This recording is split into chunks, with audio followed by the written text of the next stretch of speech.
the crunch of a broken branch, accompanied by a loud command to find the target. The voice continued to command the pitiful hunters to get him out of the ground. They stared ahead with a wild, crazy gaze, listening to the order to destroy the target at any cost. Raising a cloud of dust and wind around them, the hunters rushed forward, their teeth clenched tightly. Their target, a young boy, was watching everything that was happening sternly, thinking that it was he they were looking for. He hid behind the bushes, trying not to make any sound as he felt the close presence of the assassins. Realizing that he was being sought precisely to be killed, he stared intently ahead, trying to find a way out of the situation. At some point, the boy dared to raise his head and look outside to assess the situation. The assassins at this time quickly rushed past, trying to find their target as quickly as possible. However, the danger was not over, as these two were only part of a large band of assassins roaming throughout the forest. The boy remembered that once upon a time everything was different, and he bore the name Pavel, which translated as Wandering Moon. He was a wanderer who traveled both by land and sea. During one of these trips, the guy came to one of the mountain towns where he met an unknown man. The next thing Pavel remembered was opening his eyes, hearing the echo of water dripping. The boy was lying on the cold floor, and all around him was pitch darkness. For a while, he sat in the cave in complete solitude, trying to understand what was happening. In addition, Pavel was constantly attacked by various robbers who wanted to kill him. With each attack, his abilities grew, and the boy could dodge attacks better and better. In addition to agility, Pavel learned to wield edged weapons, which each time made his enemies stare in shock. All this was watched by a stranger, whose face was constantly hidden behind a creepy mask. Gritting his teeth tightly, the boy stared fiercely ahead, feeling himself changing more and more in the darkness with each passing day. In the end, he did become a murderer, just as those who had caused him all this hell wanted. From his thoughts, Pavelya brought out a voice that once again commanded the killers to find him, and there was another noise nearby. Above him, the boy could already see the figures of the assassins, who were looking at him with fierce red eyes. He gritted his teeth, showing with his whole appearance that he did not plan to give up under any circumstances. Taking out his knives, Pavel mentally swore that he would definitely survive and come for them. It all started that morning, when at the market in the mountain town, locals wandered the streets, looking closely at the goods on the shopkeepers' stalls. Holding a bowl of apple, fried fish, rice, and meat in front of him, Pavel thought about how much he had managed to gather. Throwing the apple up with a smile, the boy thought that there was nothing strange about it, because he had come here precisely at the fair. Looking around, he thought about the need to take care of a place where he could spend the night. Pavel was a wandering orphan who traveled without any purpose and no home to save. Trying to figure out where to go, the boy turned his head, looking for the bridge he needed. Suddenly feeling someone's shadow rise above him, Pavel stared in surprise. Turning his head, he noticed the figure of a tall man, his face covered by a thin veil. Without letting go of the bowl, the boy quietly asked the stranger who he was. However, he did not answer, only pressing his lips together into a thin line. The next thing Pavel remembered was opening his eyes while lying on his back. Trying to understand what was happening, the guy closed his eyes tightly, then opened them again. Looking straight ahead, he realized that his eyes were indeed open. Besides, it was clear that he hadn't been blinded, so it was just extremely dark around him. Pavel tried to move, but only closed his eyes tightly, trying to calm the severe dizziness. His body suddenly trembled violently from tension as the boy realized he couldn't move at all. Tears welled up in Pavel's eyes as he wondered how things could have turned out this way. The fairground buildings and the breakfast bowl he had assembled that morning reappeared before his eyes. Then, out of the darkness, a stranger's figure appeared. The guy remembered running into him in the middle of the street while he was looking for a way out. The only thing the unknown man told him then was that he would need Pavel. And now the guy was trying to understand why he ended up in this place if he didn't cross anyone's path. Unable to move, he continued to lie on his back, remembering his life and his parents. Looking ahead again, Pavel wearily thought that it was still too dark around him. He didn't know how much time had passed, or whether he had been conscious the whole time. Tears welled up in the boy's eyes again, as Pavel felt how scared and lonely he was. He understood that in order not to go crazy, he had to remember who he was. At some point, while lying in the cave, Pavel thought about what he wanted to eat. The thought crossed his mind that at this rate he might simply die of hunger. With the thought that either this would happen, or he would simply go crazy, the boy closed his eyes and turned off again. Thinking about the stranger again, Pavel wondered if he simply wanted to starve him to death. The figure of a tall man, his face covered by a veil, once again appeared before my eyes. Biting his lips until they bled, P-Wall tried to understand whether he was worthy of such participation, even if he was a beggar. Rage and fear gave him extraordinary strength, and the next moment he felt himself able to move his fingers. P-Wall looked down at his hand, not believing what he was feeling. With extraordinary effort, the boy managed to lift his limb a little into the air. Opening his mouth wide, P-Wall took a deep breath, feeling how breathing also became easier. Without wasting time, P-Wall began to breathe loudly, realizing that he was starting to feel his body better. Suddenly, a strange smell caught his attention, causing the boy to sniff. P-Wall moved his foot, sensing the smell of dampness around him. In addition, the boy could feel with his palm that he was lying on the damp, cold floor. Suddenly, the sounds of water droplets reached his ears, which led him to think that he was underground. Turning his head in the direction where the sound was coming from, P-Wall thought about what he needed to drink. With extraordinary effort, he managed to bend his leg at the knee, but the boy groaned loudly. A wild grimace crossed his face as P-Wall tried to roll onto his side. Finding himself on his stomach and raising himself on his elbows, the boy thought that he had very little left. However, the next moment he fell heavily to the ground, unable to hold on to his arms any longer. His face was covered in sweat, and his breathing was labored as P-Wall gathered his strength for another lunge. Exhaling heavily, accompanied by loud groans, he continued moving forward after a while.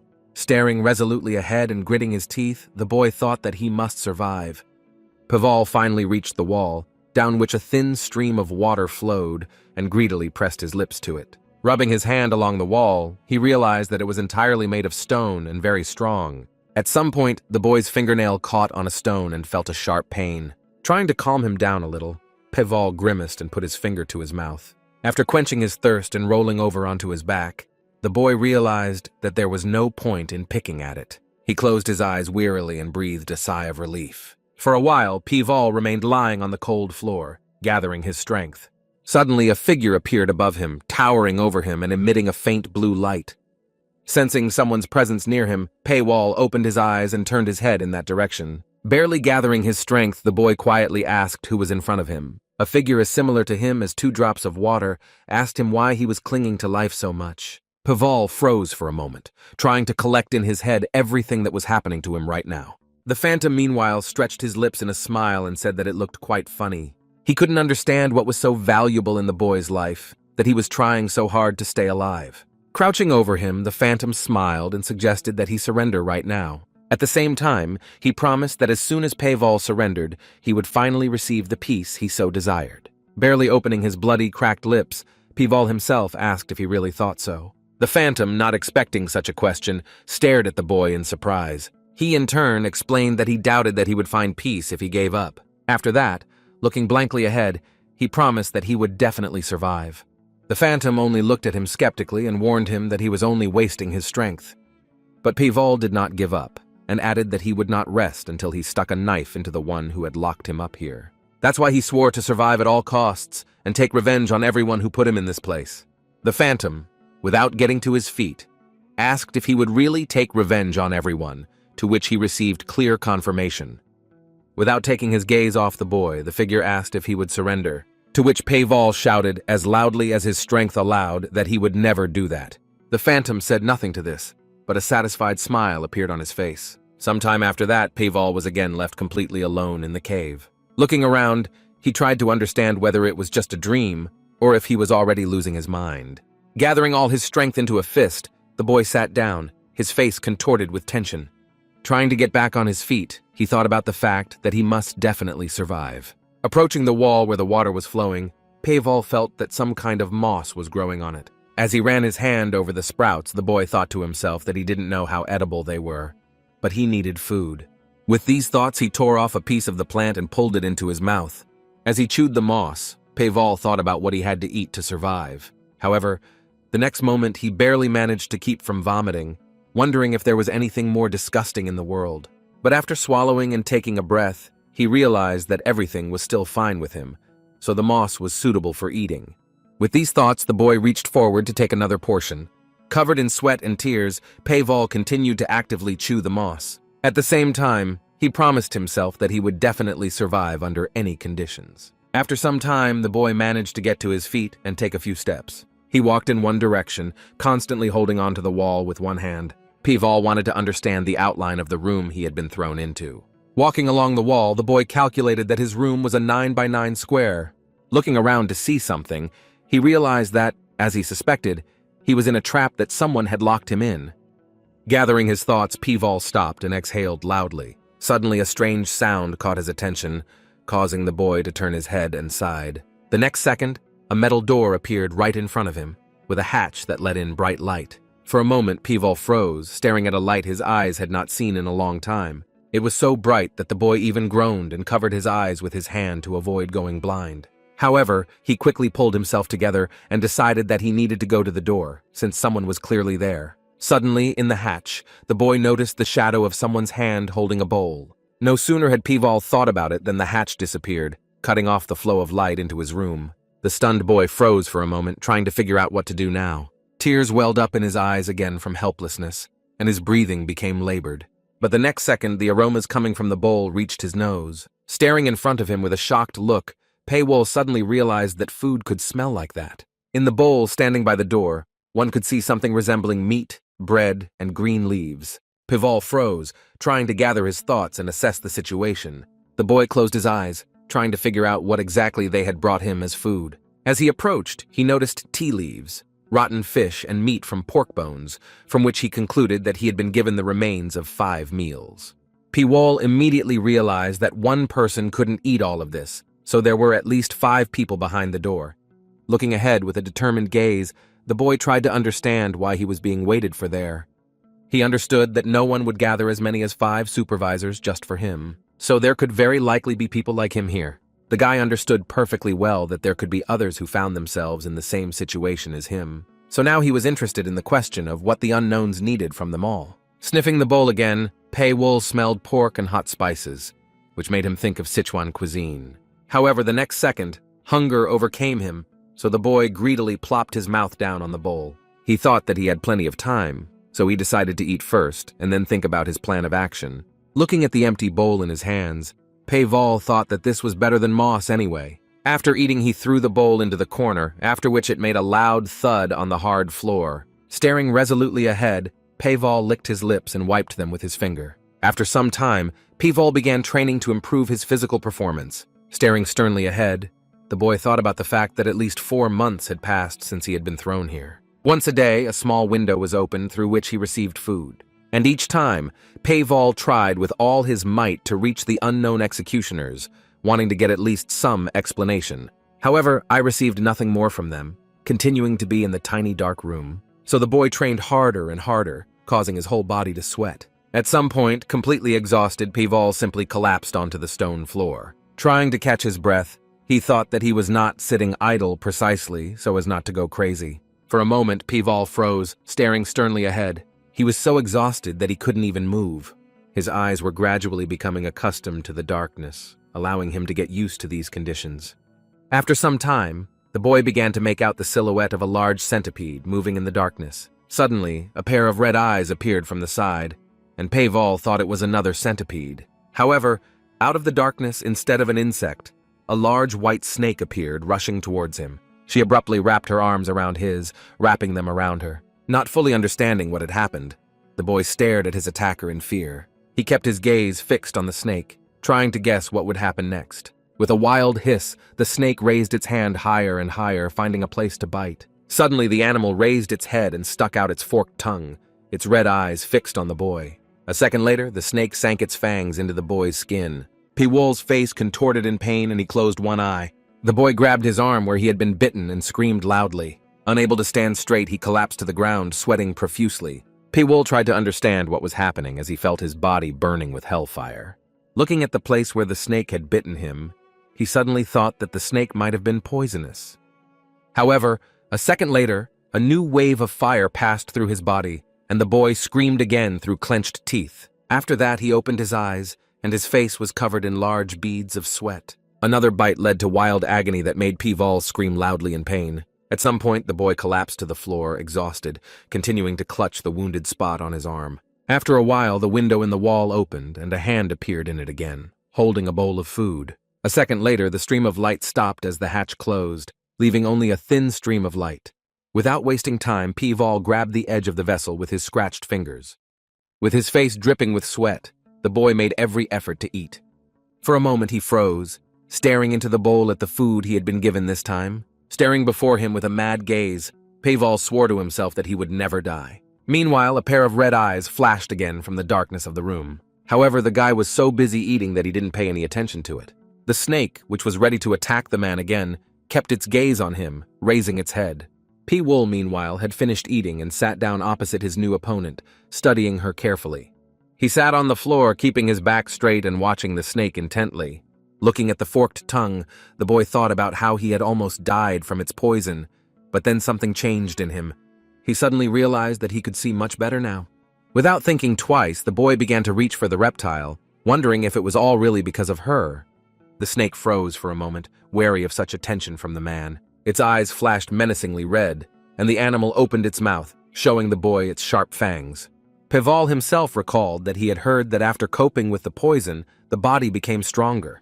Therefore, he was anxiously awaiting another bite, thinking that he might become immune to the poison. Feeling the snake's fangs dig into his hand, he expected to gain a powerful advantage over his enemies. When the reptile let go of his hand, a few drops of blood flew into the air. Pavel gripped his arm tightly, his face contorted by a new wave of pain. Noticing how his arm was covered in a web of swollen veins, the thought crossed the boy's mind that he might have been mistaken. Feeling a wave of heat begin to rise through his body again, he gritted his teeth. However, at the same time, Pavel felt that the first time the sensations were much worse. His face was covered in sweat and his eyes were wide open. Meanwhile, the snake was carefully watching its prey, sticking out its forked tongue.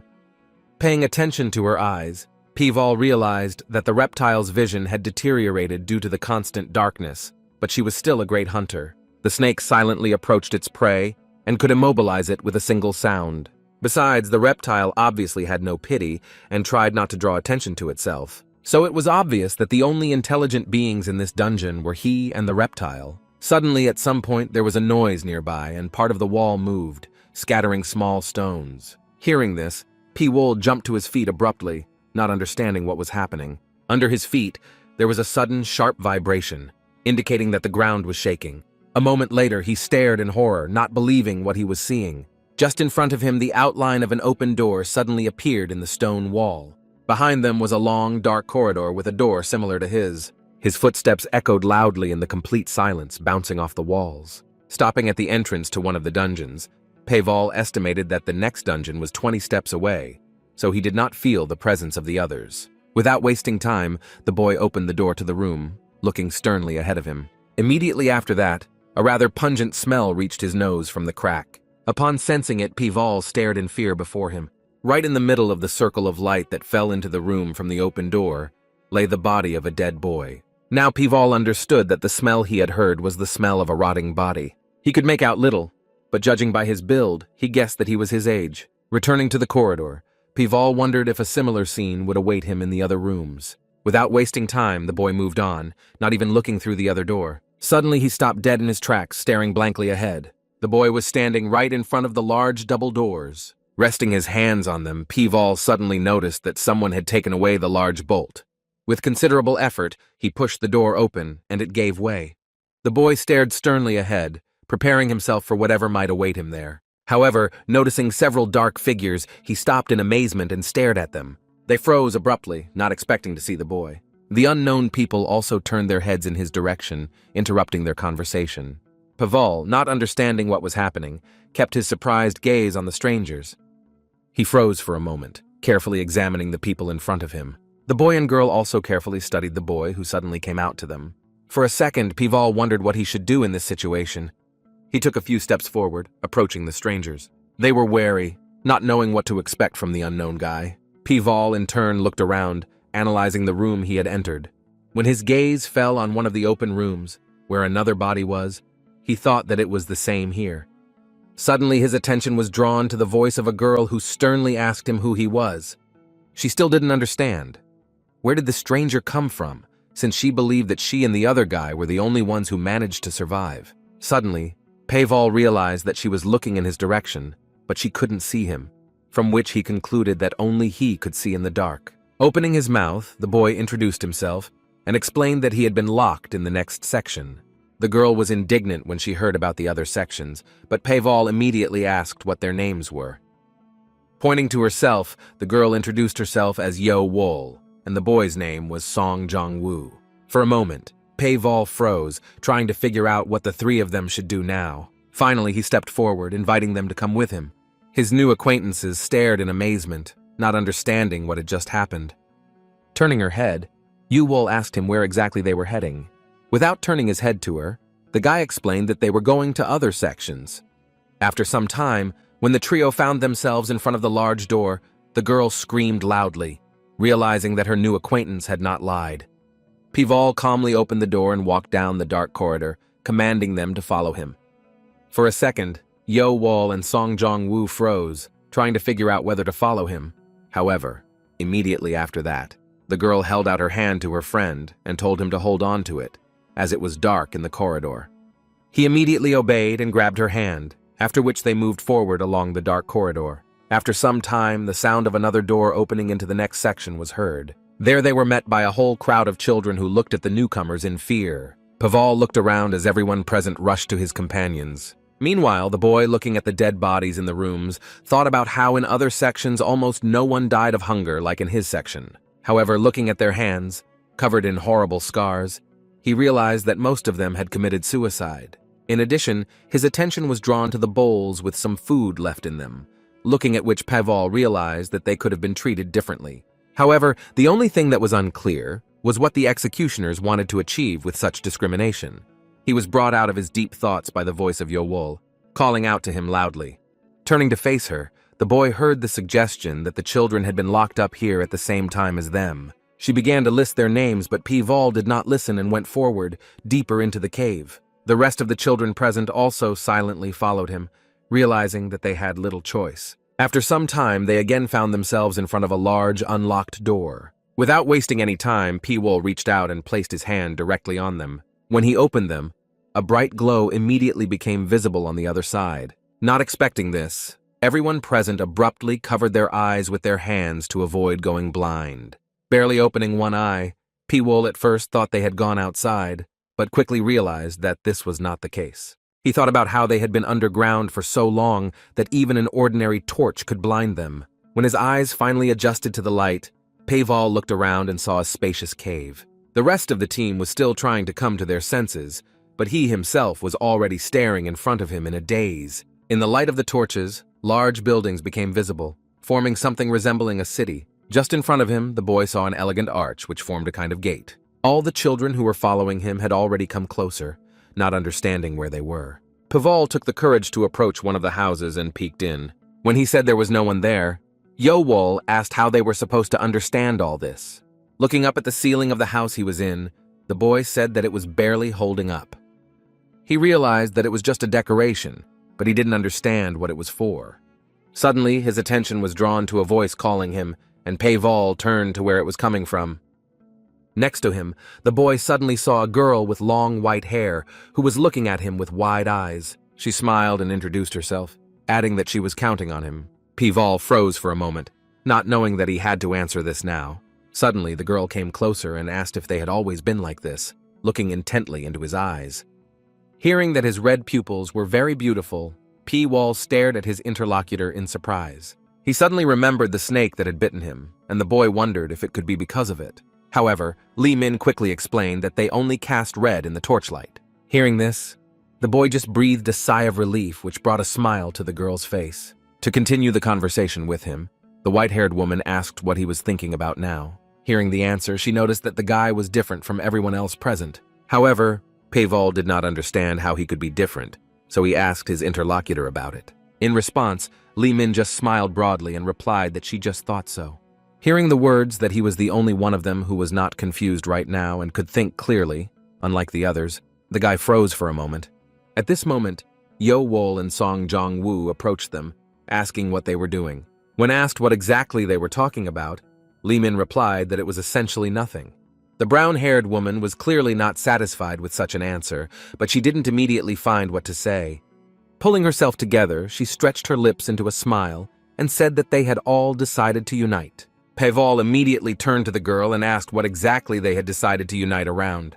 Instead, she just pointed at her companion and invited them both to join them. Closing his eyes, P-Wol only exhaled wearily and replied that he would see what would happen next. This answer puzzled Yo-Wol a bit, so she asked if he was going to come with them. However, the guy calmly assured her that he just wanted to observe the situation first. The girl froze for a moment, looking intently at her interlocutor, trying to think of an answer. However, immediately after that, she stretched her lips in a slight smile and invited him to come when he changed his mind. After that, she turned to Li Min, who was thinking with her hand on her chin, and asked her what she would do. Finally, the white-haired woman said with a smile that she would go with them, since together they had a better chance of surviving. All of this happened right before the eyes of Pei-Wol, who heard every word of their conversation. He thought about the fact that they had obviously been here much longer than he had, as he suspected that they were not well in their heads. Without wasting time, the boy turned his back on them and walked straight into the darkness of the cave. The girls, along with Song Jong-woo, meanwhile, remained behind. After some time, everyone present, despite the short time they had been getting to know each other, was able to divide into groups. The first group was the one led by Yo-Wol and Song Jong-woo. At the head of the next one was a boy named Kong-il. The leader of the third group was Il-jun, who did not have a light character and demonstrated aggression with his entire appearance. There was also a group led by Yong-san, who had gray hair and light gray eyes. Pei-Wol was a loner who did not join any group. He was discussed behind his back because he was the only one from his section, which led to talk that he had simply killed the rest. Casting an indifferent glance at the boys standing with their backs to him, Pei-Wol thought that wherever he was, people didn't change. He took a few steps towards the house, thinking that he didn't have time to pay attention to others right now. The boy walked up to the damp wall and touched the mat of moss growing on it. It seemed that the local houses had been built very recently. However, given the large amount of moss, it could be said that the dungeon itself was quite ancient. Looking up, Pei-Wol thought that whoever did this was quite rich, since a simple worker couldn't have pulled off something like this. Suddenly, a small streak of light began to appear from above, as if a solar eclipse was ending. Watching this scene, Pei-Wol tried to understand what was happening. Everyone present also began to run to where the basket was being lowered to them. It was almost completely filled with various vegetables and root vegetables. Everyone smiled broadly and rushed to eat, planning to start the meal. However, suddenly a girl's hand appeared among them, ordering them to retreat. Yo-Wol and Song Jong-woo looked sternly at the audience, hiding the food they had been given from them. The rest froze, trying to understand what was happening and not daring to argue with them. They were outraged that they were not allowed to take their own food, and judging by their views, the situation threatened to get out of control. However, Yo-Wol was not confused and calmly suggested that everyone divide the products equally among everyone. However, one of the girls froze in fear and slowly turned her gaze to Il-jun. The members of the group led by Kang-il also looked at their leader, waiting for his reaction. Yeon-sang's men did the same, as he kept his eyes on Yo-Wol, but in turn, with a smile on her face, she suggested that they do this as group leaders. However, suddenly everyone's attention was drawn to a voice that ordered them to wait with the distribution. Looking at the basket of groceries, Pei-Wol calmly declared that he wanted to take his share. He immediately reached into the basket with his hands, ignoring Il-jun's attentive and fierce gaze. And the next second, the red-haired man abruptly grabbed the boy by the wrist, ordering him to stop. Pei-Wol froze and looked up at his attacker. The man looked at him sternly, saying that no one would touch the food without their permission. At the same time, he added that they are the ones who dispose of the contents of the basket. For a moment, Pei-Wol froze, staring intently at Il-jun with his red eyes. A second later, the boy waved his hand vigorously, knocking his hand off his wrist. Without wasting time, he brought his hand back to deliver the strongest blow possible. Pei-Wol grabbed Il-jun by the face so that his thumb was pressed directly into his opponent's eye. The leaders of the other groups watched in amazement, not expecting such a turn of events. Meanwhile, the boy threw his opponent to the ground, climbing on top of him. Without taking his gaze off him, Pei-Wol ordered the red-haired man to repeat what he had just said. However, Il-jun could only scream loudly in pain, spraying blood all around. But Pei-Wol didn't even think of letting him go, demanding that he repeat the words he had said earlier. The children standing around began to shout loudly and demand that the boy let go of the red-haired man. However, the boy didn't care, and he just looked up at the deputies, silently ordering them to be quiet. He pressed harder on Il-jun's wound, which only made him scream louder. Watching this, everyone present grimaced in fear, thinking that the boy had a headache. In Pavolia's mind, an image of the white snake with which he sat in his cell flashed. He looked a lot like her now, with the same red eyes. Suddenly, the sounds of footsteps were heard all around, slowly approaching. Yo-Wol calmly looked at Pei-Wol and asked him to let Il-jun go. arguing that he would not get a response through such methods. But P-Wool was not going to do this, asking why he should obey her. Frowning, the girl added that the redhead already understood everything. When the boy turned his head to her and asked about the food bill, Yo-Wol assured him that no one would touch his share. Without looking back, she asked the other leaders if she was right, to which they only nodded. After receiving confirmation that he would receive his share of the food, Pei-Wol released Il-jun. He slowly stood up and lowered his head to look at his opponent. The red-haired man was holding his face, which was dripping with blood.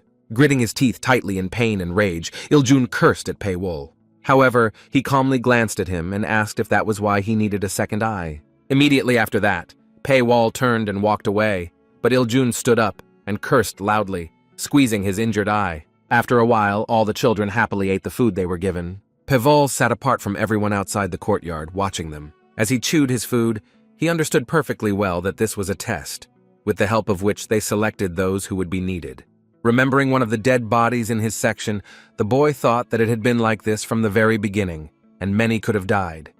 At the same time, Pei-Wol understood perfectly well that those who could survive would become his enemies. Meanwhile, in the yard of one of the houses, children began to play carefree, not thinking about anything. Suddenly, Yu-Wol approached him, asking how he felt when practically everyone was against him. She added that after this act, many decided to leave Il-jun's team.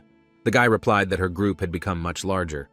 But she just smiled, surprised that he didn't care and was watching everything. Glancing around the courtyard, Pei-Wol said he was watching them just as they were watching him. Waiting for her answer, the boy turned his red eyes to the interlocutor. He knew that she took the most food for her group, but ate the least herself. That's why the children trusted her very much. Yo-Wol asked him if he lived in a dark room because the others were afraid of him. However, the guy replied that he was simply comfortable there, which really surprised his interlocutor. Raising his shirt sleeve and showing the bite site, Pei-Wol added that he wanted to increase his immunity to the poison. He added that he completely stopped feeling pain from the bites, which could mean the body had adapted. Yo-Wol came closer and with a smile suggested that he join someone. However, their conversation was interrupted by the sound of a basket being lowered, indicating a new portion of food. Kang-il immediately shouted that no one should climb into the basket until it was lowered, if they didn't want to crash when the rope was cut. However, when the basket lowered, he and another boy looked inside in a daze, not understanding what was happening. This time the basket was practically empty, and no one could understand why there was so little food. Yo-Wol also stared there in shock, not knowing what to do now. And only Pei-Wol's face did not express any emotions, as he understood that what he had expected had begun. One of the survivors in the last sector was a boy with a big smile named Mac-No, and although he fully compensated for his weakness with perseverance, he was the first to be found dead. All members of the Yo-Wol group, to which Mac-No belonged, were furious over his death. Sitting over his body, they swore that they would never forgive his death. Looking at all this from the rocks, Pei-Wol thought that everyone knew perfectly well the reason why Mac-No was killed. And the reason for this was that he was the weakest in the group. The guy's face showed no emotion at all. The leaders of the group, however, had much more emotion. Song Jong-woo's gaze showed rage, while Yo-Wol's eyes were filled with pity. They stood together in front of Mac-No's body, which was covered with a thick cloth. Gritting his teeth tightly, Song Jong-woo growled that they had a duty to find out who did it and take revenge. However, Yo-Wol only sighed wearily, saying that it made no difference who exactly did it. Responding to her ally's surprised look, the girl added that only the death of their comrade mattered. Now she wanted revenge, and she was going to repay in kind. Standing around Mac-No's body, the girl said that the weakest of the neighboring group would die next. Pei-Wol watched this without coming out of his hiding place. Frowning, he thought about the fact that this was the beginning of the war. After that, the next victim was the weakest of the group, Yong-san, who crashed on the rocks. And that was just the beginning, as a new body began to be found every morning. First there was Yo-Wol's group, then Il-jun and Yeon-sang. After that, it was Kang-il's group's turn, and the stream of deaths continued. No one trusted anyone anymore, and the children turned into hungry, bloodthirsty demons. Pei-Wol, meanwhile, was examining the walls of his room, grabbing pieces of moss from them. As he chewed it, the boy thought about how he still couldn't get used to its taste. However, despite everything, the rest of the participants still haven't gotten around to eating local plants. Suddenly, at one fine moment, a small drop of light appeared in the dark corridors of the dungeon. Hearing footsteps, Pei-Wol turned his head, suspecting that he didn't have long to live in peace. On the stone floor of the tunnel, one could clearly hear the footsteps approaching rapidly. Hearing them, P-Vol thought that they had already come for him. Listening, he was able to estimate that at least 4 people were heading towards him, so he highly doubted that they were lost. One of the uninvited guests quietly asked if the loner was here. The guy holding the torch in front of him assured me that he was sure of it. Il-jun, his face twisted, looked around in all directions, peering into the darkness of the corridor. He gritted his teeth in rage, cursing loudly and asking where exactly he was hiding. He was thinking that he had already killed 2, so now it was Pavolya's turn. The boy peered intently into the darkness with one eye, trying to see something in it. The group moved slowly down the corridor, wanting to find the lone person as quickly as possible. Suddenly, one of them lowered his head and screamed loudly, drawing the red-haired man's attention. To the questioning looks, he said that something had bitten him on the leg. In an instant, he fell to the stone floor, and his companions, trying to understand what had happened, failed to notice the snake that slithered into the darkness. The boy she had bitten was already lying dead, with white foam flowing from his mouth. Realizing the situation they were in, Il-jun shouted that there was something in the darkness, so they should be careful. Suddenly, a loud scream was heard behind him, and the 2 boys turned, but all they saw was a torch lying on the ground.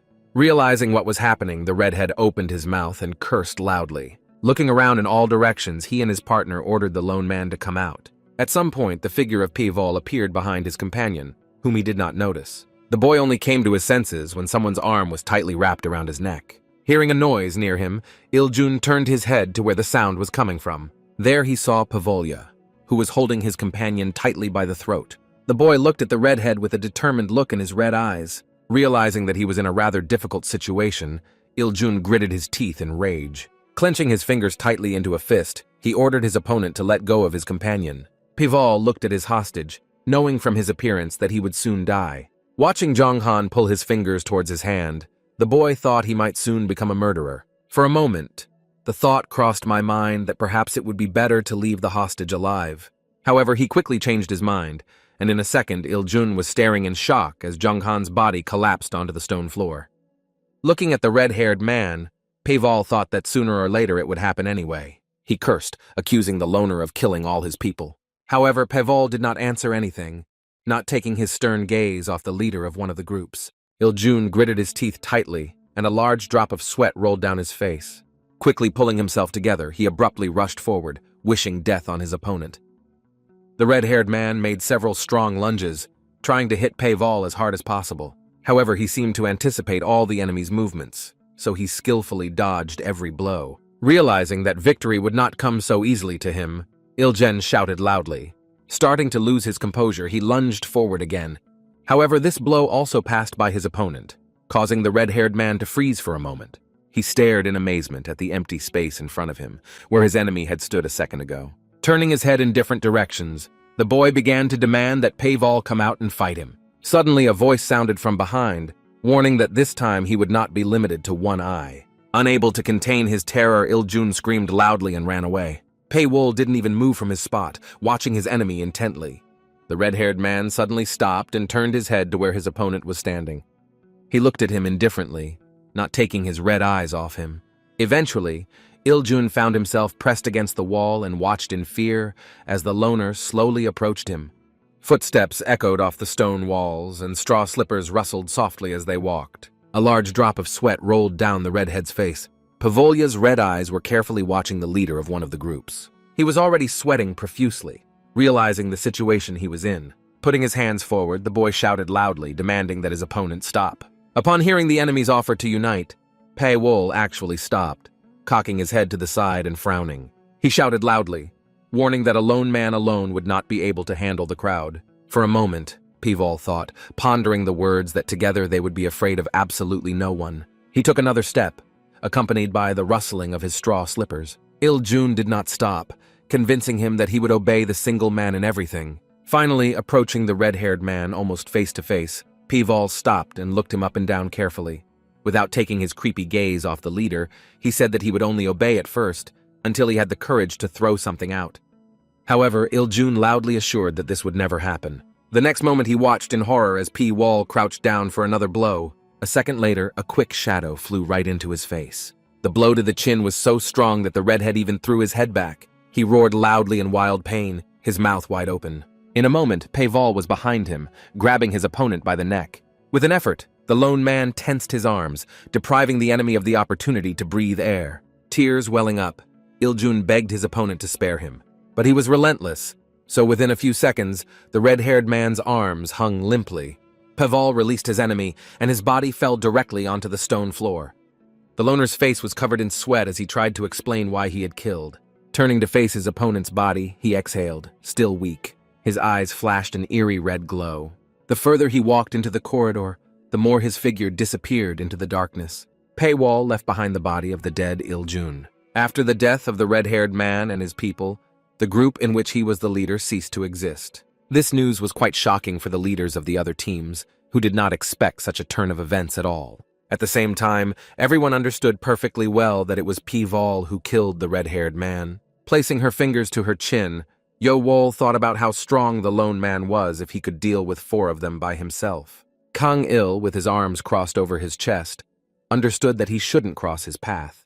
Lying on the wooden floor, Yongsan thought about how cunning and ruthless the loner was. Besides, the gray-haired man understood that the man knew how to make everyone fear him. At some point, Yongsan exhaled loudly, trying to figure out what to do next. He understood perfectly well that there was very little food, and it would not be possible to divide it among everyone. The boy got up and sat down, thinking that many people had died because of this, and they had all become murderers. And Paywol killed Iljun, who was the leader among the monsters, so now no one will touch the lonely one. The gray-haired man returned to his people and warned them not to dare take revenge on Pei-Voya. Hearing the words that there is no one in the world more dangerous than a person who has nothing to lose, his people shook their heads in agreement. Suddenly, loud footsteps sounded on the wooden floor, announcing the approach of a guest. One of the boys ran headlong towards Yongsan, calling him loudly. When the gray-haired man asked why he was rushing around like that, the messenger said that there were 2 people in the square who had been kicked out of the Yoval group. The leader immediately jumped to his feet and asked if he was sure of his information, to which he was told that he had checked everything several times. The next question that interested Yongsan was whether the exiles had food with them. The messenger shouted loudly that he saw potatoes in their possession, advising them to hurry before they ate them. Hearing about the potatoes, his men immediately came closer, advising the leader to hurry. Closing his eyes, Yeon-san said they were coming forward, although he thought it was foolish to kill someone for a single potato. On the steps of one of the houses, there were indeed 2 children sitting, frightened, passing potatoes to each other. Peeking around the corner, the messenger told Yong-san to look closely.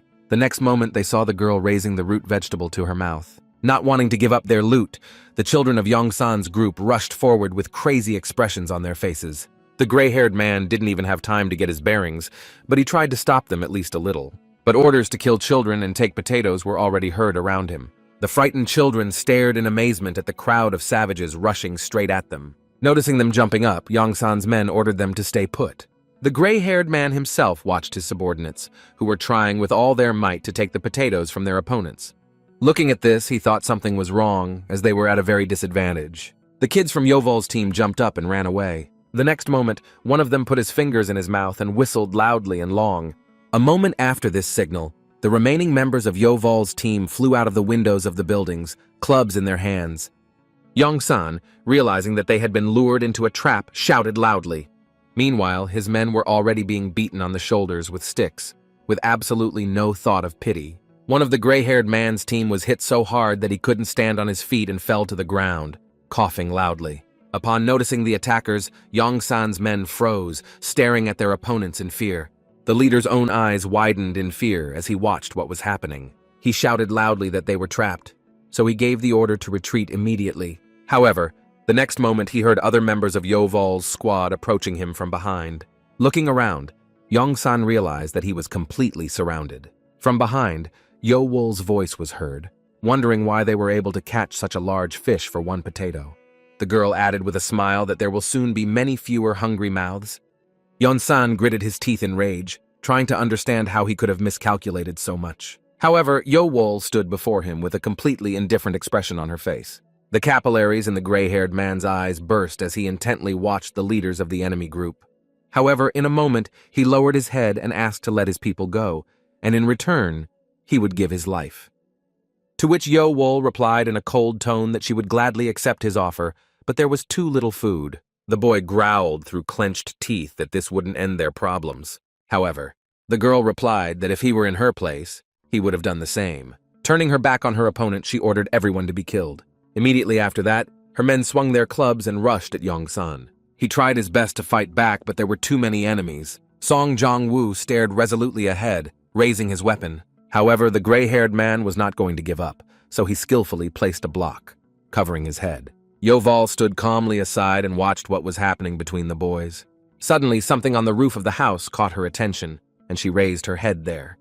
There, with his arms folded across his chest, sat Paevol, watching the war in the streets of the underground city. The guy frowned and said that now everything was clear to him. Watching one of his charges climb onto the roof of the house with a determined look, the loner saw that now the leaders were using their surroundings. Li Min tried to fight back, but there was terror in her eyes. All the buildings in the city were located in such a way that even with good security, it was impossible to climb into them. Paevol suddenly realized that the underground city was an exact replica of the one that actually existed, and someone wanted them to settle here and become killers. They were supposed to be sent there at some point, and at that moment, attention was drawn to the central building, which definitely belonged to a powerful clan or influential person. An ill-considered attack could have serious consequences, so tools were needed that could be thrown away after use. Therefore, they were placed in a place where hellish conditions were created for them, and all in order to make them professional killers. After some time, the three boys were sitting in a circle,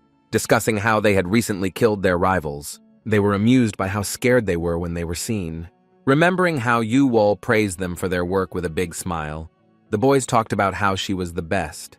Besides, the girl said then that now no one would dare to touch them. The image of Yu-Wol that appeared before their eyes made all three of them sigh joyfully with a happy smile on their faces. They paid no attention to Li Min, who was sitting alone on a rock not far from them. The girl stared ahead with an indifferent, empty gaze of light gray eyes. Looking down at her hands, she thought about how she could still smell blood.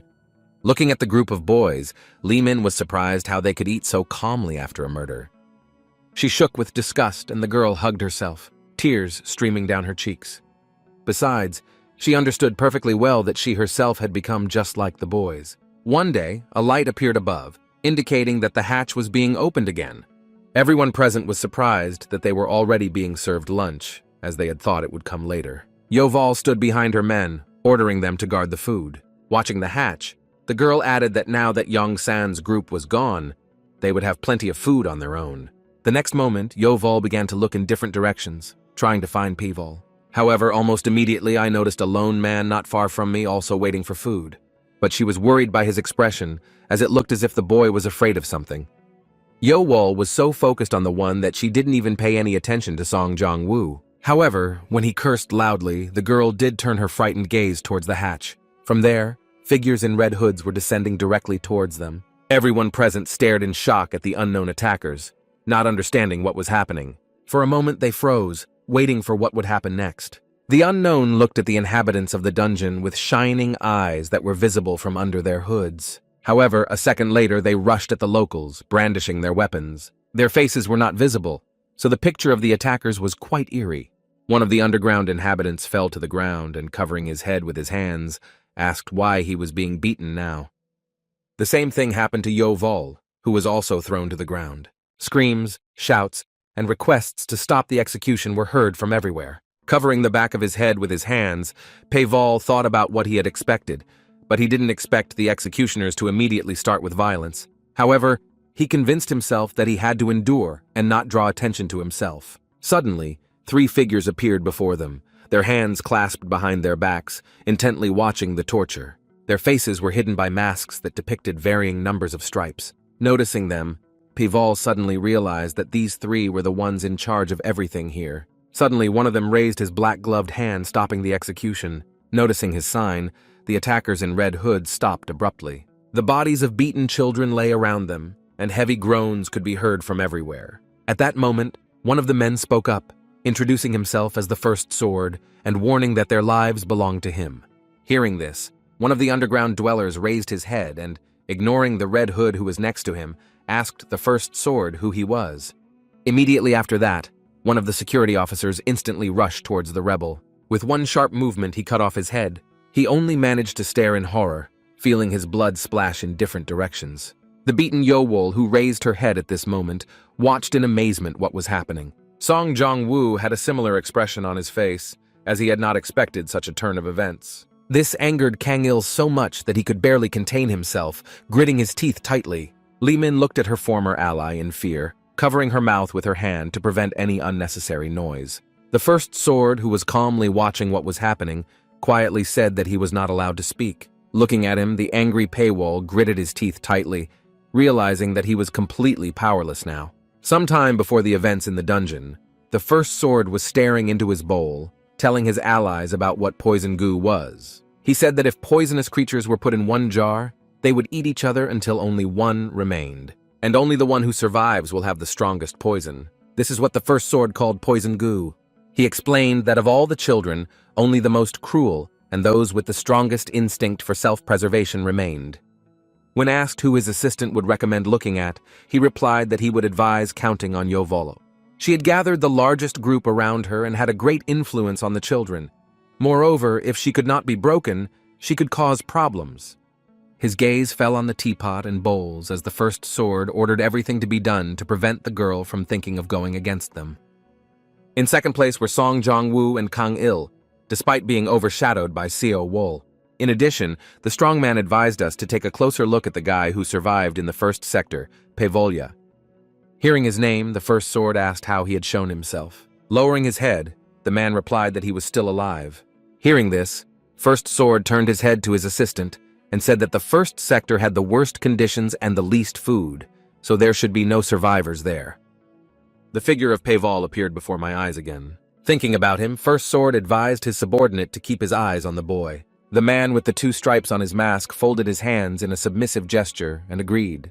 Immediately after that, he turned and left the room, leaving the manager alone. He reached into the inside pocket of his kimono, thinking about the fact that he only had 6 years left. From there, he took out a small tube, luxuriously decorated with golden patterns. Looking at him, First Sword wondered why the captain had agreed to all this. The tube contained a murder order, which required 7 years to execute. Now the overseers came to the dungeon and stayed there for a while to watch what was happening. All the residents looked at the masked people in fear, not knowing what to expect from them next. Finally, the man with 3 stripes on his mask loudly ordered the children to get ready. Pointing his finger at a large mansion, he added that this particular house would be their target. A red flag hung on its roof, upon receiving which one was allowed to rest for 2 hours. Hearing that the supervisors promised hell for losing, the children immediately rushed to the building. At the same time, security forces in red hoods rushed into the crowd, fiercely striking. Despite the fact that the children trained every day to become killers, there was always someone who was the worst. Paevol thought that whoever lost would never see the light of day again, so he wanted to take the flag at all costs. But the victory went to Yeovol, who quickly climbed onto the roof and firmly grasped the flag in her hands. Following her, Song Jong-woo climbed onto the roof, making wild efforts. The first sword was momentarily taken aback by how incredible the girl was. However, his assistants were concerned about what he thought of the loner who watched Yeowol with a slight smile. But looking at Paevol's tired face, First Sword replied that his abilities were rather mediocre. With his hands clasped behind his back, the man said he expected much more from the sole survivor of the first sector. After a while, Yeowol looked at the loner in surprise, wondering why he was learning a new technique again. The guy just raised his head and looked at his guest with an indifferent look. To her words that they were no longer forced to read, the loner replied that he was interested himself. With a sweet yawn, Yeowol asked him if he ever got tired. Stretching, she said that he could have fun and she would go and rest. For a moment, Paevol stared blankly at the pages in his hands. He remembered the words of the 3-striped warden, who said that they could quite master the double thunder technique. So Paevol now tried his best to quickly learn this technique, placing the book in front of him. At some point, a bright glow appeared in front of him, swirling in a small whirlwind. At the same time, the words of one of the supervisors sounded in their heads, saying that after learning the technique, they would be able to control and accumulate energy. The split thunder technique was the first on the path to understanding Qi, but it seemed that no one fully understood it.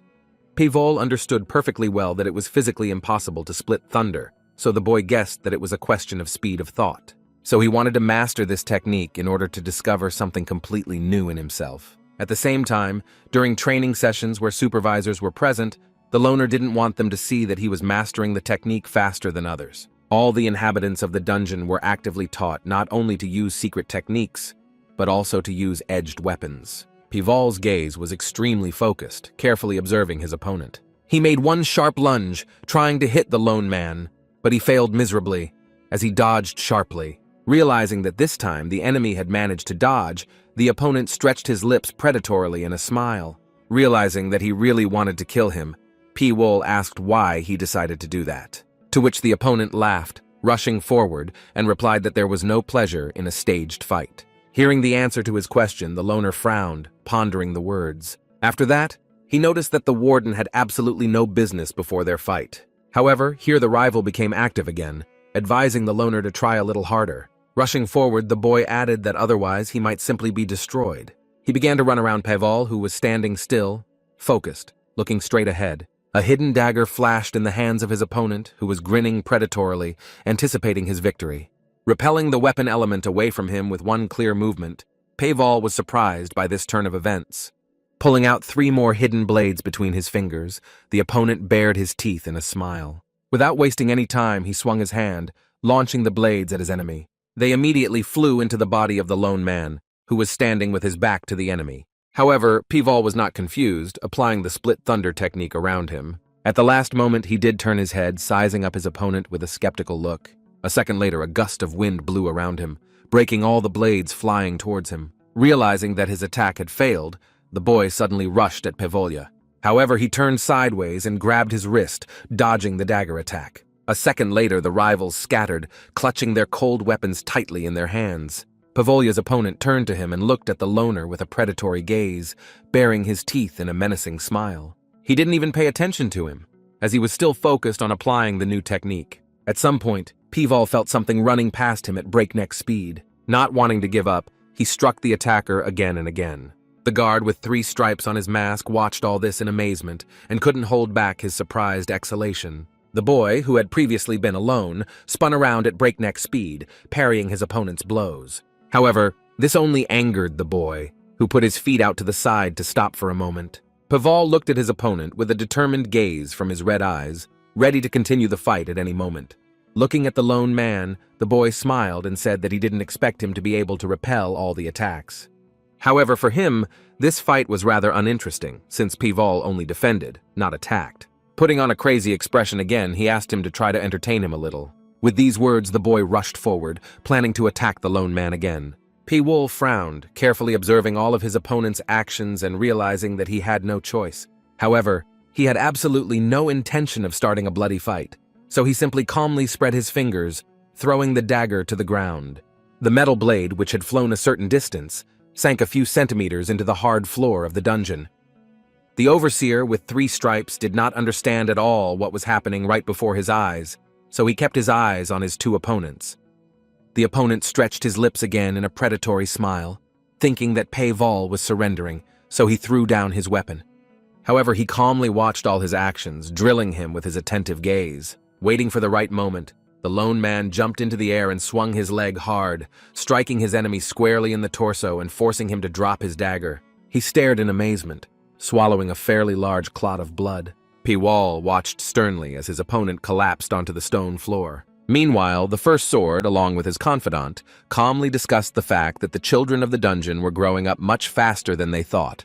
The assistant immediately told the leader that at this rate, they could only complete their mission in 5 years, not 7. However, in response to this, the first sword advised him not to underestimate their goal, for which they had undertaken all this. He himself knew very well that there was no one more talented than their victim in Sichuan, and even perfect training might be too little.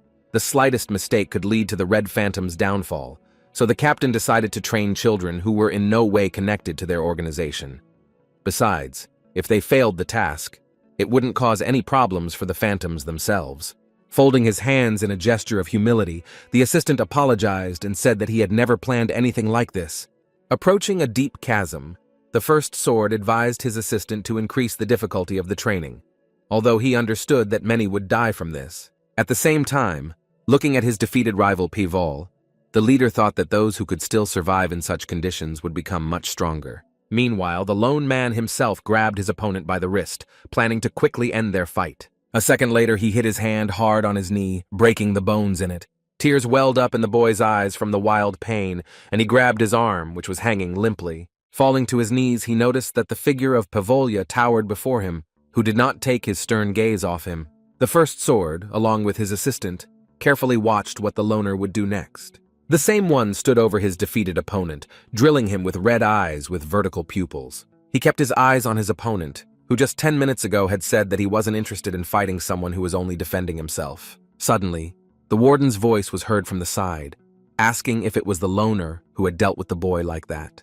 Turning his head, Paval noticed the first sword along with his assistant. However, the boy remained silent, not daring to say even a word, because he did not know what to expect from his executioners. And the thought was still swirling in his head about when they had managed to sneak up so close to him. But he didn't voice it out loud, only answering the question. As soon as he did this, something flashed before him, and the boy felt the cold metal of the warden's sword near his neck. He stood with one hand behind his back and the other boldly thrust forward, clutching a cold weapon in it. Pival's face was covered with large beads of sweat as he stared at the blade that was right next to his neck, teeth clenched tightly. The boy began to study the first sword's figure with a careful gaze, thinking that he hadn't even had time to notice his attack. Odenak watched intently to see what his chief executioner would do, not knowing what else to expect from him. After that, his gaze returned to his defeated opponent, thinking that perhaps it was not worth hitting with full force. Pival frowned as he realized that the first sword, like his assistant's, only needed tools.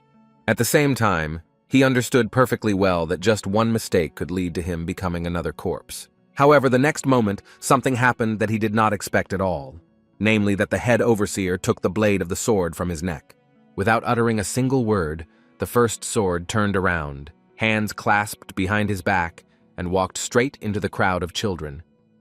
For a moment, Paval froze, his gaze intently studying the figure of the chief executioner, who was moving away from him. A second later, the warden's voice was heard, saying that the killer would never leave a trace.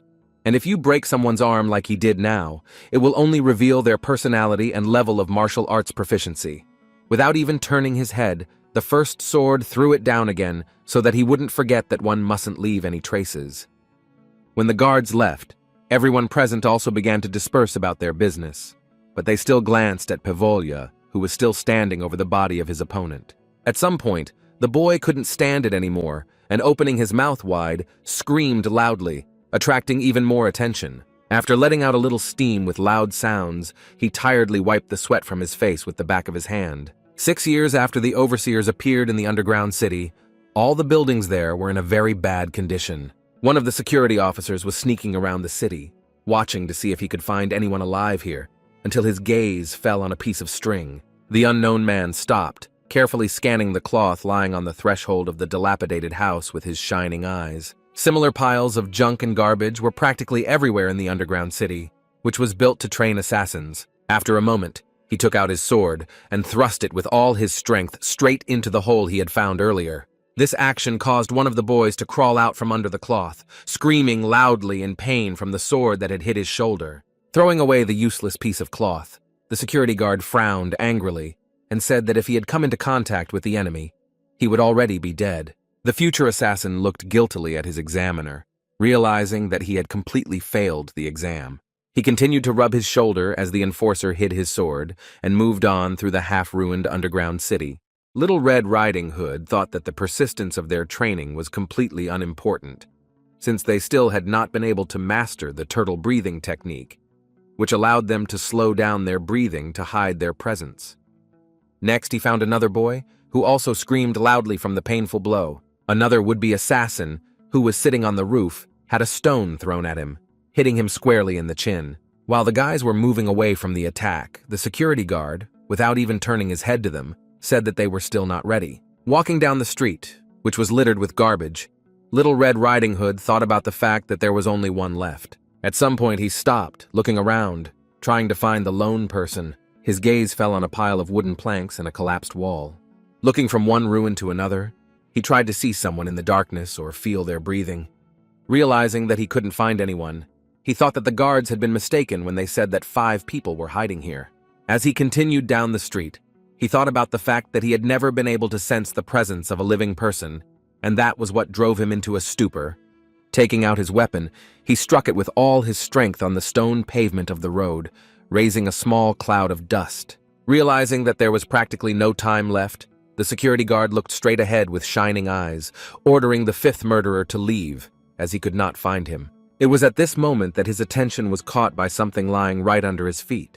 Little Red Riding Hood suddenly realized how close he was to his goal. A pair of glowing eyes appeared from under another piece of cloth, indicating that the assassin he was looking for was quite close. His face was not visible under the red hood, but the security officer could not contain his emotions. Paval stood directly in front of him, taking off his rag and looking at him sternly with red eyes. Without answering the security officer's questions, the guy said that if he understood correctly, the training was over, so he would like to rest. Having received confirmation of his assumption, the loner bowed as a sign of respect to the examiner.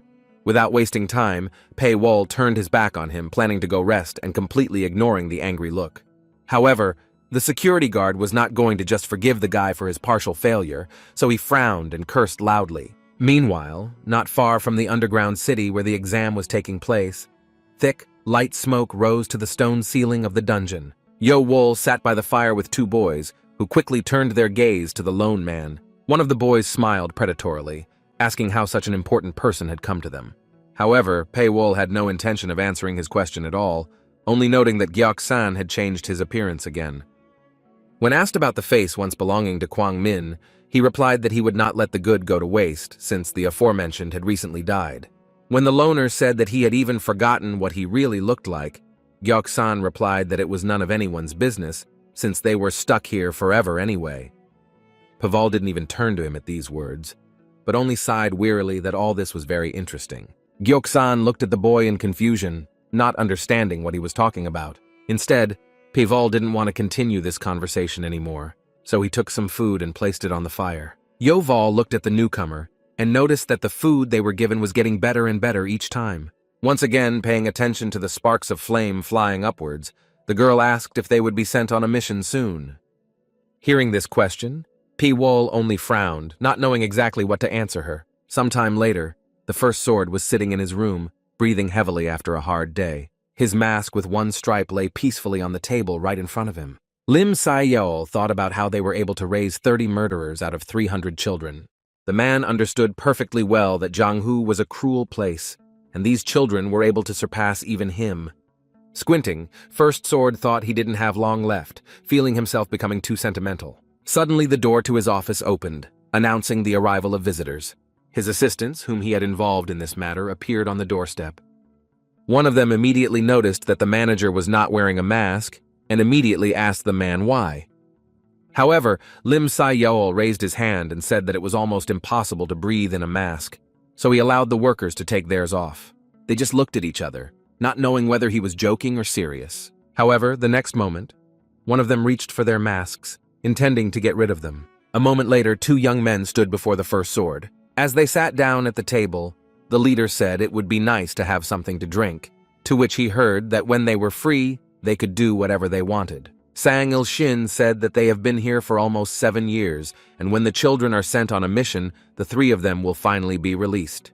The leader stretched his lips in a slight smile and asked his subordinate how the children were doing. He replied that the progress was quite good, but many of them had become stronger than the instructors, and it was becoming increasingly difficult to control them. After which, Gu Shin-hyung said with an indifferent expression that it would be a shame to lose such footage, to which Lim Sai-yeol closed his eyes and replied that they had no choice, as those were the terms of the contract.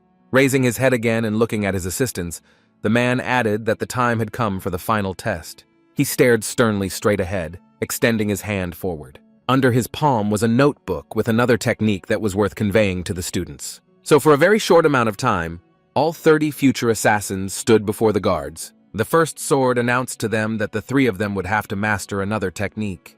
Hearing that the remaining 27 would have to kill them, the children looked anxiously at the notebooks lying in front of them. They were angry that the overseers had few deaths, and they wanted to punish them once again. The First Sword continued his speech, saying that this would be their final test. In addition, the man added that once they passed through it, they wouldn't have to kill anyone until they got outside. Hearing this, the would-be assassins stared at the leader of the guards in surprise. The thought immediately arose in their minds as to whether the executioners could be lying to them now. Yoval immediately realized that 27 people would be able to breathe their last in peace, even though it would require the sacrifice of 3 of them. Closing his eyes, Paval thought about the fact that the guards had thrown out quite a good bait.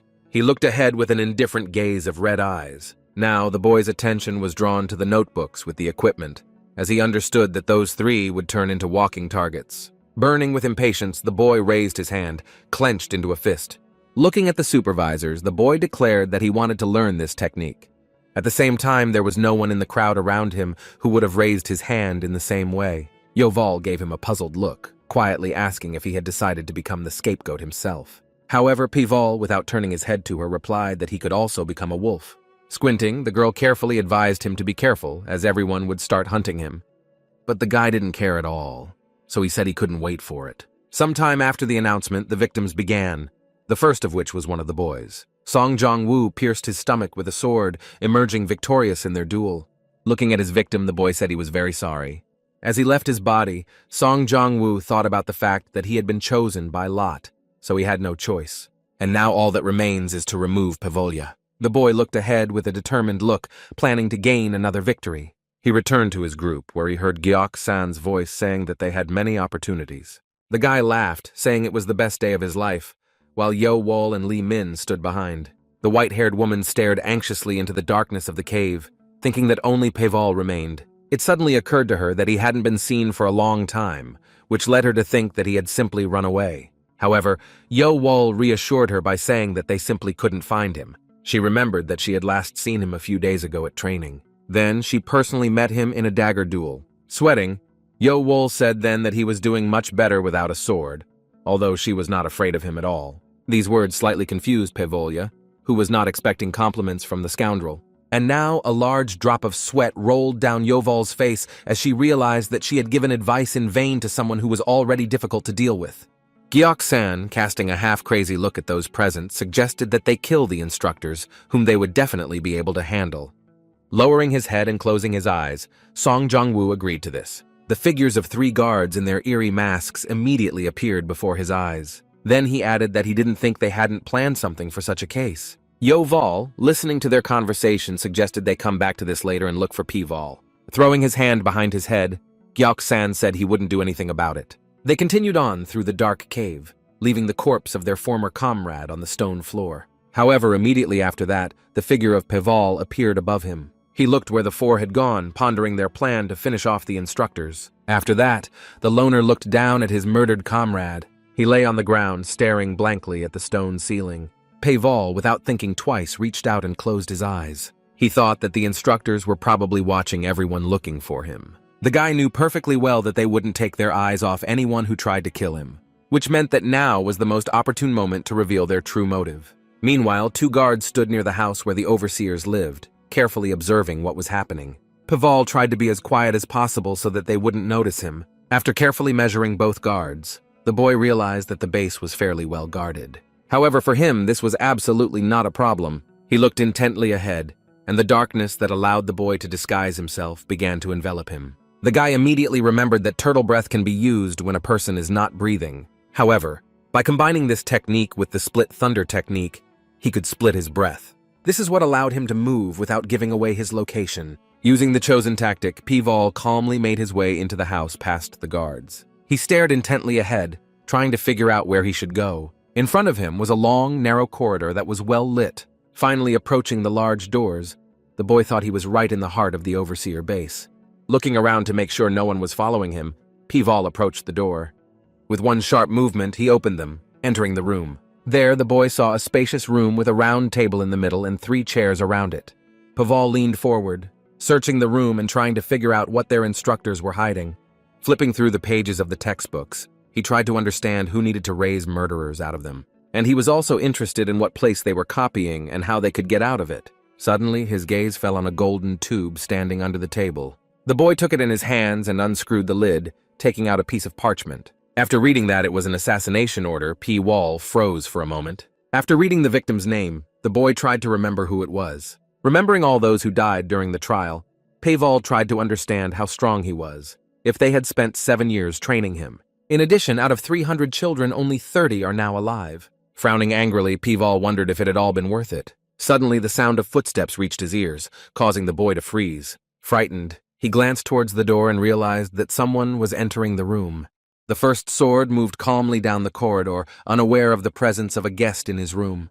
For a moment he stopped in front of the door, turning his head in different directions. A moment later the man abruptly opened the door, hoping to catch the unexpected visitor by surprise. However, the first sword saw only an empty room in front of him, just as he had left it. He noticed that the technique books were not stacked the way he had left them. This gave him a clear conviction that someone was definitely here. The guard stood at the entrance as if absolutely nothing had happened.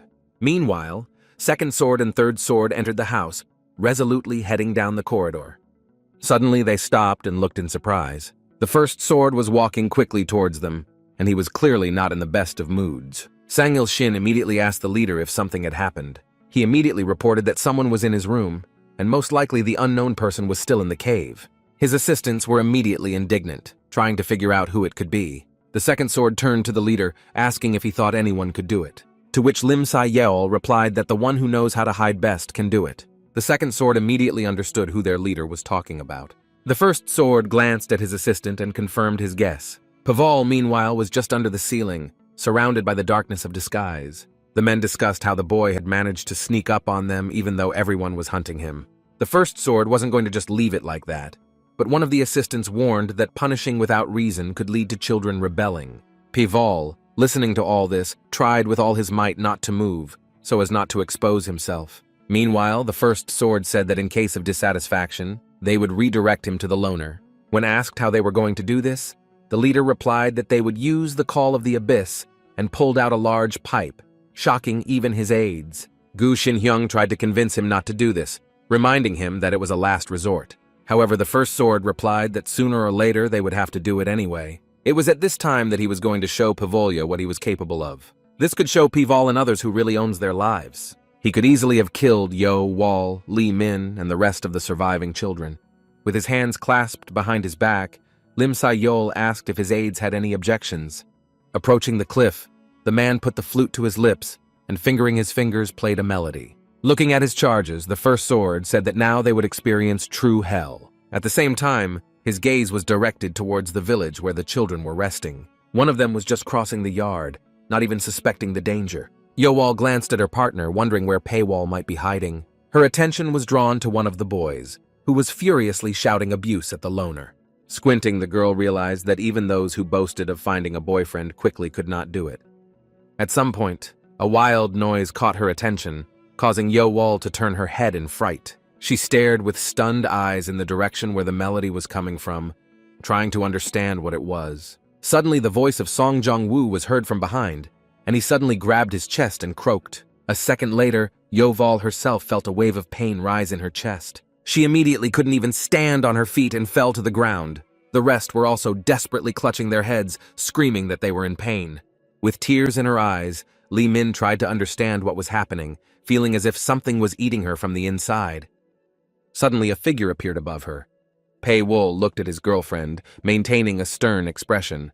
Watching their suffering, the boy felt his ears ringing. All over the city, would-be murderers, hearing the sounds of the pipe, were struggling on the ground in agony. Their faces were contorted with a grimace of horror and pain. From the cries of pain, he could tell that the guards had activated their restraints. Leaning towards the white-haired woman, he thought that he himself was not feeling very much pain. Looking at Li Min's face, covered in tears, Pei-wol couldn't understand why he was okay. He frowned, wanting to get everything sorted out as quickly as possible. The boy reached out and patted Li Min's back, trying to figure out what to do next. A bright light appeared around him as Pei-wol tried to infuse his friend with energy. Leaning on his knee to get up, the guy realized that her energy was in perfect order. However, her face was still contorted in pain, so the difference between them still remained unclear. They were given the same food, and they also had the same living and learning conditions. Suddenly, an image of a pair of red eyes glowing on a white snake body in the darkness appeared in my memory. Paval suddenly opened his eyes wide, realizing that the difference could have been the snake venom. If the restrictions were related to poison, then everything fell into place, since he had long since gained immunity to it. However, the boy did not understand how the guards activated the poison in everyone at once, since he understood that it was impossible to release it with sound alone. The next hypothesis was that they had mixed some kind of insect into their food and now woke it up with a sound. Suddenly, loud voices were heard from afar, rapidly approaching. After one of them said that all the children were here, Paval realized that they were coming to him. Security officers in red hoods walked down the street, peering intently into the faces of suffering children.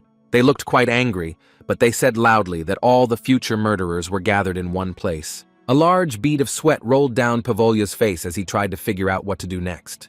His first thought was to run away, but he quickly realized that this would show the executioners his invulnerability to poison.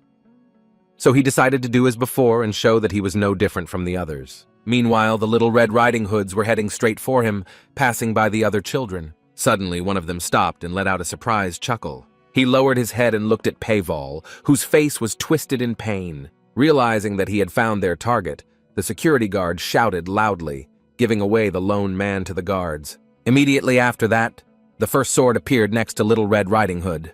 Without wasting time, the leader took out his sword, the blade of which flashed in the darkness. He swung it, preparing to attack Pavolya. A moment after the blade sharply cut into the boy's shoulder, a loud cry of pain echoed through the cave. Lim Yahello leaned over and asked him if he was the one who had broken into their room. However, Piwol could only open his mouth wide and scream. Looking at this grimace, First Sword said that up until now he had managed to hide his abilities well. Realizing that nothing could be done with the boy, the leader swung his sword, intending to finish him off right away. The new movement in his injured shoulder made Piwol scream with renewed force. However, suddenly from behind, Sim Sayol heard the voice of the second sword saying that this could not be done. The man said that Piwol could infiltrate anywhere, however. First Sword said that they could manage without him. Glancing at the boy, the leader said that he would not be easy to control. However, Gu Xinhyung noticed that he was not immune to poison, so they had nothing to fear. Hearing that his plan was working, Piwol again depicted the pain of the poison. For a moment, the guards froze, watching intently what was happening before them. Looking at the Red Riding Hoods, the First Sword ordered them to give the children the antidote. A moment later, Piwol felt a glass of medicine touch his lips. The rest also received the antidote, and were now trying to understand what had happened. The First Sword explained to them that they had just been punished because of Pavolya, and he also advised me to remember this pain well in case I want to throw something away. After some time, Piwol was sitting in his room meditating peacefully. An image of the second sword appeared in his head, saying that the boy was vulnerable to poison. Paval kept his eyes tightly closed, analyzing everything that had happened to him. The snake was remembered again, with the help of whose poison he gained immunity to the effects of Gu's poison. The fact that the restrictions did not affect him to their full extent pleased the boy. Suddenly he opened his eyes and looked ahead with a determined gaze. In the hallway, Li Min's voice was heard, asking if Paywol was really here. She, along with Yeo Wol and Gyeoksan, walked through a dark tunnel, holding torches in front of them. The leader looked around and grimaced in disgust, adding that she couldn't believe the guy could sit here all the time. Gyeoksan laughed, noting that he preferred some hole over company. Meanwhile, the words of the First Sword echoed in Yovol's mind, saying that they had been punished because of Pavollo. She understood that everyone hated the guy right now, so he didn't have much of a choice. Gyeoksan, meanwhile, continued to resent the fact that it was practically impossible to find a single person now. However, the next moment, Pivol's voice was heard behind him, asking if they were looking for him. The girls also returned there and screamed loudly in surprise. Gyeoksan shouted loudly for him to stop hiding his presence. However, Piwol approached the girls and asked them what exactly they wanted. Yowol frowned and replied that they just wanted to talk. However, the guy still didn't understand what exactly he was talking about. Without taking her gaze off him, Yowol replied that she wanted to discuss the restrictions. She was curious if he knew anything about them, as she remembered well that he wasn't with everyone when it all started. But then, he showed up. And this meant that he was able to come, and the restrictions on him either did not apply or were less effective. Hearing this, Li Min stared at the boy in shock. She suddenly remembered that she was in a lot of pain, but at some point it became much easier. This finally confirmed Yovol's assumption that he knew something about the restrictions firsthand. Realizing that it was pointless to deny it, Paywol just exhaled, confirming her assumption. All three of them stared at him with huge eyes, not expecting him to agree so quickly. Paval added that he knows exactly what was done to them. For a moment, there was a long silence in the hallway, as the guests waited for the conversation to continue. Finally, Yoval couldn't take it anymore and screamed, demanding that the boy tell them everything. However, Piwol only looked at her coldly and asked why he had to do this. He asked why he should bother explaining everything now. At this moment, Gyeoksan could not stand it, and was outraged by the boy's attitude towards his comrades. Piwol closed one eye and measured his guests with a careful gaze, surprised that they had suddenly become comrades. When he asked if they would be very enthusiastic about trying to kill their friend, the trio stared at the lone man in bewilderment. The first to orient himself was Gyeok-san, who shouted that from now on they would be comrades and he would not leave him under any circumstances. He threw his arms out to his sides in triumph, ignoring the girl's intense gaze. Tilting his head, P-Wool asked him if he really expected him to just buy into it. Gyeok-san said that without perseverance, he would not have been able to change his appearance, and having someone like him on his side was very beneficial. The guy advised the one-eyed one to check in on their group if they ever got out of the dungeon. Suddenly, a torch appeared near him, with a bright flame burning at the end. Yu-Wol came forward and said that she would now be his friend too. At the same time, she struck herself on the chest and promised that those who followed her would never cause trouble to anyone else. Li Min froze, thinking about what exactly she should do now. Finally, the white-haired woman said that she would consider him special and would never betray him. Pei-Wol stood silently, carefully studying the trio that had come to him. Finally, he opened his mouth and said that all this was because of Gu's poison. All three looked at him in amazement, not understanding what he was talking about. Odenak explained that they had all been placed with a very poisonous insect that was constantly in hibernation. However, with the help of the flute, the first sword managed to awaken her, causing her to begin injecting poison into their blood. But Yoval immediately asked why this poison didn't work on him the way it did on them. The guy explained that he was immune to the poison, so the restriction had virtually no effect on him. The trio still didn't believe it, but Peival said he had told them everything he knew, so it was up to them to decide. The loner himself understood that the more people are freed from restrictions, the more opportunities open up. Suddenly, Li Min approached him and quietly called his name. Looking at his concentrated face, the girl thought that he was too mysterious and she could not understand him. She was interrupted by Yu-Wol, who also came over and assured the guy that he could come to her if he needed anything. Closing his eyes, Pei-Wol nodded his head in gratitude and said he would definitely come back if needed. Immediately after that, the leader turned to head into the city, and Pei-Wol went to his room. However, suddenly he saw Li Min in front of him, who kept her gaze on him intently. Looking down at the stone floor, she murmured the name Li Sol-min. Noticing the lonely man's puzzled look, the girl explained that this was her real name. She also added that she wanted him to remember it. Immediately after that, the girl turned around and walked towards the side where the underground city was located. Pei-Wol froze, his shocked gaze piercing Li Min's back. After some time, for the first time in a long time, the underground city was illuminated by sunlight. It passed right through a large hole in the stone ceiling. The first sword addressed his charges, saying that today they would be let out. He stood before a crowd of children who were attentively hanging on his every word. They thought that they would finally be able to see the outside world. Suddenly, the first sword loudly called out to Yoval. The girl immediately raised her hand, indicating her location. The leader explained that he and his teammates would get out now, and then she had to lead the rest out. Hearing her task, the girl agreed with a smile.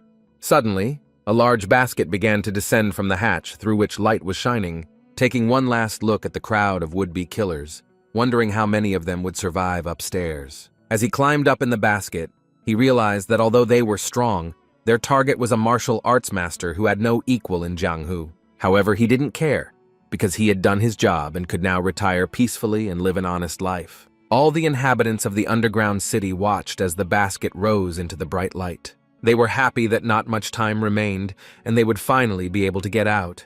Yoval immediately took on the responsibilities of leader and said that since everyone wouldn't fit in the basket, they would split into groups. Watching the first group of children climb up, Pei-Wol still couldn't believe that they would actually emerge from the dungeon. The thought arose in his head that what he had been waiting for so long would finally happen. He was approached by Yoval, who suggested that they would soon be sent on a mission. The guy said that it was possible, while also asking if they were able to deal with Gu's poison. Looking at the basket that was being lowered for a new batch, the girl replied that Min was very knowledgeable about poisons. Hearing the girl's name, Peival was very surprised. However, there was no time for further questioning, as Yoval immediately rushed to the basket. Looking ahead resolutely, she said that all that remained was to rise to the surface. The guy also looked resolutely ahead, realizing that she was right. The rest of the children crowded around the basket that was to be their transportation outside. Grabbing hold of one of the ropes, she turned to the others and told them to jump, adding that they were the last ones. When the basket lifted off the ground, Peival looked down in amazement. There, slowly sinking into darkness, remained the underground city in which they had spent the last 7 years. Looking at the stone wall, he thought about how he had no idea how deep underground they were. Frowning, Pival decided that these were not just hellish conditions, but real hell. Suddenly he heard Gyeoksan's voice, happily saying that they would soon be released. The boy raised his head and looked in the direction they were heading. Suddenly he abruptly tore the sleeve off his arm. Without wasting time, Pival immediately folded a piece of cloth, folding it like a bandage. Blindfolding himself, he ordered his companions to do the same if they did not want to go blind. Realizing that he was right, Lee Min and Yo Wol immediately did the same. Gyeoksan cursed loudly, frantically trying to close his eyes. The bright sunlight came from above, growing stronger and stronger. Pival couldn't even stand it and covered his blindfolded eyes with his hands. For him, who had not seen the sun for 7 long years, the light was still too bright, and it became brighter and brighter as they approached the surface. The winch, with a slight creak, wound the ropes that lifted the basket with the children. Finally, the basket quietly hit the cold stone. Everyone inside breathed a sigh of relief, realizing that the journey was over. The next second, footsteps were heard approaching nearby. A man's shadow loomed over the children sitting in the basket, their eyes covered with their hands. The unknown person carefully studied the children and said that he finally saw someone who would be useful. Pival, hearing someone's voice, tried to understand who it was while ignoring the burn on his hand. The unknown person carefully studied the arrivals, saying that the customer would be satisfied. His gaze wandered from one would-be assassin to another, trying to find the best one. Pival heard that the voice was completely emotionless, so he assumed it was someone from the command. He adjusted the bandage, assuming that the unknown person was the captain of the Red Phantoms. Guju Yang ordered the children to be loaded into a cart to be taken to the Pure Wind Manor. Immediately after that, his subordinates appeared next to him and bowed humbly, obeying the order. The future killers, blindfolded and holding each other, set off in a closed wagon. Turning his head to where the voice came from, Pival mentally noted that he remembered the voice. So in the future, he could easily find the captain of the Red Phantoms. The carts with the children loaded into them set off along a mountain road that ran between steep cliffs. When they arrived, Guju Yang said that they could get used to life outside, but they shouldn't relax because he would personally finish off those who fell behind. When his eyes had adjusted a little, Piwol took off his mask and looked out the window. Shinnok, who looked a lot like Yeon-san, was watching the loner closely. Next to him stood Gyeok-san and another boy, who had not expected to see such a neighbor. Without even turning his head to them, Piwol said that although they had been housed together, they might not pay attention to him. To which Gyeok-san assured that no one cares about him. Hearing this, Piwol turned to face the boy, his lips stretching into a faint smile. Looking out the window, the boy decided that since they were on the surface, it would be nice to wash up. The rest of his roommates approached him and incomprehensibly asked him how to do it. Gyeok-san suddenly looked out the window and exhaled in surprise, realizing exactly how he wanted to wash himself. On the street, in the moonlight, a small round well with a bucket was visible. A minute later, there was a splash of water and a satisfied exhalation. After taking a bath and changing clothes, Piwol lay down on the grass and, with his hands behind his head, began to look at the sky. He was delighted by the moonlight, as well as the wind and cool water that indicated he was on the surface. He exhaled contentedly, closing his eyes peacefully. The guy remained outside, falling asleep right under the night sky. The next day, the rest of the children also enjoyed the fresh water, dousing each other with water and accompanying it all with cheerful laughter. Piwol, having woken up, sat under a bush, watching the sunlight break through the leaves. 2 of the children were interested in a yellow dandelion, around which they bent down. However, one of them said with tears in her eyes that she had never expected to see anything like this. Piwol watched from a distance as they crouched down with tears in their eyes. There was a slight smile on his face as he was glad they had left the underground city. Suddenly, a black polished boot landed right in front of them, crushing a dandelion. The girls, who weren't expecting this, raised their tearful eyes upwards, not understanding what was happening. Suddenly, 2 daggers fell onto the grass with a loud clang. The unknown warrior coldly warned them that they would soon be given weapons, which they should keep an eye on as they would soon need. Piwol sat up and looked at the daggers that lay before him. Meanwhile, at the Pure Wind Manor, Guju Yang was sitting at the table with Lim Sai-yeol, discussing their affairs. Pouring tea into his guest's cup, the captain of the Red Phantoms thanked him for the work he had done. However, the first sword closed his eyes and said that they were only doing the work they were supposed to do. To which Guju Yang said that thanks to them and the sacrifices they made with the children, their group would thrive. So he added, pouring water into a cup, that since they had done everything that was required of them, they could go on their legal vacation. Lim Yeol looked at the man across from him and asked if his resignation had been approved. To which the captain, raising his violet, said that not only his resignation had been approved, but the second and third swords could also step down from their duties. Touching the vessel with his lips, the first sword thanked his interlocutor. Guju Yang said that there was nothing to thank him for, since he had dedicated his entire life to the Red Phantoms, and this was the least he could do for him. Lim Yol considered it his duty to inform the captain of the Red Phantoms that the children he was raising were too talented. Hearing this, Guju Yang frowned and looked sternly at his interlocutor. When he said that it would be a shame to lose the children, he raised his hand and said that he knew it perfectly well, and although he understood that talented assassins were always needed, he could do nothing about it, so their cooperation would end there. Looking sternly at the Red Phantom's captain, Lim Yeol asked him if he had identified the personal customer, to which the captain of the Red Phantoms replied that he did not do this, because when you are conducting business, there is a line that should not be crossed. Besides, he didn't want to anger a big influential person who was ready to pay 500,000 gold yuan for his order. If they can fulfill the order, the balance of power between the White Lotus and the Red Phantoms will change dramatically, and they will be able to enter into confrontation. Hearing such a plan, First Sword frowned and looked sternly at his interlocutor. Meanwhile, the children set about the task, holding a variety of weapons in their hands. Peival looked at the serrated sword he had been given and which he now held in his hand. Suddenly, Gyeoksan's voice was heard from behind, quietly asking what he was thinking about, suspecting that he was simply scared. Turning to face his companion, the loner replied that he felt something akin to fear, but Gyeoksan came closer and said with a wild smile that he would never believe that he could be afraid of anything. When his partner suggested that he was actually scared, he just got indignant, saying that it wasn't true. The boy himself couldn't wait for them to be sent on a mission, because he considered the only reward for all the torment he had endured to be someone's severed head. Pevolya was not at all surprised by this order of things, since he himself felt something similar. Suddenly, the squad of child killers heard the order to move forward and not forget their weapons. For a moment they froze, staring at the gate, which was slowly opening. Gyeoksan moved closer to Pei Wol, and with a wild smile, waited impatiently until he could get to the first thing. At the same time, their leader calmly ordered them to move quite covertly. Pevolya was not at all surprised by such an order, and he used the turtle breathing technique. When they came outside, their leader was the fourth sword, who also wore a similar bandage. The assassins, without wasting time, rushed after their leader, trying to keep up with him. Turning his head to check if they were following him, the man noticed that they were not a step behind. The children's good physical fitness indicated that their older brothers had taught them everything they knew.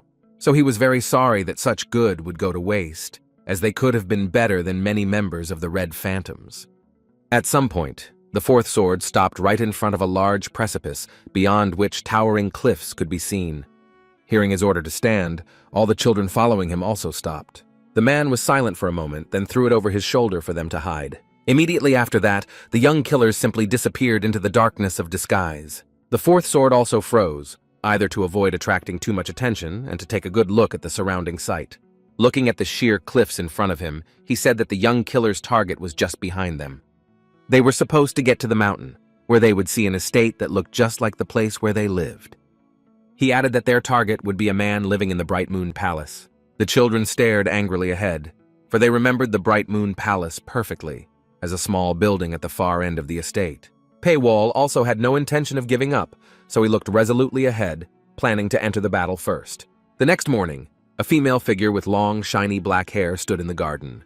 The girl looked ahead with big blue eyes, examining the beautiful garden flowers. She reached out and touched one of the blue lotus flowers with her finger. But immediately after her touch, the flower shattered into many small particles. The woman froze for a moment, watching them fly away in the wind. Her attention was caught by a voice behind her, asking if she was alone again. Behind her, the girl saw an elderly woman with gray hair and a scepter in her hands. Hede Mei, who had the status of a brilliant master, was now drilling the young girl with a stern gaze of dark gray eyes. The brunette folded her hands in a respectful gesture and bowed, explaining to the master that it was so fresh outside that she decided to take a walk. However, the older woman was not so easy to convince, and she assumed that the girl was still angry with her, adding that sometimes she became very sentimental. Young Solran replied that she was only a little worried because her fate was being decided. The craftswoman glared at her, and the tension even caused a vein on the woman's temple to bulge. She screamed at her not to speak to her in that tone, but young Solran was not afraid of her at all. The master reminded the girl who had brought her here, picking her up from the street, indignant that she now wanted freedom. However, the brunette just smiled calmly and said that it was just thoughts out loud. She hugged her mentor, asking her to calm down and saying that she knew that a student always follows their teacher. The master calmly closed her eyes and said that if they did not receive an answer today, they would implement the plan they had been preparing for 7 years. Young Solran closed her eyes and said that she would always follow her master.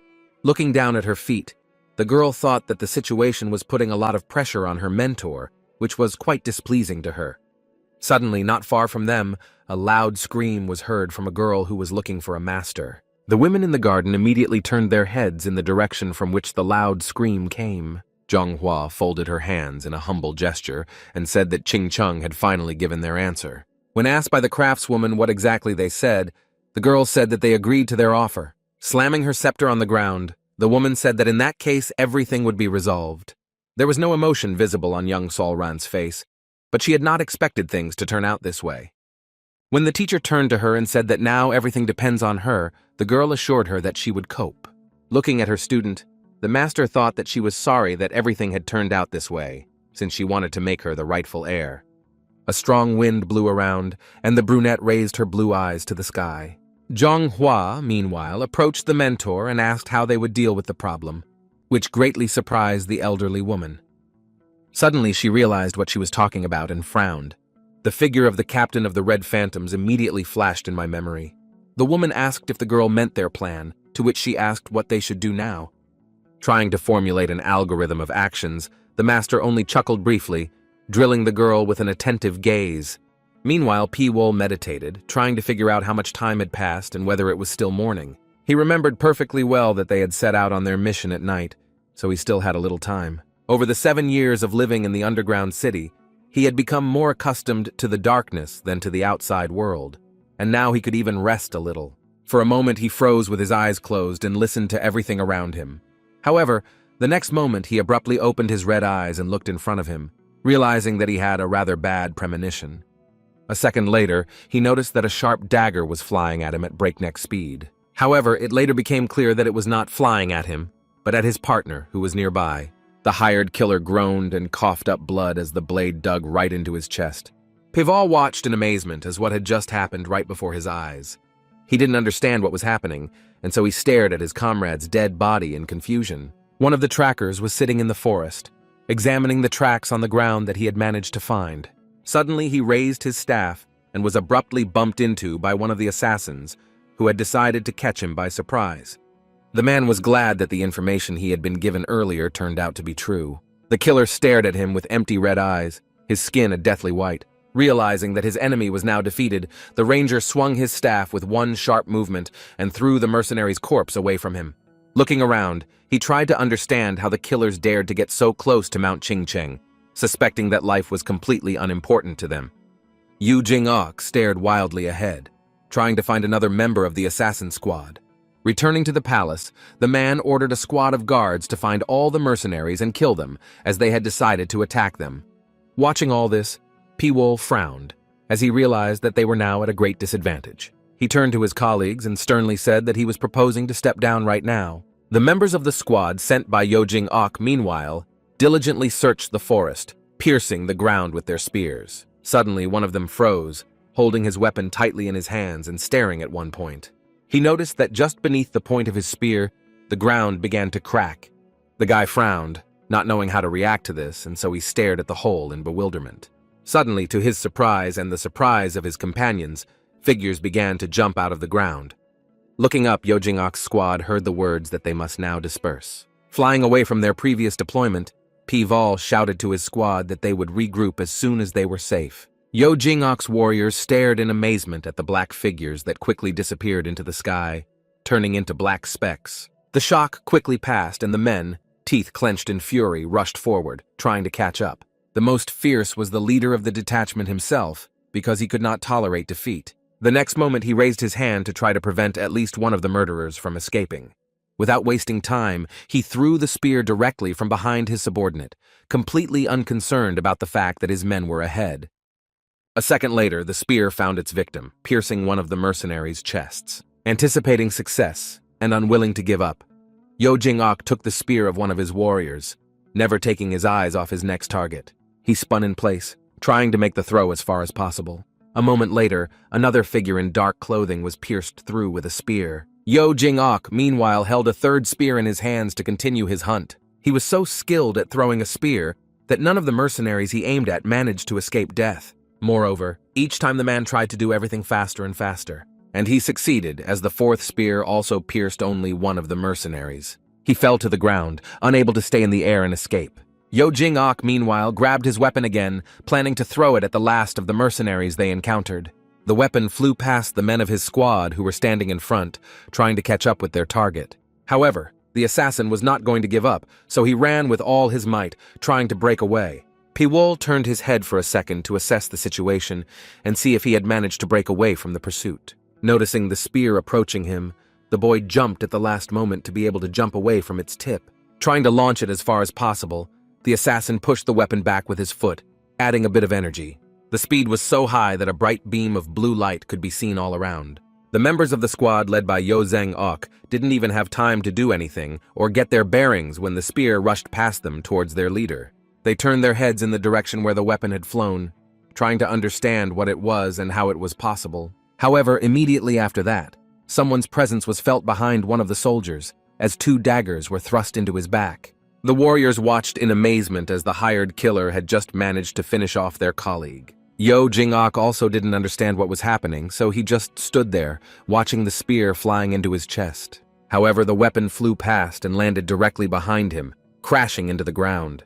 A few drops of blood dripped from the ear, which was indeed wounded. Not expecting this outcome, the man shouted to his squad to take a closer look at what had just happened. Immediately after that, he shouted loudly, ordering the soldiers to catch up with the mercenary and kill everyone. Looking at the panic he had caused, Piwol realized that he couldn't handle it on his own, so he had to get out of here. Leaving behind several dead members of the squad, the boy rushed into the forest thicket. Yo Jing-ok, looking at his target who was rapidly leaving the battlefield, clenched his teeth tightly. He picked up another spear to try to hit the last mercenary again. One of the assassins he had managed to catch earlier was slowly moving forward, not getting up and staining the ground with blood. Yo Jing-ok could not understand how he had managed to stay alive until now. The boy in black's face was dripping with sweat as he struggled to pull himself away from the spot where he had been wounded.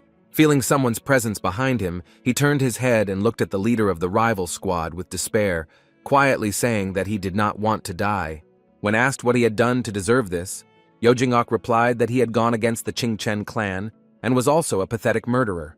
Piwol, meanwhile, tried his best to escape the pursuit and to hide his tracks as best he could. He ran headlong through the forest, despite the fact that he encountered branches from bushes and trees along the way. Staring fiercely ahead, the boy wondered how the Qingchen clan had managed to find their group, since they hadn't seen a soul while they were climbing up.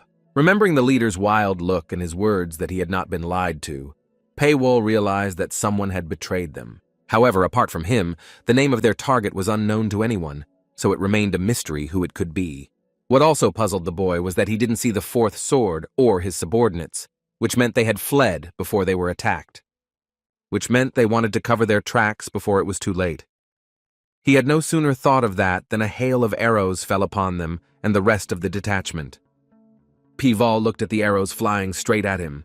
When one of them dug into his shoulder, the boy winced in pain, squinting one eye. He immediately fell to the ground, unable to stand up to the active attack. When he tried to get up, there were already 2 arrows in his shoulder, and blood was slowly flowing from the wound. He was curious as to why this was all happening, suspecting that either there had been a split in the Red Phantoms or the customer had changed his mind. Sweating, Piwol could only think about one thing, namely that the Red Phantom squad had betrayed them. Trying to hide, the boy left bloody traces on the ground which formed stains. Following him, one of the archers looked around, trying to figure out where the mercenary had gone.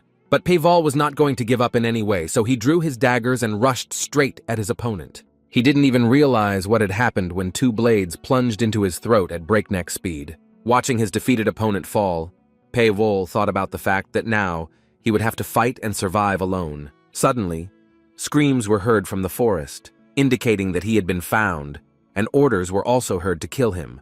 The tired and wounded mercenary removed his mask from his face to make it easier to breathe and looked around. Without thinking for long and realizing that he didn't have much choice, the boy threw himself from a high cliff straight into the river. 3 meters from where he did it. On the shore, the guy noticed a strange structure made of small stones and sticks. Trying to catch his breath after the unexpected swim, Pavel stared in amazement at the pattern that had formed right before his eyes. However, realizing that he could not afford to stay in one place for long, the boy turned around and went deeper into the forest.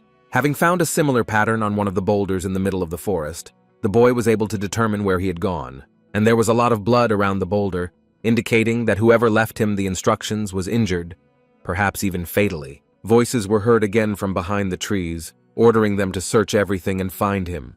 Pavel stared blankly ahead with red eyes, trying to figure out what to do next. Having found a safe place, he carefully studied those who were pursuing him, realizing that judging by the clothes, at least 7 clans had gathered here. From this, the boy guessed that the matter was far from the Red Phantoms themselves, so he prepared for battle. At some point, he entered into battle with one of his rivals, brandishing his daggers. However, turning his head, the boy looked closely at the one with whom he was just about to engage in battle. Lv1 stood in their mercenary attire, staring at the lone man in shock and not knowing what to do next. Lying on the ground and looking up in front of him, Paywall asked his friend if it was really her. Realizing that she was in no danger, the girl stretched her lips in a slight smile and breathed a sigh of relief. Lv1 smiled despite her bloodied face and said she was very happy to see him. However, the next moment the guy was already catching his girlfriend, who had fallen helplessly from her feet. After examining the girl, Paywall realized that her wound was quite serious, and at this rate she wouldn't last long. Trying to keep her strength up, he asked her where the rest had gone. Lv1 said that most of them died, and she doesn't know what happened to Yeowol and Song Jong-woo because they were separated. The leaders bravely rushed into battle, trying to protect their men and ordering them to retreat quickly. The last time she saw her, Yeowol was fighting an entire squad and ordering everyone to retreat forward. Lv1 watched their fight with tears in her eyes, realizing that there was little chance. The girl said that her friend had stayed behind, and they were fighting to buy time for them. Pavel silently looked at the exhausted body of the white-haired woman, pressing her to him. The next moment he let her go, allowing her to lie down on her back in peace. Realizing that there was nowhere to go, he coldly informed her that she didn't have long left. But Lv1, looking at him with her half-empty eyes, said that she knew this very well. The guy was surprised that his girlfriend was absolutely not afraid, so he asked her if she didn't want to live, to which Lv1 asked him if he could save her, since she wanted to live. The girl watched as her only friend lowered his head, realizing the hopeless situation. She closed her eyes and said that she had come to terms with everything, as she understood perfectly well what state she was in, but was glad that she would not have to die alone. Closing her eyes and barely uttering words, Lv1 asked him if he would be with her until the end. Paywall didn't even raise his head because he couldn't bear to look at his dying friend, but he confirmed what would happen to her. The girl added that after everything they had gone through to get out, they would have to die here.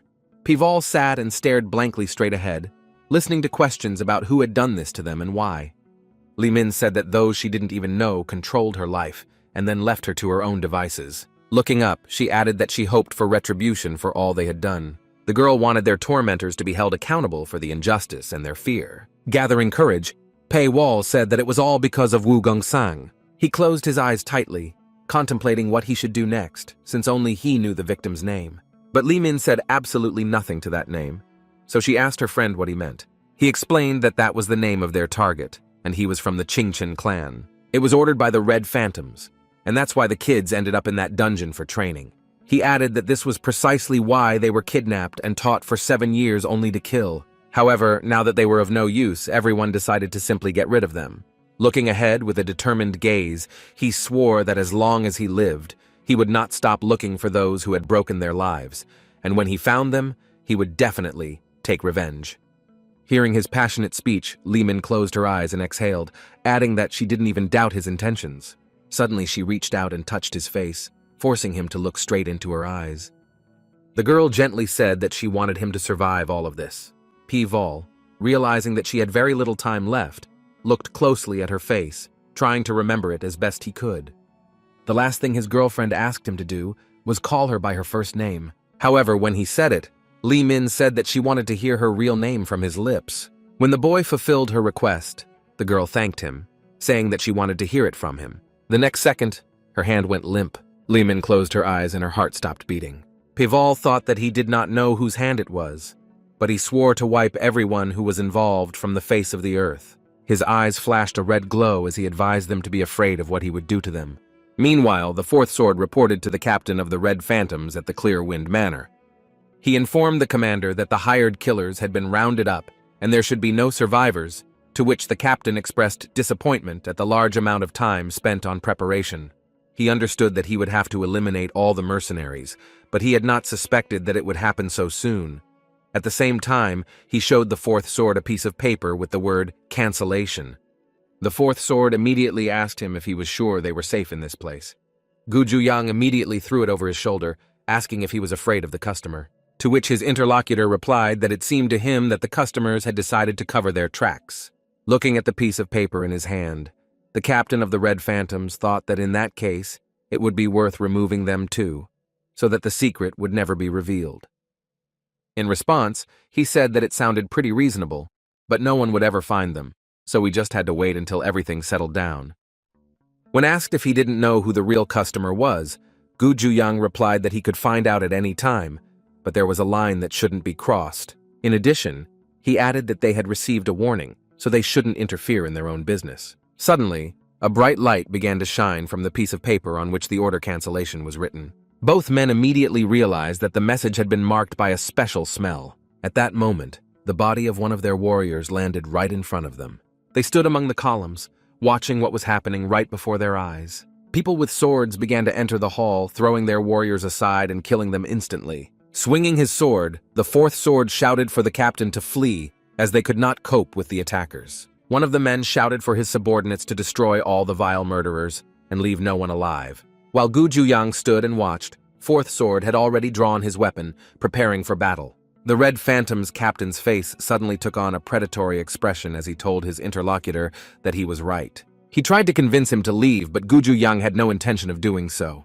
Turning his head to the Fourth Sword, the man said that the crowd needed him, as they would not leave him a chance to escape. His eyes glowed with a predatory red light as the captain told the attackers that they had crossed the line. Raising his hands high above his head, he slowly began to draw his sword. The crown on his head swelled, and Gu Zhuyang said he would show them what he was capable of. With these words, he rushed forward into the crowd, planning to grab as many as possible with him. The soldiers looked in his direction, not understanding what was happening, but not expecting immediate resistance. The next moment, there were sounds of swords swinging, and several heads flew away from the bodies. The captain of the Red Phantom stood, swinging his sword furiously and slashing at his enemies. Looking at the rest of the attackers, the man warned that this would happen to anyone who went against them. There were sounds all around that said they had to hold out just a little longer, and if they did, they would definitely win. Suddenly, a figure appeared before Gu Zhuyang and said that he would not let him do anything. She raised her hands and bright light began to pour from her palms. Trying to fully comprehend what was happening, Gu Zhuyang looked towards the unknown visitor. At some point, a ball of bright light flew at him, and he raised his sword to strike. The man's eyes burned with bright red fire as he swung his weapon to cut through the light. That bright ball suffered absolutely no damage, instead raising only a cloud of red dust. Standing amidst the dust, the Red Phantom captain lowered his head, trying to comprehend what had just happened to him. Blood flowed from his mouth and he coughed, holding his stomach. Looking in front of him with frightened eyes, Gu Zhuyang thought that he had never seen such strength before, so he wondered who exactly he was dealing with. Zhonghua glared at him sternly, asking how a dirty murderer dared to ask who she was. Her lips were tightly pressed into a thin line, and her eyes showed all the hatred for the opponent standing opposite. Suddenly it dawned on the captain of the Red Phantoms that before him stood the man who had always been called the Ruinous Heart. Now the man understood perfectly well who had ordered him, but he didn't have time to say anything because the girl abruptly shut him up. Not daring to argue with such a strong opponent, the captain really fell silent. Stretching her hand forward, she warned him that if he said another word, she would tear out his tongue. The figure of an elderly woman with gray hair and feathers immediately appeared before Gu Zhuyang's eyes. Now he understood that their customer was the Ame clan. Looking at the angry messenger, he chided himself for not immediately realizing that they were involved in this. Standing in the middle of the dilapidated hall, the captain of the Red Phantoms regretted not having learned the name of the customer, as the wrong choice had led them to ruin. However, the man was not going to give up, so he held out his red sword in front of him and warned that he would take Manhwa with him to the afterlife. However, not a single muscle twitched on the girl's face, because she didn't understand how he dared to make such a statement. Manhwa launched several balls of bright light at him at once. Guju Yang swung his sword, launching blood-red trails of energy around him. Determining the right moment, he rushed forward, planning to end the fight between him and the girl with one blow. Manhwa, meanwhile, was sending out rays of light, trying to protect herself as quickly as possible. Her gaze was quite determined as she stared at her opponent. As soon as he reached the girl, their energies intertwined, showing their opposition. Manhwa thought that the leader of the vile assassins was quite a skilled fighter. Looking into his blood-red eyes, the girl was glad that they had come together in a fight during the day. However, she aimed to get rid of all the mercenaries, so she swung her weapon and rushed forward with a wild scream. Guju Yang froze for a moment, staring in amazement at the huge whirlwind flying straight at him. The man did not know where to hide from the elements that could destroy him. The only thought that popped into his head was that it seemed like the end had come for him. With him would come the end of the Red Phantoms, whom he personally helped rise from the very bottom. The man had once wanted to equal the White Lotus, but now he was completely defeated. However, the captain did not want to just give up, so he took out his sword and swung it in front of him with all his strength. Tense, the man shouted that he simply had to survive. At that moment, another tornado hit him with renewed force. Guju Yang's eyes glowed with a demonic red glow, and smoke billowed from his mouth. However, the next second he fell backwards, feeling his leg being severed from his body. Looking at one of the attackers, the Red Phantom's captain tried to understand who had intervened in the fight. However, this hitch was enough for Manhwa to get close to the enemy. A moment later, Guju Yang was completely enveloped in a strong wind. Feeling a sharp pain from the wound in his stomach, the man opened his mouth wide and screamed loudly. Manhwa hovered in the air, carefully watching what the Red Phantom's captain would do next. However, when her opponent silently flopped onto the broken floor, she only let out a disappointed chuckle. All the subordinates who were watching the battle just desperately started calling out for their leader. Meanwhile, the people who came from Manhwa rushed at the Red Phantoms, piercing their chests with spears. Guju Yang lay on the stones of the broken floor, and a large pool of blood was spilling beneath him. With incredible effort, the man raised his head, trying to show that he could still fight. However, Manhwa was already preparing to deliver the decisive blow when a figure appeared behind her. Noticing her, the girl turned and, folding her hands in a submissive gesture, gave a slight bow. The master looked at her subordinates and wondered why they were still messing around with these worthless people. Manhwa quietly explained that they had delayed because they had not expected much resistance. Guju Yang, his face covered in blood, clenched his teeth tightly, trying to say something towards the women. He continued to lie on his stomach, paying homage to the great, brilliant master. However, she stood there and didn't even move. Unlike Manhwa, who suddenly began to approach her husband. The Red Phantom's captain asked why the Ime clan betrayed them if the order was placed by them. Manhwa looked at him with undisguised hatred. Continuing to lie on his stomach, Guju Yang accused them of being worse than animals. Spitting out blood, he shouted that they wouldn't dare do that to him. However, the next second, Master Eme simply thrust her scepter into him, forcing the Red Phantom captain to silence forever. Returning to her subordinates, she asked who would listen to this madman's ravings, entrusting the rest of the killers to her people. The next to fall from her clan's sword was Lim Sayol, who was pierced through the chest area. The man fell to his knees, and from his lips only the name of the clan that had finished him off escaped. Raising a tense gaze at the girl who had defeated him, he said that since they were led by a respected master, they had been rapidly gaining strength. The first sword asked the brunette what her name was, which made young Sol Ran pause for a moment. Barely able to utter the words, she finally quietly told her opponent her name. The girl carefully studied her opponent, who could already be considered defeated. Lim Sayol lowered his head and said that he had heard that the master's student was as beautiful as she was talented. Hearing this, the brunette calmly remarked that rumors shouldn't always be trusted. The first sword looked up at the ceiling, saying that despite decades of training, he was still not the equal of the Ime clan's disciple. The next moment, Lim Sayol fell onto his back and dark blood began to flow from beneath him. Young Sol Ran stood there like a statue, her gaze fixed on his body. There was something akin to regret in her eyes as she took one last look at the corpse before leaving. After that, the brunette walked over to where her sister and Master Aimee were standing. Zhonghua immediately sharply asked her why she was taking so long, accusing her of talking to dirty murderers. Suddenly, everyone present was distracted by the guards, who were pulling the man by the jaws. He was thrown to his knees before the master, accused of leading the murderers to Mount Qingcheng. Master Aimee immediately came up almost face to face and ordered him to tell her exactly how many murderers there were. The fourth sword just cleared his throat and cheekily asked what she had to do with it. The woman sharply replied that it was none of his business, ordering him to answer the questions. However, after hearing the man say that he knew nothing, the woman was indignant that he dared to lie to her. But he looked up at the master and replied that he wouldn't say anything anyway. Master Aimee stretched her lips in a wide, predatory smile as she said he was just a pathetic murderer. The woman touched his head with her hand, around which dark energy was already gathering. A moment later, the fourth sword screamed loudly in pain and terror. Master Aimee, not taking her predatory gaze off the hostage, asked again how many mercenaries he had brought to the mountain. Unable to bear the torture and coughing up blood, the man replied that there were 28 of them in total. When he finally asked the woman to kill him, Master Aimee simply walked away from him. The master approached the students and asked how many assassins they had already neutralized, to which she heard about 24 mercenaries. Looking sternly in front of her, the woman said that it would be safer to get rid of everyone.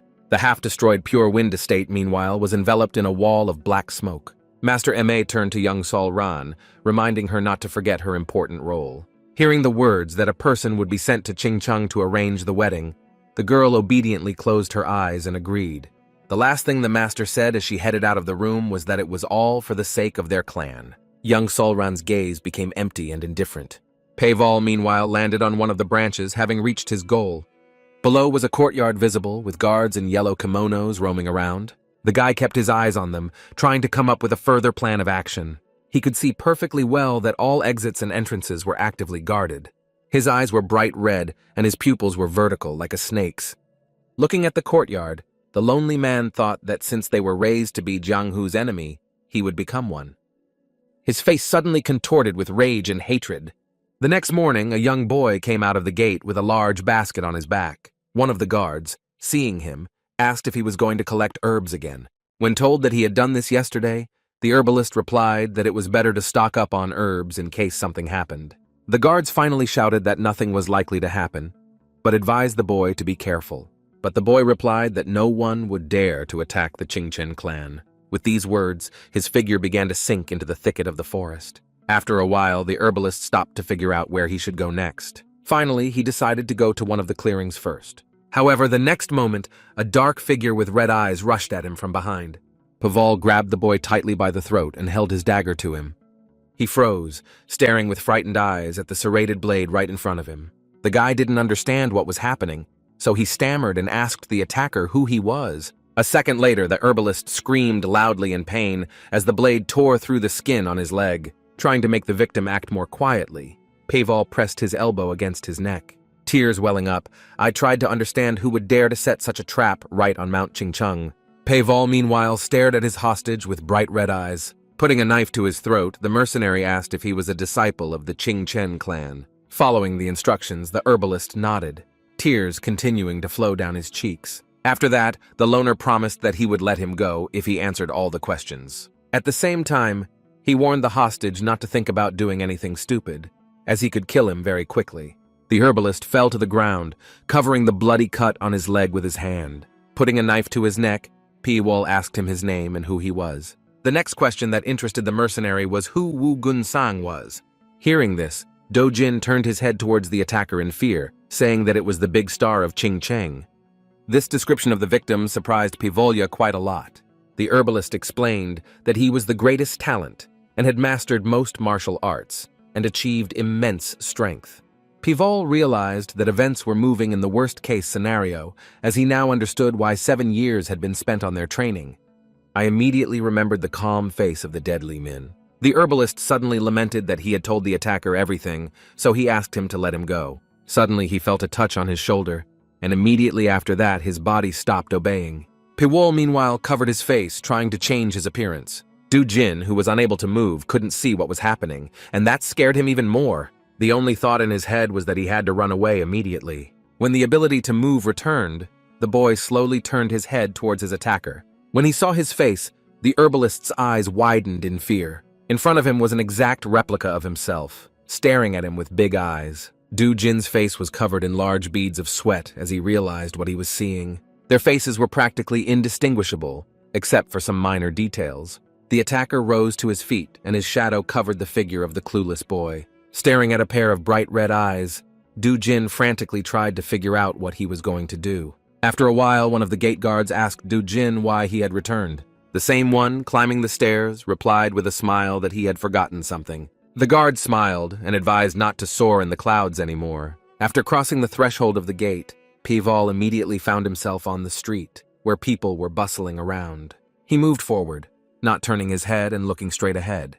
Being in a crowd of people, where it was very noisy, was quite unusual. Several men were laughing loudly, talking among themselves about their business. Pival began to emit darkness, which allowed him to disguise himself. At some point, the guy felt like he was left completely alone on the street. Finally, he reached a narrow alley, beyond which began a small garden. Pival stopped, raising his head and looking at the house in front of him in amazement. Wu Gongsang's estate was quite large, and there were heavy wooden doors at the entrance. Clenching his fists tightly, the mercenary remembered everything he had been taught over the past 7 years. Meanwhile, in the Shangqing Palace, the elders of the Qingcheng clan were sitting at a long table. The clan leader asked those present whether the situation outside had stabilized yet. One of the men replied that the pursuit of the killers had reached a dead end. The leader was outraged that they could not allow worthless mercenaries to attack their clan. However, the interlocutor was indignant that they could not allow this and that someone had deliberately planned all the ambushes. Wu Jinpeng's face looked angry. His lips were compressed into a thin line, and his eyebrows moved to the bridge of his nose. He immediately added that it was too early to think about who could have dared to do such a thing, since he had sent several students to find out the details. The man sitting opposite added that such actions were exactly what was expected of him. He added that their clan is currently at a very dangerous stage of development. Wu Jinpeng assured him that he would not allow another attack under any circumstances. I immediately remembered how in history there was a case where demons captured humanity. Then the great warrior Li Guok created the Alliance of the Will of Heaven, and those who agreed to unite and fight accomplished great feats and regained their former glory. At the same time, they and the Ame clan refused to fight and received the titles of 4 heavenly kings, which could not be confirmed by anything. And now the chairman was saying that if they wanted to catch up with other clans, they shouldn't be stopped by minor details. The right-hand man reassured him, assuring him that if everything went according to plan, they would catch up with the other clans in 10 years. One of the men immediately shouted loudly that this was great, rejoicing that Wu Jinpeng was on their side. At the same time, he suggested that since the right hand was so incredible, then his son should have similar talents. Looking at the leader's right hand, his interlocutor asked how his son was feeling. For a moment, Wu Jinpeng was silent, looking at the table in front of him. He knew that his son had closed himself off from everyone in order to train. Wu Gongsang sat in his training room, his face hidden in the shadows. Many different swords were stuck into the wooden floor all around. Wu Jinpeng stood up and, with his head bowed, apologized for not being able to raise his son properly. However, the interlocutor assured him that everything was fine, since such behavior was not strange for young men of his age. Despite this, Wu Jinpeng assured that he would try to see that his son pulled himself together. The man sitting opposite assured me that it didn't matter at all what people were saying around him. Meanwhile, Wu Gongsang grabbed his sword and made several strong swings with it. The man sitting opposite his right hand said that if the boy was raised properly, he would not be inferior to the heirs of the 3 great clans. Everyone present nodded their heads diligently, agreeing with the man's words. Opposite was the same picture, and only the right hand was looking sadly at the people around. Suddenly, the clan leader spoke again, drawing everyone's attention. He said he heard that the right-hand man had agreed to the engagement proposal with the Ime family. Wu Jinpeng agreed, confirming these rumors. There were many rumors about the beauty and wisdom of the future daughter-in-law, so the man assumed that she would be a good match for Wu Gongsang. However, closing his eyes, the right hand added that there was something that worried him. The chairman immediately understood that he was talking about the master of the Ame clan. She passionately desired to reach the power of the Qingchen clan, and after the wedding, she had every chance to do so. Wu Jinpeng explained that this was why he kept postponing his engagement. However, the man sitting opposite said that they had no choice, as they could not continue the feud in such a small area. Meanwhile, P-Wol stood in front of the door of the house, thinking about the best way to get there. It was his first time here, but he didn't think he would get lost, as he had seen many things that resembled an underground city. Walking along the wall, the boy realized that although the gate was closed, getting inside would not be a big problem. The next moment, he abruptly jumped onto the roof of the fence, hearing someone approaching. Suddenly, words reached my ears that Wu Gong-sang had summoned another girl. 2 guards walked by the fence, discussing the behavior of the future heir. Paval, meanwhile, lay on the tiles, trying not to give away his presence. When one of them said that he was covering up his training to sleep with whoever he wanted, his friend quickly put a finger to his lips and told him to be quiet. However, he did not remain silent, pondering which of the girls had been called today. Pei Will was surprised by this state of affairs, as he knew that the Qingchen clan was a clan of the blade, and none of them would allow such behavior in the training hall.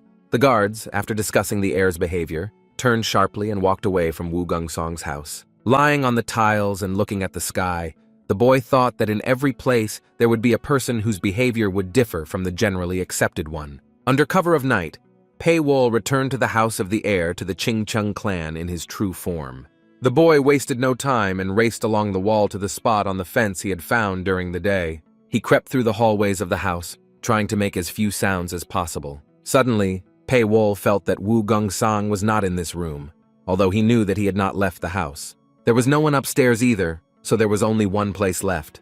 The guy was moving along a narrow corridor when he suddenly noticed a ventilation hole. It was through this path that he managed to get into a room whose floor was studded with swords. Among all this weaponry, on a spread blanket lay 2 figures. Wu Gong-sang was lying on his back, and a black-haired girl was lying on his chest. His long silver hair spread across the sheet. Paval looked at this picture through the grill of the ventilation shaft. Staring into the face of his future victim, he tried to remember it as clearly as possible. Even sitting in the ventilation tunnel, the boy could feel how strong the energy was coming from the heir to the Qingchen clan. The thought even crossed my mind that even the captain of the Red Phantoms wasn't that strong. In fact, you could say that Wu Gong-sang was on a completely different level. However, he remained human, so Paval took a rope from his back pocket. Realizing that Wu Gong-sang could be killed by twisting his neck, he tied a noose and began to slowly lower him from the ventilation. Paval looked down intently, trying to move as quietly as possible. The noose slowly descended to the neck of the sleeping Wu Gong-sang. The mercenary's face was covered in sweat profusely as he intently watched his actions. Meanwhile, the rope had already touched the neck of the heir to the Qingchen clan. When it was over, he suddenly opened his eyes and looked at the ceiling. Realizing that the mission required quick decisions, Paval tensed, pulling the rope tighter. He pulled on the rope with all his might. Feeling her lover's body jump sharply, the girl woke up and screamed in fright. The next moment, his body began to rise rapidly, and a dark figure descended from the other side. However, Wu Gong-sang was not going to give up just like that, so he cut the rope with one movement. Feeling the noose around his neck loosen, the heir to the Qingchen clan opened his mouth wide and took a deep breath.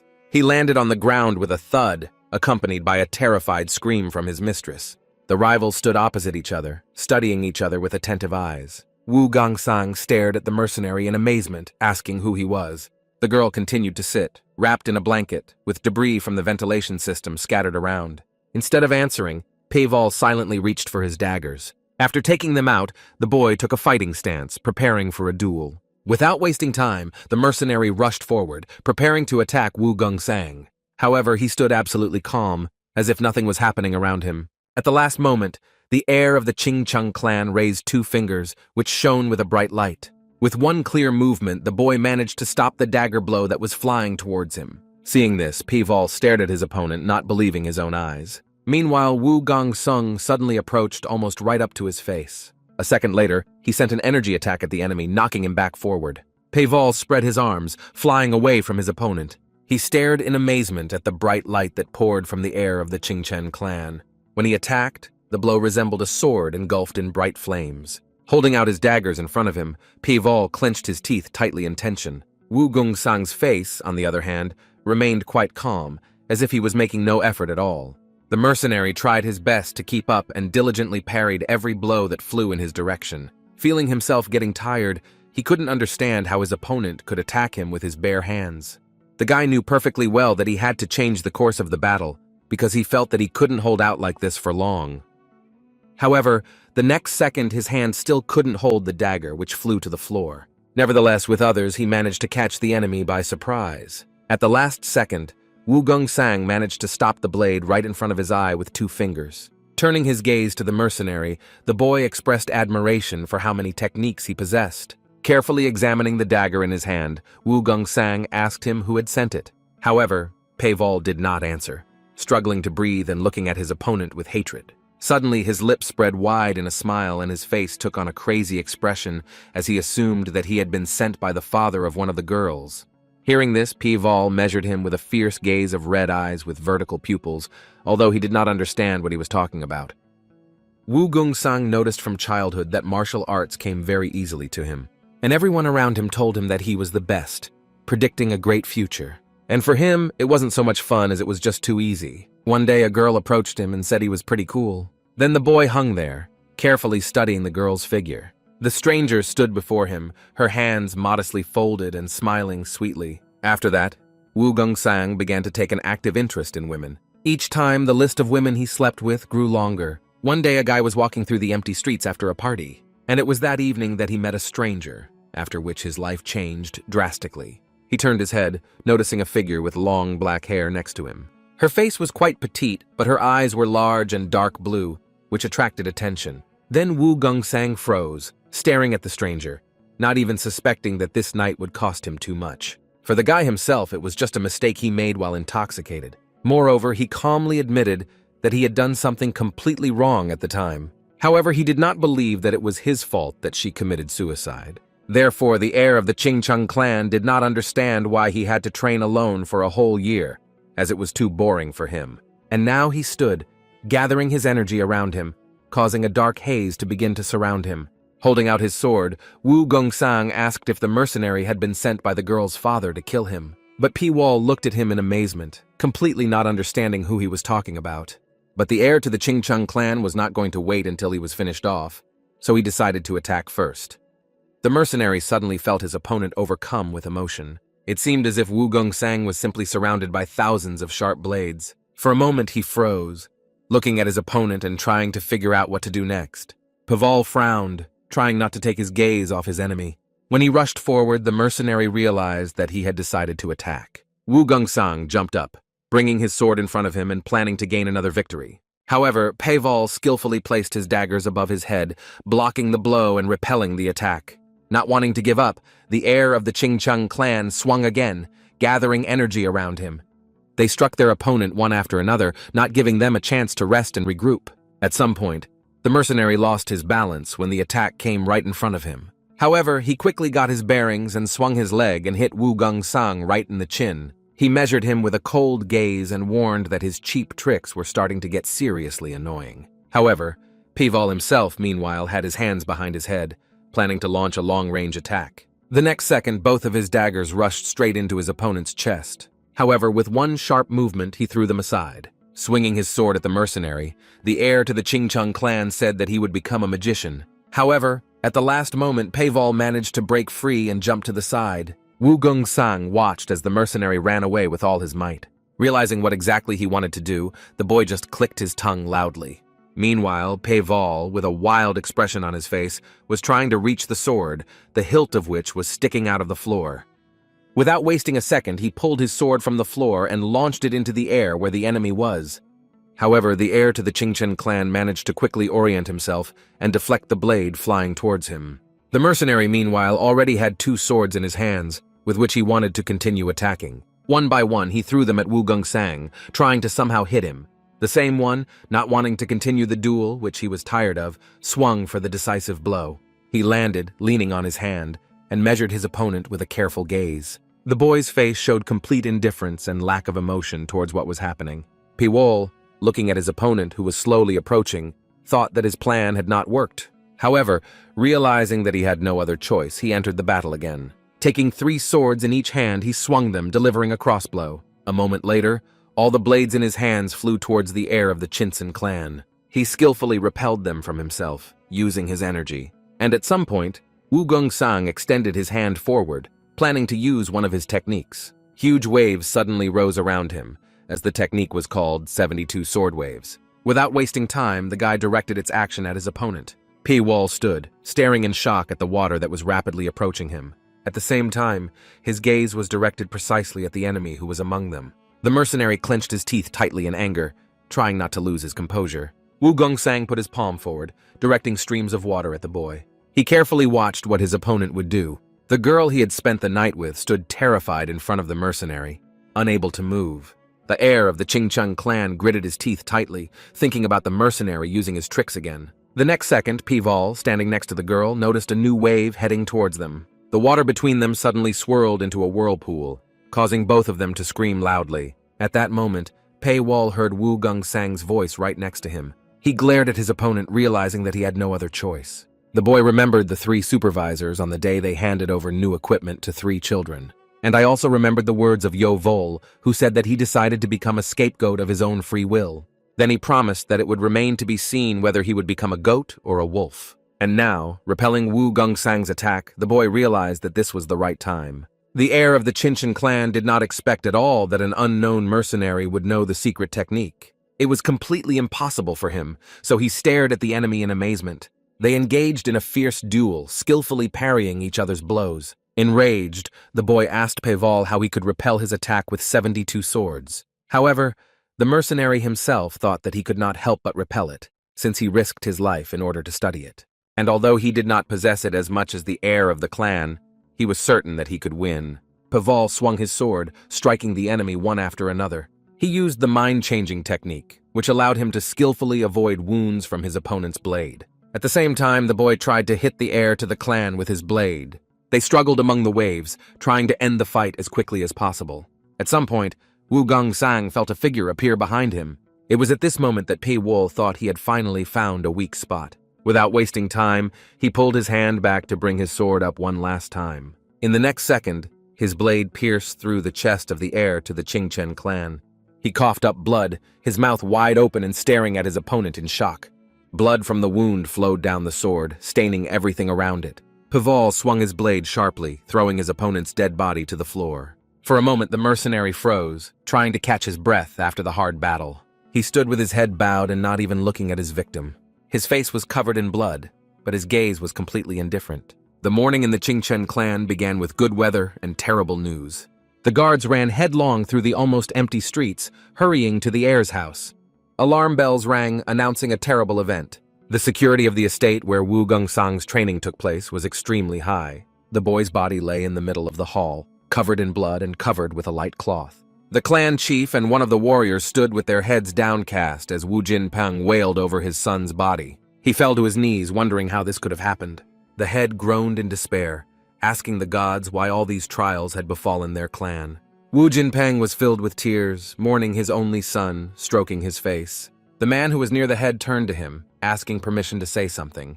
Turning his head to the side, he said that they had to get rid of the girl. She was sitting against the wall, wrapped in a blanket and staring blankly ahead. The head was outraged by the words that he wanted to get rid of the disciple of their sect, but the interlocutor reminded him that Wu Gongsan's reputation was at stake. It was perfectly clear that if rumors spread that the guy had let someone in during an isolated training session, his reputation would be ruined.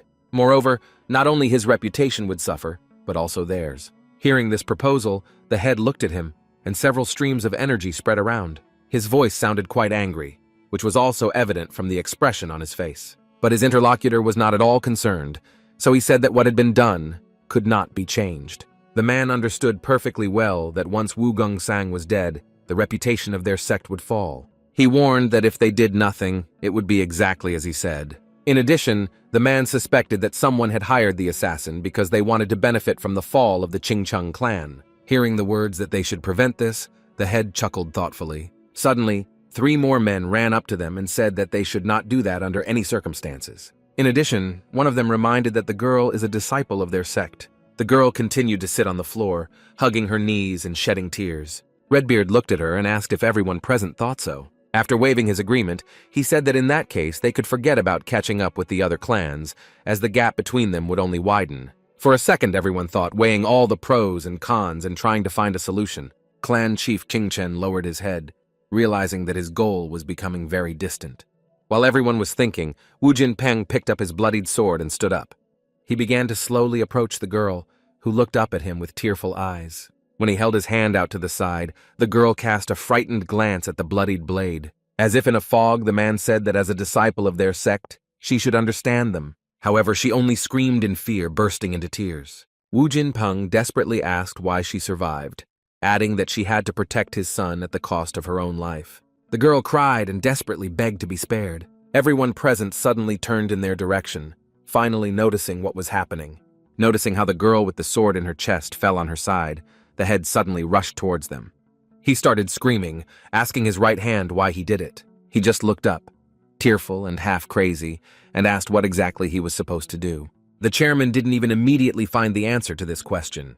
Suddenly, his right arm snapped open and he shouted that Wu Gongsun was everything to him, and he couldn't watch his reputation shatter into pieces. The man fell to his knees in front of his head, lamenting that he had failed to protect his son. Meanwhile, the head of the Ame clan sat in her office, reading the message she had just received. Looking at her students, the woman angrily shouted that this could not be. She tore up the message, telling her students that Wu Gongsun had been killed by a hired assassin. Jinhua stepped closer, shocked and asking the master if he had really been killed. However, she did not answer anything, saying that a net had been placed on the mercenaries, from which they were not supposed to escape. The three students stood before the master, not daring to say anything to her. The master of the Ma clan was annoyed that as soon as they agreed on the engagement, everything went downhill. Jinhua joined the discussion, adding that it was worth eliminating the murderer because he might be hiding a secret. Closing her eyes, the master said that the Qingchen clan had already asked them for help with this. Hearing the order to take the disciples and join the hunt, Jinhua bowed and asked to be entrusted with this matter. Young Sol Ran heard the master say that she was probably glad that the wedding had fallen through. The girl turned her head and saw that the man was looking at her with a stern look. Without showing her emotions, the girl replied that she could not rejoice at the loss of her husband. Hearing the student call Wu Gongsun her husband, Master Ime was surprised. As she left her office, young Sol Ran said that since they had agreed to get married, he was her husband. Clan Chief Ime looked sternly at her students leaving the premises. At this time, a young man was walking through one of the fields carrying a basket. He smiled broadly, saying that he needed nothing but silence and serenity. However, at some point, 2 spears suddenly appeared in front of him, blocking his path. Hearing the guard's stern voice ordering him to stop, the man looked at the soldiers in surprise. He didn't understand what was happening, so he asked the guards about it. They explained to him that they were looking for a criminal who had committed a deadly crime. The man introduced himself as Young Chol and added that he lived in a village nearby. The guards were surprised that he was returning from working in the fields so early, but the man explained that they had cut all the weeds, so the work was complete. One of the soldiers turned to his commander, asking what they should do with the peasant. He looked carefully at Young Chol and told them to let him through. The peasant walked forward, thanking the guards at every step. Reaching the head of security, Young Chol bowed low, thanking him again. As he walked on, the chief suddenly froze, as something about the figure alarmed him. The guard ordered the peasant to stop, not taking his gaze off him. He wondered how the sickle could remain so clean after working with weeds. He knew perfectly well that after working with grass, there would be some marks left on the tool. Young Chol fell silent, trying to find an explanation for this state of affairs. Shoving his hand under his caftan, the head of security said that he was too suspicious. The man raised his hand, which held a smoke bomb. The next moment, a tall column of smoke rose into the air, announcing their location. Realizing that his identity had been revealed, Pei Wol only gritted his teeth in anger. The captain at this time shouted to his subordinates to seize the stranger. Pival looked at them with red, glowing eyes, the pupils of which were vertical.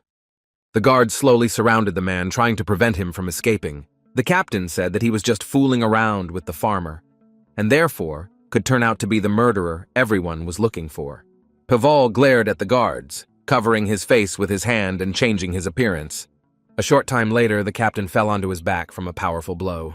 The figure of a mercenary towered over him, his gaze fixed on the guard. The next moment, bright threads began to envelop it, which terrified the captain. Pival sat on him, tightening the ropes around his neck. The mercenary was interested in who the respected master they were talking about was. However, the head of security was unable to say anything, trying to loosen his grip.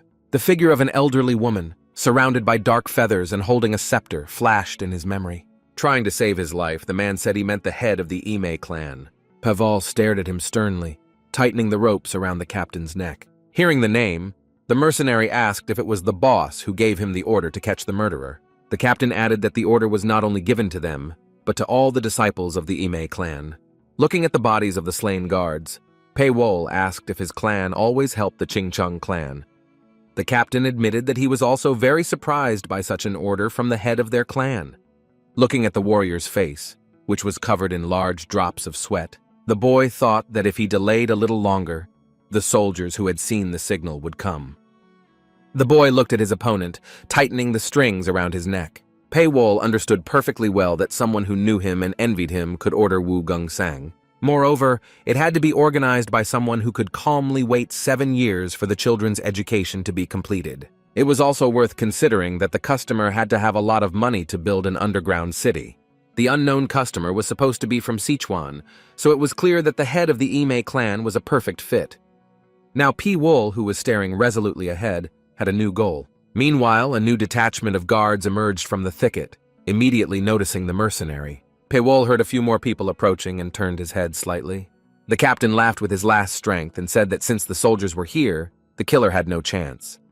At the same time, the man added that if he wants to survive, he must let go. However, he only stood up and sharply pulled the threads that cut the captain's neck. Ignoring the advancing guards, the boy aimed at the head of the Ma clan. Meanwhile, in the camp where the people of the Ma clan were based, warriors were moving between the tents. One of the servants reported that the murderer had broken through the ring of their disciples and escaped. Zheng Hua looked at him sternly, realizing that her plan was falling apart at the seams. Putting her fingers to her eyes, the girl exhaled, realizing that the mercenary had turned out to be stronger. The unknown killer turned out to be much more agile than expected, so the girl immediately remembered the words of the clan head, who said that she would have to look for suspicious people wherever she was. However, it has now become clear that no ordinary murderer was involved in the case. Without raising her head to the messenger, Jinhua said that they would throw all their efforts into searching for him. However, suddenly the voice of young Sol Ran was heard nearby, saying that something had to be done differently. Noticing the messenger's surprised look, the girl explained that they wouldn't be able to catch the mercenary that way. Jinhua looked at her sister and wondered what exactly she meant. If the killer was not caught even after being caught, it meant that he had outstanding abilities, and with this method they would only have his traces. Jinhua asked what the girl suggested doing in that case. Young Sol Ran said that it was worth predicting where he would go and waiting for him there. So the brunette said she had something to offer. Considering the number of corpses the mercenary left behind, it could be said that he was at the limit of his capabilities. And in this state, he will most likely want to return to where he will feel as safe as possible, namely, to where he was raised to be a murderer for a very long time. Jinhua thought the brunette was quite smart, adding that a lot of provisions were being shipped to the area near Batang. Young Sol Ran looked at her sister with big blue eyes, waiting for instructions. After that, the girl stood up and replied to the brunette, who was listening to her words. They decided to go to Batang, where they would wait for the killer. The Chingcheng clan guards, meanwhile, were riding fast on horseback, trying to catch up with the murderer. Pei Wol ran as fast as he could, trying to break away from them. He heard words that they would take revenge on him against Wu Gungsang. At some point, the mercenary suddenly jumped onto the cliff and began running up it. He understood perfectly well that his pursuers were on his tail, and he had to do something about it to get away from them. Arrows flew after him, hitting the rock, scattering small fragments of stone around. The next moment, Pei Wol saw that the arrows began to stop right at his feet. He was interested in how pursuers could predict the trajectory of his movement. Turning his head, he saw a squad below, carefully watching his movements. The girl with long dark hair and big blue eyes attracted the most attention. Noticing her, the guy froze, suddenly realizing that at this pace they could easily catch up with him. After a while, he ran away again, developing extraordinary speed. Suddenly, he felt that his pursuers had stopped unexpectedly. The guy turned his head to see if there was a reason for this, or if they had simply given up.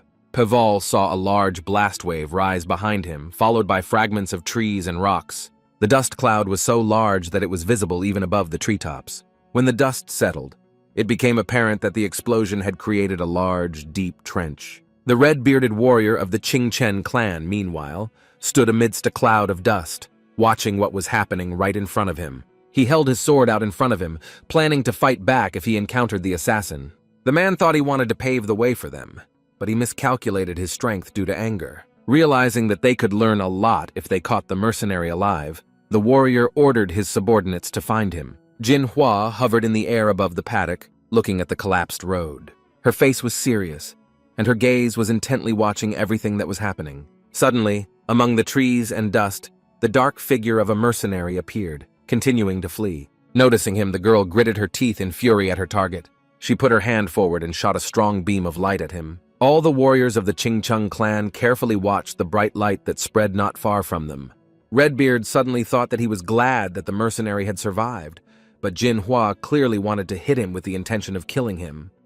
The girl, still in the air, shouted to her subordinates to capture Peval, as they would never forgive him for his actions. After some time, the warriors of the Ching-Chen clan reported to their leaders that they had managed to find the entrance to the dungeon. Looking at the lowered rope, one of them assumed that the mercenary had managed to get down, and the red-bearded man sighed that this place did exist. Returning to the warrior, he ordered them all to descend the rope, as the murderer needed to be caught. Jinhua carefully watched what was happening at the entrance to the underground city where the assassins were being trained. Without even turning her head to her people, the girl said that they had to find the mercenary first. Some warriors of the Ching-Chen clan illuminated the hole with the light of the torches they held in their hands. The rest descended, holding onto the ropes hanging from the winch. The last of their sect to descend was the red-bearded one, who looked around in bewilderment as soon as he stepped on the ground. His men, holding torches in front of them, illuminated a narrow street with half-ruined buildings. Suddenly there was a landing sound from behind as Jinhua descended the rope. Looking around, she wondered with surprise if this was where the Red Phantoms trained their assassins. Standing in the middle of the road, the girl finally understood why they couldn't have found them earlier if they were hiding in a place like this. Having walked a little further along the street on which he was standing, the red-bearded man suddenly froze, staring in front of him in a daze. He was now looking straight at the central building of the underground city, which was an exact replica of Wu Gongsang's house. Jinhua approached the man, also surprised by how much the place resembled the original. She stared in amazement, realizing that a replica of the Ching-Chung sect had been built here. Suddenly, one of the soldiers came closer and shouted loudly, asking how this was possible. He was outraged that someone had created a copy of their sect, and he wanted to take revenge for it as quickly as possible, without forgiving anything. The crowd also began to shout that someone had to support such a city from the outside, and the enemies had been preparing for this for a long time. Standing, surrounded by darkness, Jinhua listened intently to everything the Ching-Chung clan members said. The red-bearded man suddenly tilted his head and laughed loudly, surrounded by a bright glow. He continued to burst into laughter, and the amount of light around him grew with every second. His disciples looked at the man with frightened eyes, not understanding what was happening to him. Finally, he seriously said that they would definitely take revenge, but first they should find the killer. They just folded their hands in a humble gesture and bowed, saying that they understood everything. Jinhua also bowed and warned that she would take her men and search another part of the city. When the red-bearded man told her to make sure that it was the mercenary they had caught, the girl looked in front of her in amazement. However, the man continued, adding that he didn't care whether the boy had all his arms or legs, as long as they brought him back alive. Not daring to argue, the girl bowed and said that she would do everything exactly that way. In addition, the man added that he would be very angry if the murderer was accidentally killed. Now the man's strong desire was to personally punish the impudent man and give him what he deserved. However, Jinhua, without even turning her head to him, told him that he had nothing to worry about. Jinhua stared ahead with a tense gaze, thinking that the red-bearded man already suspected their sect of all this. So she decided that they had to find a mercenary much faster than the Ching-Chung clan would. From the height of one of the platforms, young Sol Ran watched her sister, never taking her gaze off her. Upon returning, the girl felt that now they had a great chance of facing big problems. Glancing at one of the rooftops, she thought that everyone was trying to catch the mercenary, forgetting that this place belonged to him. However, they were down in the streets, hunting for an unknown killer. But in reality, it looked more like a mercenary was keeping a close eye on them all. In the underground place, there were many half-ruined buildings, clinging to the walls of the rock like swallows' nests. The red-bearded man approached one of the buildings, lighting his way with a torch. Looking around, he thought that the underground city was incredibly huge. He couldn't even believe that the replica of the Ching-Chung sect palace was built solely for the purpose of killing Wu Gongsang. However, looking around at the other buildings huddled against the rock, the man thought that the rest of the architecture was not very impressive. Moving down the dark corridor, he wondered if this place had existed before, or if it had been built on purpose. In addition, the question of who was behind all this was interesting, since it was not clear who was so powerful. Suddenly, the red-bearded man noticed that the corridor ended, and on his right was a large door. He opened them wide in one motion and held the torch forward to illuminate the room. The man approached a large round table with 3 chairs. The red-bearded man began to move, running his hand along the wall. Suddenly, his palm touched a small indentation which immediately moved. Sensing this, the red-bearded man stared in shock at the sound of the stone moving. At the level of his face, the man noticed a large hole that indicated a hiding place. Bringing the torch closer, he looked inside to see if there was anything there. In the hiding place lay a golden tube with intricate patterns. Redbeard took it in his hands and opened it, finding a small sheet of paper inside. After reading it, the man stared in amazement at the text that was written there. The next second, in his rage, he grabbed the paper so tightly that it simply tore. The red-bearded man was wildly annoyed that the future of the Qingchen clan was only worth 500,000. Raising his head, the red-bearded man shouted loudly that he would never forgive this. His energy, which burst forth, was so strong that everything around him turned to rubble. Suddenly, the red-bearded man's attention was drawn to a large passage in the wall that had opened after he had discharged it. There he saw a small bridge that led to a table where a single notebook lay. However, later the man noticed that the space was filled with white snakes that stared at the stranger with their blood-red eyes. Looking into the abyss, the red-bearded man wondered why anyone would need such a place. When he approached the table, he managed to make out the writing on the notebook. He said that on the table in front of the man lay one of the 9 demonic currents. Redbeard remembered that this was the name of a sect that existed during the time of the struggle between demons and gods. For a while, the man froze, studying everything that was written in the notebook. The snakes in the cliff, sensing someone's presence above them, came to life and raised their heads. Meanwhile, the Qingchen clan moved along the cave tunnel, lighting their way with torches. Suddenly, one of them held out his hand, in the palm of which lay a few grains of rice. He said that the mercenary left behind the grains of rice he had previously eaten. Having gathered together, the guys decided that a professional killer was not far from them, so they had to be very careful. They moved on, but one of them lagged behind the group, looking in different directions. He thought about how it was too dark around him, and even a torch couldn't help with that. The guy didn't even notice that the mercenary was already flying at him, his arms outstretched. However, the sect member was quite uncomfortable, so he shook his head, and his face was covered in sweat. A second later, he felt thin threads wrapping around his body, preventing him from moving. The warrior tried to scream, but Pavel abruptly wrapped the ropes around his neck. His colleagues, meanwhile, moved further forward, despite the fact that their partner was gone. They were more interested in how the assassins they were training could live here.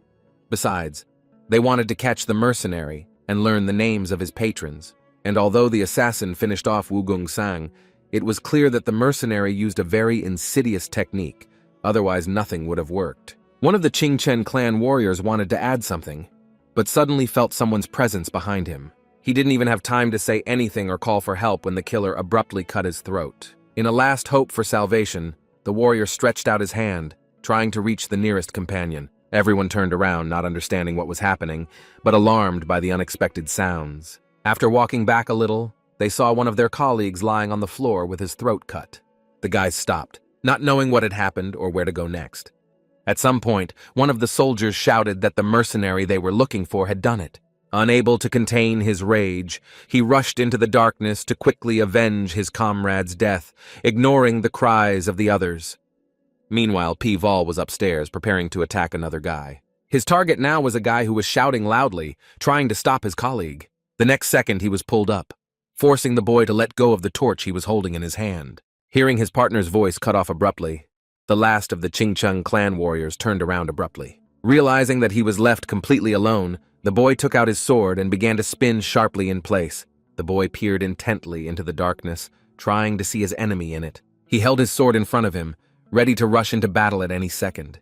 There were notes of panic in his voice as the boy shouted to the mercenary to come out into the light. At some point, the torches that provided at least some light in the cave went out. Tears instantly welled up in my eyes as it became clear that my chances were dwindling. It was at this moment that a red eye flashed brightly in the darkness. Meanwhile, in the city itself, another group was following the tracks they had managed to find. One of them said that since there were also their footprints on the ground, it would be quite difficult to find the mercenary. Looking at all this, the other boy stared sternly ahead, thinking that this was very dangerous. He understood perfectly well that if the killer wanted to escape, he would simply do everything possible to break away from his pursuers. However, looking around, it became clear that he had lured the enemies into his lair, which he knows best.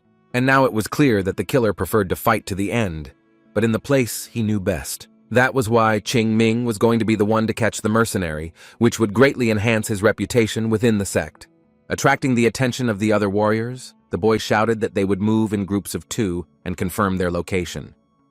At the same time, Qing Ming warned that the killer would use every hole to attack, so he ordered to be careful. Immediately after receiving the briefing, the team set off forward, following a determined leader. Suddenly, Qing Ming looked down in fear at his foot, which had stepped on the trap. Unable to contain himself from horror, the boy opened his mouth wide and screamed loudly. His team immediately scattered down the street, preparing to fight back. In a moment, everyone was swinging their swords, breaking arrows flying from different directions. Broken arrows fell to the ground, broken in half. Qing Ming held 2 swords in his hands, feverishly trying to repel every attack. He understood that they had fallen into a trap, but he didn't understand why it had been set there, so he asked if everyone was okay. Suddenly, a voice was heard behind him, saying that there were many wounded in the group, but no one was killed. At that moment, a noise was heard from above, which made the boys raise their heads and look there. Hearing him, Qing Ming shouted for everyone to calm down and prepare for the next wave. His eyes searched the ceiling feverishly for any sign of where the trap might be. He was interested in who could live peacefully in such a cave. Meanwhile, Pavel calmly watched as his enemies struggled to survive on the streets of the underground city. His face expressed no emotion, and his eyes shone with cold determination. Meanwhile, the red-bearded man held a notebook with techniques in his hands, which dealt with snakes, poison, and witchcraft. He thought that the snakes he saw were collected by the sect for research. Now he wondered if the killers had used this base after the sect. Meanwhile, it later turned out that both groups that were sent to search were completely destroyed. One of the girls, filled with tears, stared fearfully into the darkness. She held her sword in front of her, shouting into the darkness for the mercenary to appear. Suddenly, the girl felt someone grab her sharply by the neck, which made her gasp. Jinhua came closer and, hugging her subordinate, told her to calm down. While the leader was calming one, the other 2 held swords in front of them and said that they did not see the killer. Hearing the panic in their voices, Jinhua couldn't help but tell everyone to calm down. She explained that the killer wouldn't make any sudden movements while he was wounded, so there was no point in separating. Sticking together, Jinhua led the girls in search of the boy. Pavel, meanwhile, understood that she was right, and if he stopped, the advantage would not be on his side. So he carefully watched the group of girls led by Jinhua. The girl stared sternly ahead, trying not to panic and trying to find him.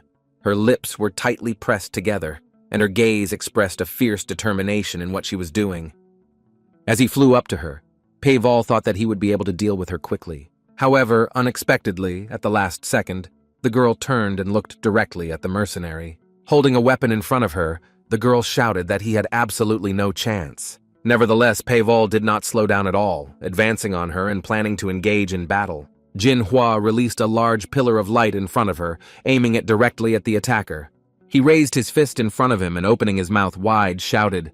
A moment later, he glared at his opponent, his teeth clenched tightly. The boy's eyes burned with an otherworldly red glow, and his face took on a terrifying expression. Jinhua stared in shock at the 2 bloody fingers that were rapidly approaching her face. A second later, the girl threw back her head, and a trickle of blood spurted from her eye. Grabbing her wound, she cursed, glaring at her opponent with savage hatred. However, Piwol only said that she was a good girl because she was able to stop his attack. Suddenly, young Sol Ran appeared behind him, surprised by his words about how lucky she was.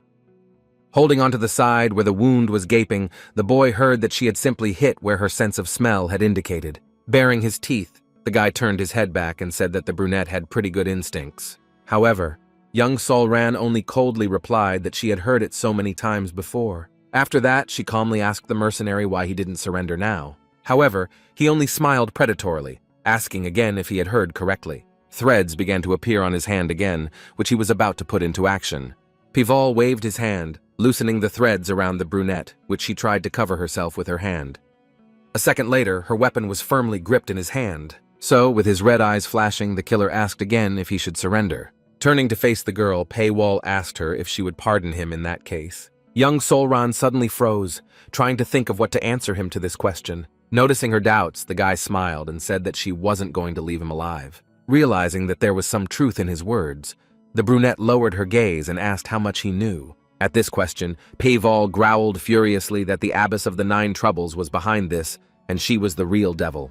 Jinhua couldn't take it anymore and shouted to her sister not to talk to the enemy, but to simply finish him off. Young Solran silently closed her eyes, trying to calmly decide what to do next. Finally, the girl put her hand forward and said that she must avenge the death of her fiancé. Upon hearing that her future husband was to be Wu Gong-sang, Pai Wall stared at his interlocutor in surprise. He understood perfectly well that a collision with such energy could be a real suicide. So he took a few steps back, realizing that he had to retreat first.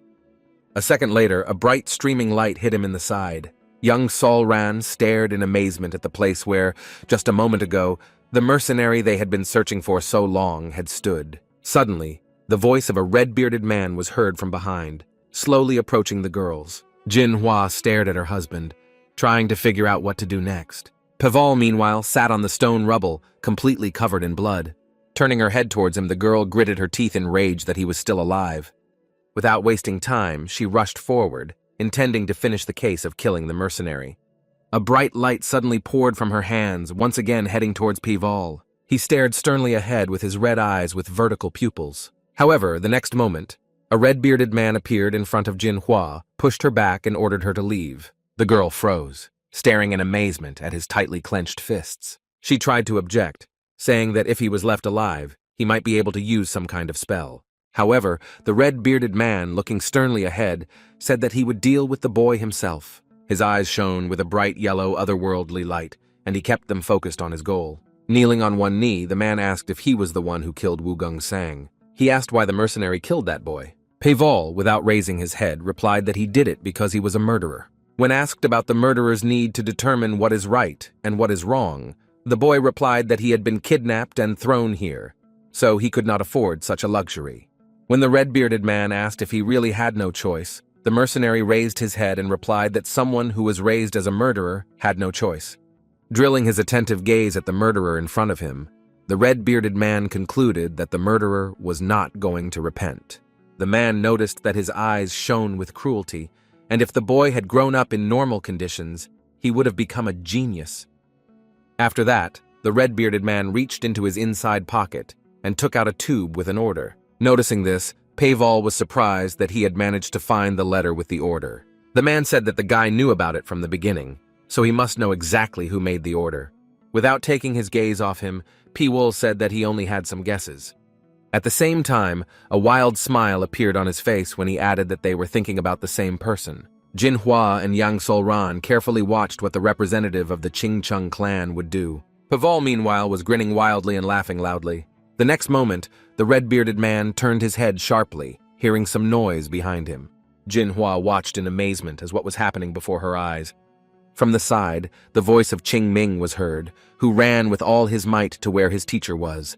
Folding his hands in a respectful gesture, the boy asked the man if he was okay. Turning his head to the mercenary, the man asked the subordinate where the other followers were. Hearing that they had fallen into a trap and did not survive, the red-bearded man closed his eyes and exhaled heavily. As soon as he opened them, it became noticeable that they were shining. The red-bearded man slowly stood up, not taking his eyes off the mercenary. Without taking his eyes off the mercenary, the man said that it would not be enough to simply execute him. A second later, he reached out and grabbed the mercenary's bloody leg. Regardless, he dragged it along the ground, not caring about comfort. When he said that this was the only way he could atone for the murders, Paval only laughed softly. He was interested in who would give him back 7 years and answer for his life, which one of them had taken. The red-bearded man continued to drag the mercenary, leaving a long bloody trail on the ground. After a while, they came to a cliff that was teeming with snakes. Hearing footsteps above them again, they raised their heads and their red eyes flashed. Redbeard froze for a moment, looking down at the reptiles, which were making a wild hissing sound. He turned his head to the mercenary, asking if he still wanted to tell him everything. However, he only smiled wildly, showing with his whole appearance that he had not changed his decision. The red-bearded man froze for a moment, not taking his stern gaze off the murderer. From this, he concluded that he had simply completely lost hope, so there was no place for him in this world. After these words, the man threw the boy straight into the abyss, wanting him to die a horrible death. Paval kept his eyes on the red-bearded man throughout the flight, trying to remember. Finally, he fell to the bottom of an abyss completely covered with white poisonous snakes. For a moment, he froze with his eyes closed, trying to move as little as possible. After a few seconds, he opened his eyes and looked up. There, the boy saw the figure of a red-bearded man with his back turned to him, ordering his subordinates to destroy the place. Covered in blood, Paval was left lying among the white snakes completely alone. As soon as he made the slightest movement, the snakes would raise their heads and open their mouths. They dug their sharp fangs into his skin, inflicting poisonous bites. After some time of this state of affairs, the boy opened his eyes wide and stared ahead. He felt poison coursing through his veins, causing them to swell violently. Paval thought that expecting his death from poisonous snakes was a mistake. Suddenly another snake appeared before his eyes, glaring at him with its red eyes. Realizing that she was preparing to attack, the boy gritted his teeth.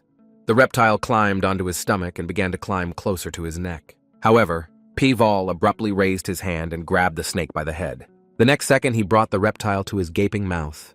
The boy spent so much time in the abyss that the bodies of his enemies, left among the half-collapsed buildings, turned into skeletons. They lay almost everywhere among the ruins of the underground city. Paval sat motionless, and a white snake moved up his leg. At some point, she got very close to his face. However, a second later, the guy grabbed her sharply and bit her head off. Having finished with the reptile, the boy, who had changed greatly, looked at his hand. Meanwhile, in the big city, people lived peacefully, walking down the street and shopping.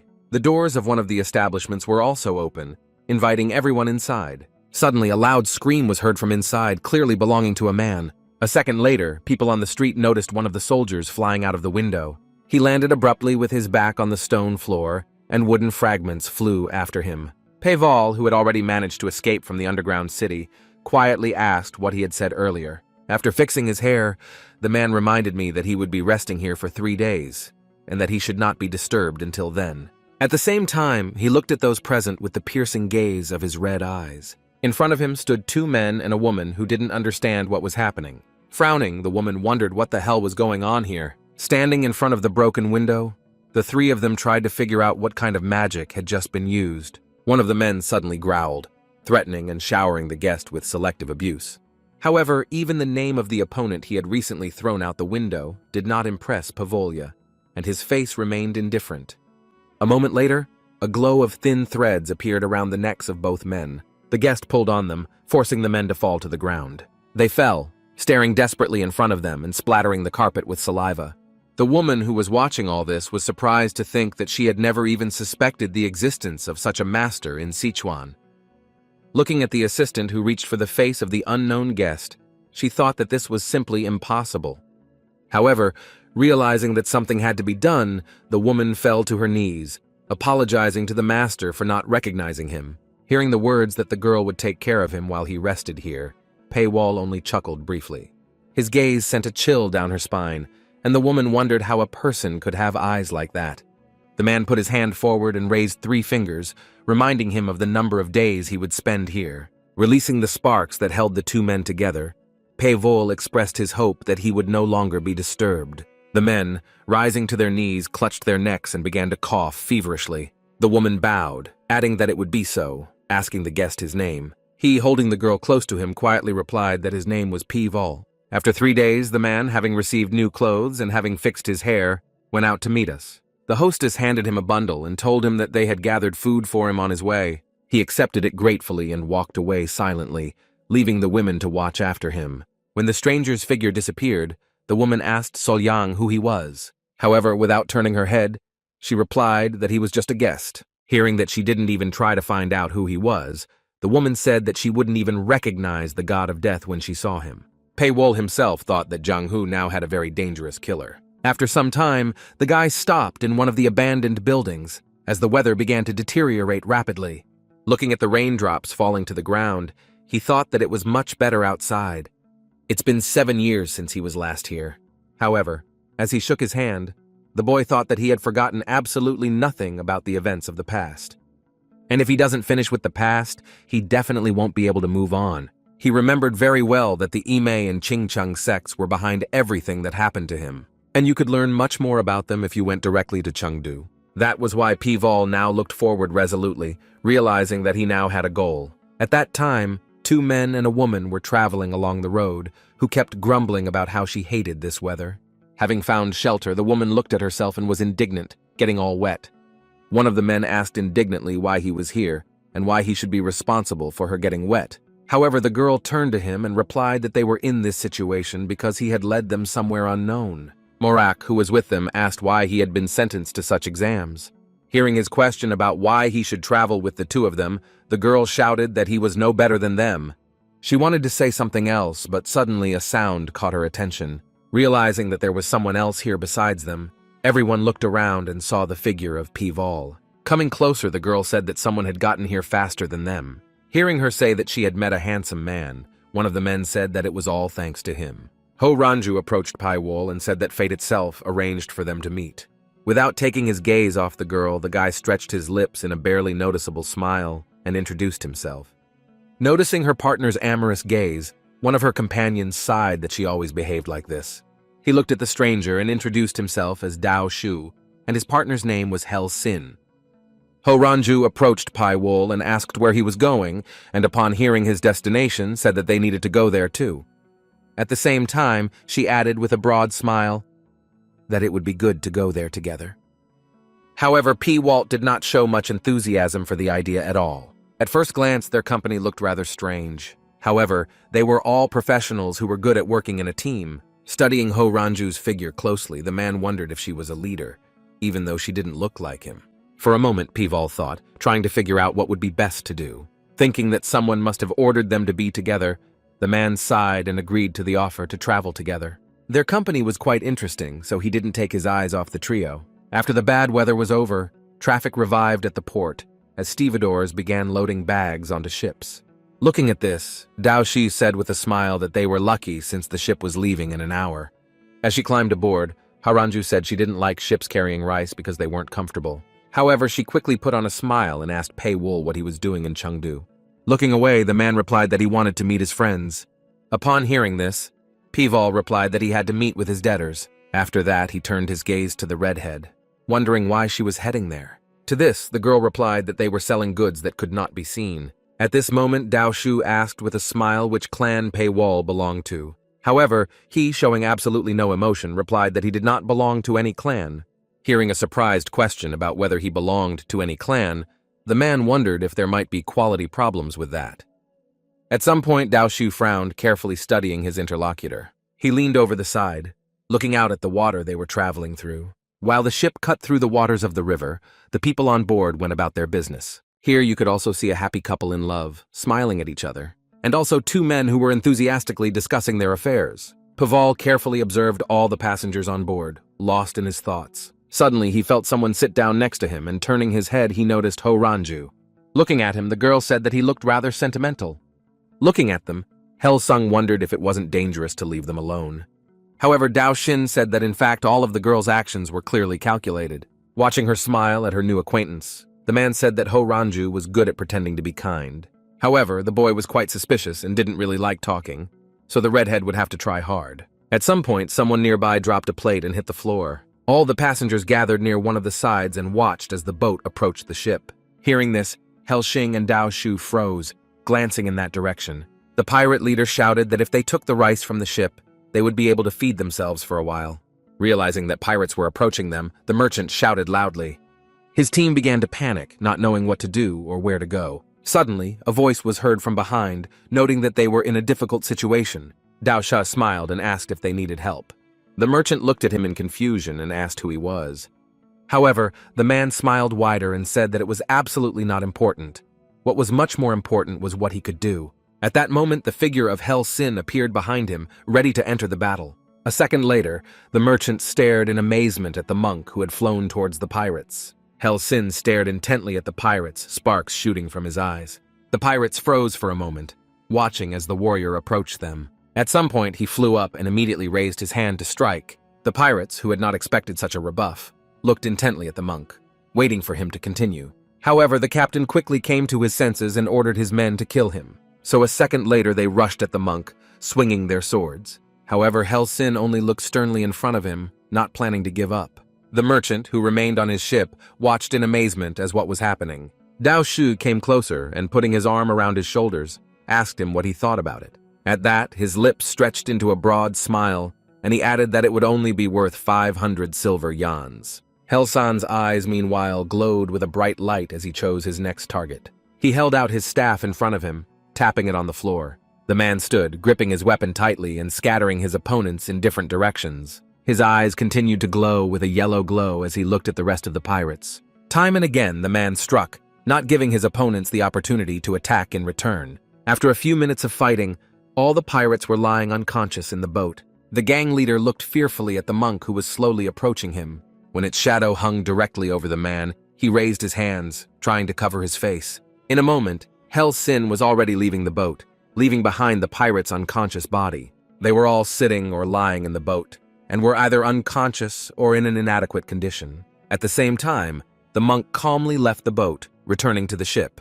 With one leap, the man jumped off the pirate boat and crossed the distance between the ships. Dao Shi waved to his partner with a broad smile and praised him for his excellent work. He instead advised them to ask Ho Ranju about it next time. However, the friend replied that she would not obey, and her curse would be a very bad thing. At the mention of the girl, Dao Shi shook his head, trying to find her.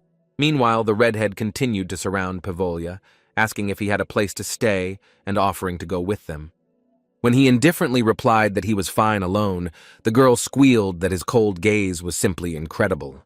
Watching this, Dao Shi wondered what would happen if the girl did manage to get a hold of her new acquaintance. He was surprised that an ordinary person would be horrified by such a state of affairs, but Peival was no ordinary man. Besides, looking at his eyes, it was clear that he had been through a lot. At some point, Horanju puffed out her cheeks and tears welled up in her eyes. But Peival's figure, like his facial expression, remained a great mystery. The redhead began to wipe away tears and complain about the fact that her new acquaintance was rejecting her, even though she was kind to him. However, he replied that he did not like poisonous roses, no matter how beautiful they were. Realizing that her plan had failed, the redhead turned away and glared angrily in front of her. However, a moment later she turned to face the boy again and asked with a smile if he thought she was beautiful. This satisfied her ego quite a bit, so she smiled even wider. However, Paywall did not even show the semblance of a smile on his face, remaining completely serious. The man himself understood perfectly well that the redhead, like her companions, were fighting for money. And the fact that they decided to intervene only said that they wanted to show strength and gain recognition. The thought even arose in my mind that Chengdu was in the flames of civil strife, since they needed such forces. However, the question arose whether the Yimei and Qingcheng clans would allow such wars, so it could very well be that things were really bad with all of this. I remembered how he had warned Jinhua with a smile that she should prepare. At the same time, the guy then said that it was worth doing if she didn't want to be punished. And now Peival stared sternly ahead, resolutely preparing for battle. Finally, the ship docked at the shore and the crew began unloading the goods. Dao Shu mounted his horse and announced that they would be in Chengdu the next morning. Instead, Peiwol replied that he wanted to spend one day here. When the redhead asked if they could go together, the man replied that he had to take care of something here. At the same time, he promised to meet with them when he arrived in Chengdu. When Ho Ranju asked with a smile if he would tell her, he flatly refused. After this conversation was over, the three of them mounted their horses and rode away. Paval froze for a moment, looking at his new companions. Immediately after their figures disappeared over the horizon, he set off for his destination. His path led to a two-story building to which a tall staircase led. Approaching the door, the man pulled back the curtain of rattles, behind which a light shone. When P-Wall entered the room, two men immediately noticed him, and the further he walked, the more people turned their heads towards him. The hall was quite crowded and the audience was diverse. Peival paid no attention to anyone, ignoring curious glances in his direction. When he sat down at the table, the tavern owner immediately approached him and asked if he was looking for a place to stay for the night or just wanted to eat. The appearance of the new guest was quite atypical for these places, as she looked delicate and fragile. Some of the men were not ashamed to suggest that the guest might be a girl disguised as a man. Meanwhile, the owner had already brought food to the unusual visitor. Peival, without wasting time, picked up his chopsticks and bent over his plate. Suddenly, a hand landed on the table next to him with a loud clatter. A large man loomed over the table and rudely asked if he was really a boy. He introduced himself as John Wu Rak and added that he was the head of Gujin's security. However, Peival did not react to this in any way, instead asking what he wanted. He explained that he had argued with his friends, and if it turned out to be a girl, he would get 2 nannies. Peival calmly said that he was very sorry, but he had just lost. Surprised that he turned out to be a man, Peival wondered if it wasn't so obvious. Everyone started chanting for him to take his clothes off, and then they would buy him a drink. John Woorak was already reaching for him, about to tear his clothes off himself. However, P-Wool snapped his fingers sharply, launching one of his sticks at his opponent. But it hit the man right in the head, forcing him to throw his head back. He was only able to cough briefly when a chopstick hit his eye. Noticing this, all of John Woorak's friends tensed up and watched in amazement as everything happened. The big man himself, holding his wounded eye, cursed loudly. Paval replied that if his eyes couldn't tell who was in front of him, then he didn't need them. Noticing that the stranger was reaching up to take the other eye, the man screamed loudly. But Paval did not listen to him, quickly approaching and carefully studying his face. At that moment, John Woorak noticed that a new stick was already flying towards his other eye. A second after she reached her goal, a loud scream was heard in the tavern. When his opponent fell to the floor, P-Wall looked at him indifferently. All the other friends jumped to their feet to take revenge on the ringleader. However, Paval was already preparing for battle and looking at the men with cold determination. As if to confirm his intentions, he held several chopsticks between his fingers. A second later, they flew straight towards their targets like arrows. Wild screams erupted all around, but they quickly died down as everyone fell unconscious to the floor. Looking at this picture, Paval advised everyone present to take responsibility for their actions. Meanwhile, at the local market, shopkeepers offered their various goods, and people wandered between the stalls, choosing goods to their liking.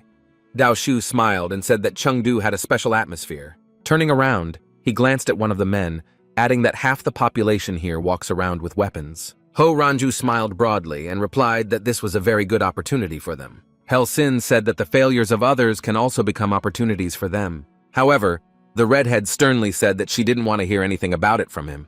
When he put his finger to his chin and asked why not, she asked who he thought was most focused on money. Hearing that he was considered the greediest, Dao Shu ordered them to be quiet and added that they had arrived at the place. Ho Ranju immediately stepped forward and, with a broad smile, suggested they see where he had led them. As soon as she opened the door, her face lit up with an even wider smile and a loud scream was heard. The girl immediately rushed to the figure standing in front of her and said that they had not seen each other for a long time. The captain smiled and said that she had arrived just in time. Chan Murian was a young man with gray hair and gray eyes, but despite his young age, he was already the captain of the Black Cloud squad. The men accompanying the redhead folded their hands in a respectful gesture and said they hadn't seen each other for a long time.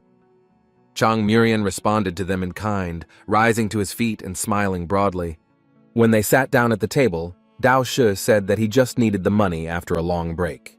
He looked at the captain and said he wanted to ask him something.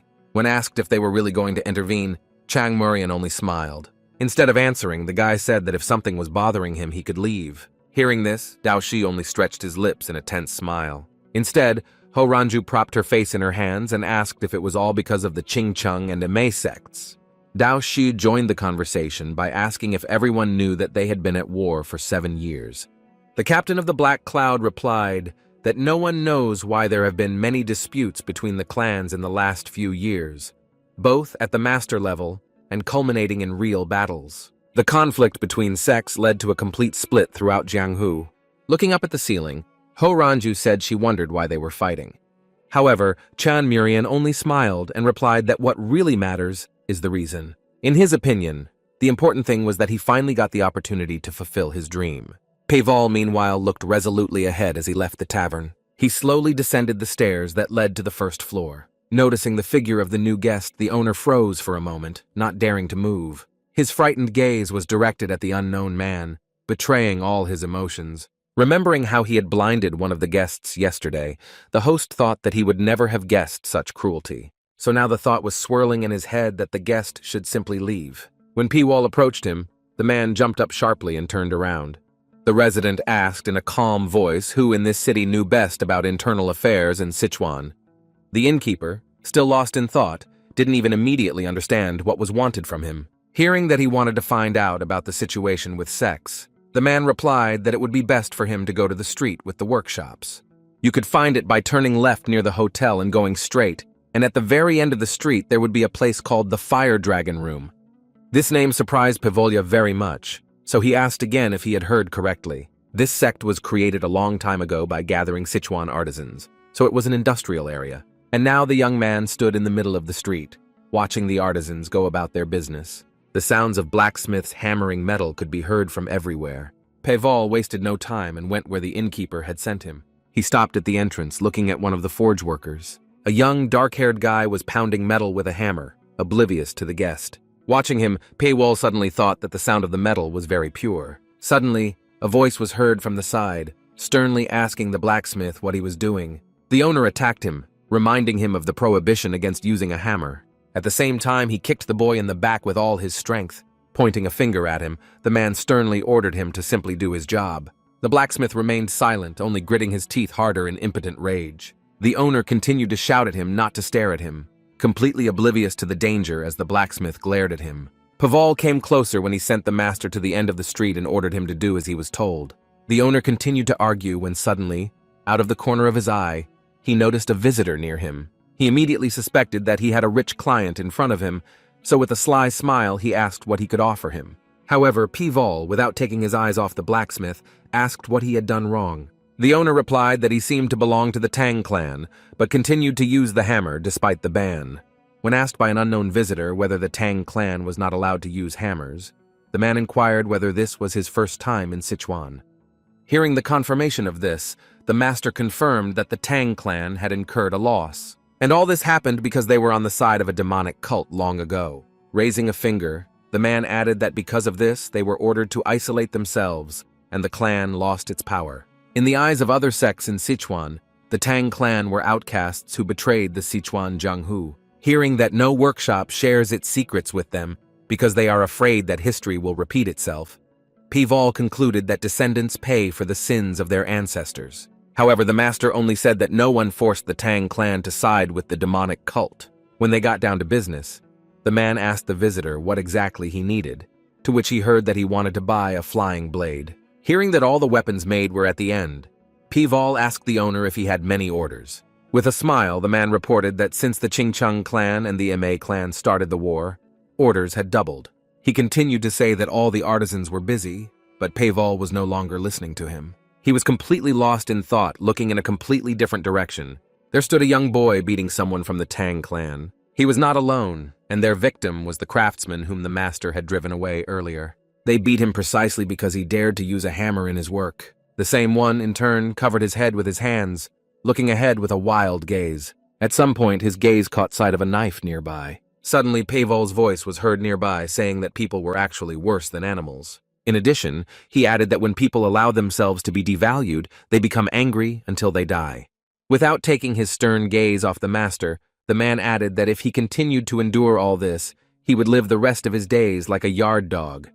The Tang clansman froze for a moment, thinking about what he had been told and not taking his face off the dagger. Paval came almost face to face and asked what he would do next. Finally, the master raised his head to look at his interlocutor. One of the men approached the stranger and barked loudly at him to get out of there. However, Paval ignored him completely, never taking his eyes off the master and asking what kind of life he was choosing for himself. The master froze for a moment, looking at him with wide eyes and not understanding what he was talking about. At this moment, another man approached Pavolya and cursed loudly, looking at the stranger. However, as soon as he was indignant at being ignored, the master rushed at him and sank his teeth into his neck. Paval, noticing this, turned around and walked away, completely oblivious to what was happening behind him. At the same time, a master from the Tang clan was knocking down his opponent, who was screaming in pain. The man's face was covered in large beads of sweat as he tried to fend off the attacker. But when the point of the blade appeared near his eye, he suddenly fell silent, not daring to move again. The blacksmith stared at him with a wild gaze, holding the dagger before his eyes and digging into his skin. Everyone present watched this with frightened eyes and thought that the blacksmith had gone mad. The boy's eyes were very wild, and the bite was so strong that blood flowed through the skin. Hearing their words about him pouncing on a man like some kind of beast, the boy recalled that this was how they had treated him. Those who realized that they had received a worthy rebuff looked at the heir to the Tang clan in amazement, asking if he expected that he would get away with everything.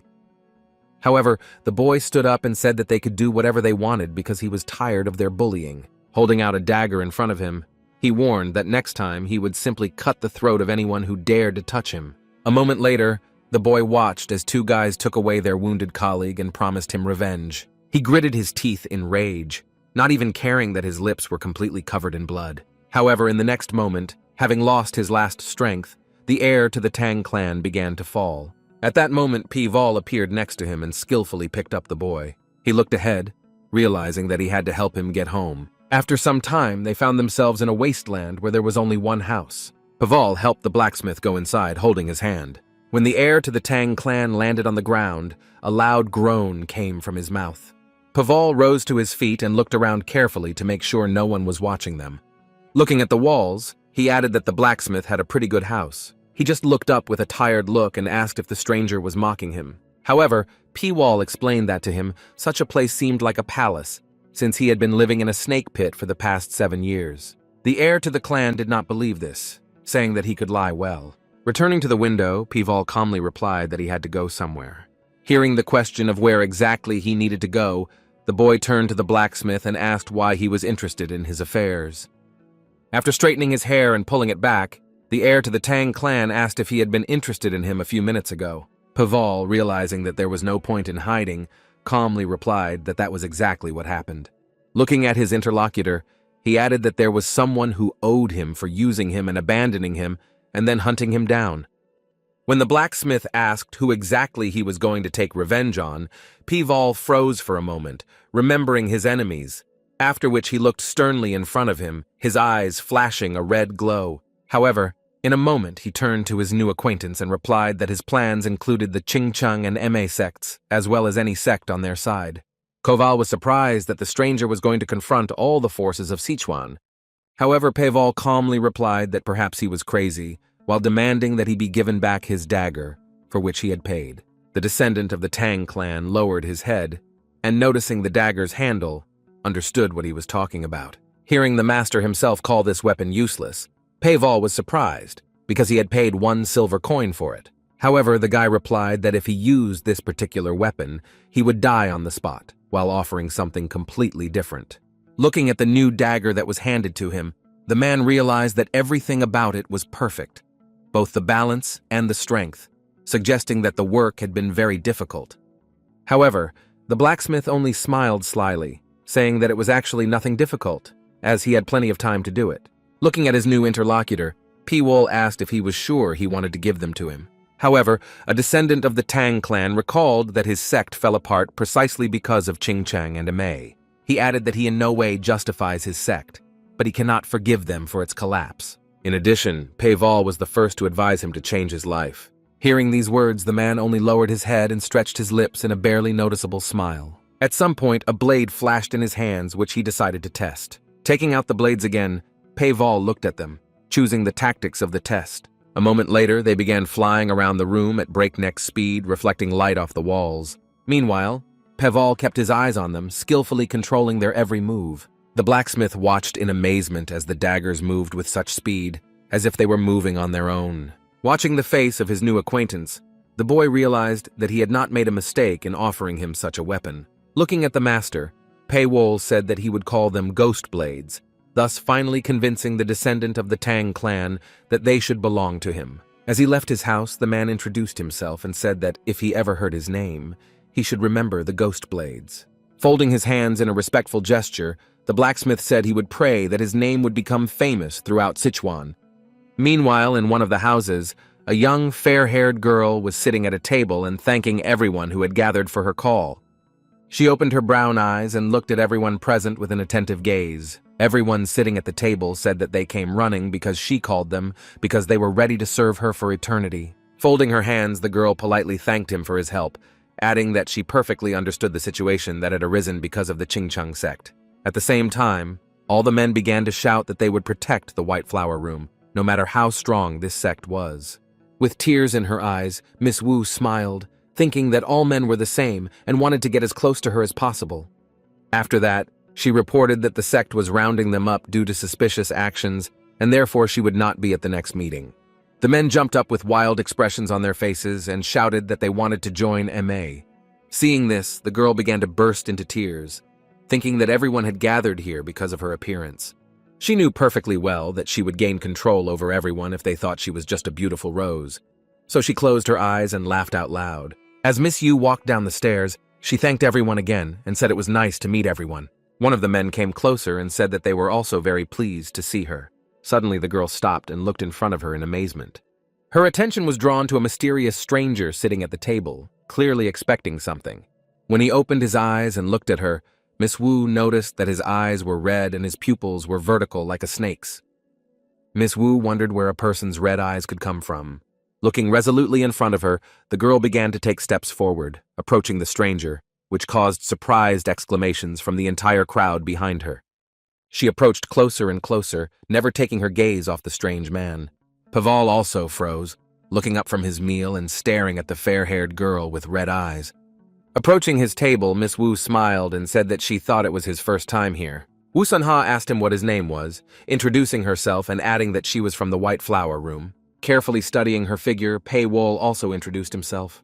The girl crossed her arms and asked her new acquaintance if he knew any martial arts. He replied that she could think as she saw fit, asking what she needed. Tilting her head, Wu Sunha asked why he couldn't just answer her, to which Bei Wol said that she approached him first.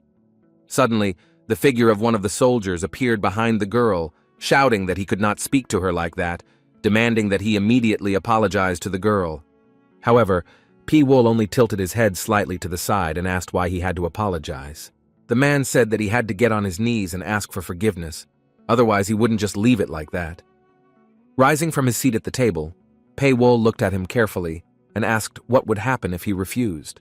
Hearing the words that he should know how much stronger the opponent in front of him was, Wu Xianghe's bodyguard only gritted his teeth tightly in rage. Realizing what was going on, Kang Du held out his sword. Holding his weapon in front of him, the man growled at the stranger, telling him not to humiliate him. Raising his hand and brandishing his sword, he added that he would never forgive him for this. However, Pival did not even move from his spot, his red eyes intently watching the blade approaching him. The men who stood behind and did not dare to intervene in the fight cursed and shouted at their leader to grab the stranger. But at the last second, Pival sharply dodged the blow, avoiding the sharp edge of the sword. The weapon flew past by inertia as the impact was very strong. Looking at the stranger with red eyes, the man wondered in surprise how he could have dodged his attack. Moreover, it was noticeable that he stepped back precisely so as not to be hit. The man cursed in rage, his eyes glowing with a yellow glow. Lightning bolts appeared around him and the blade of his sword as he raised his weapon to engage in a new fight. Everyone around knew very well that this technique was called the Thunderstorm Sword Technique, which meant that Kang Du wanted to finish the guy off immediately.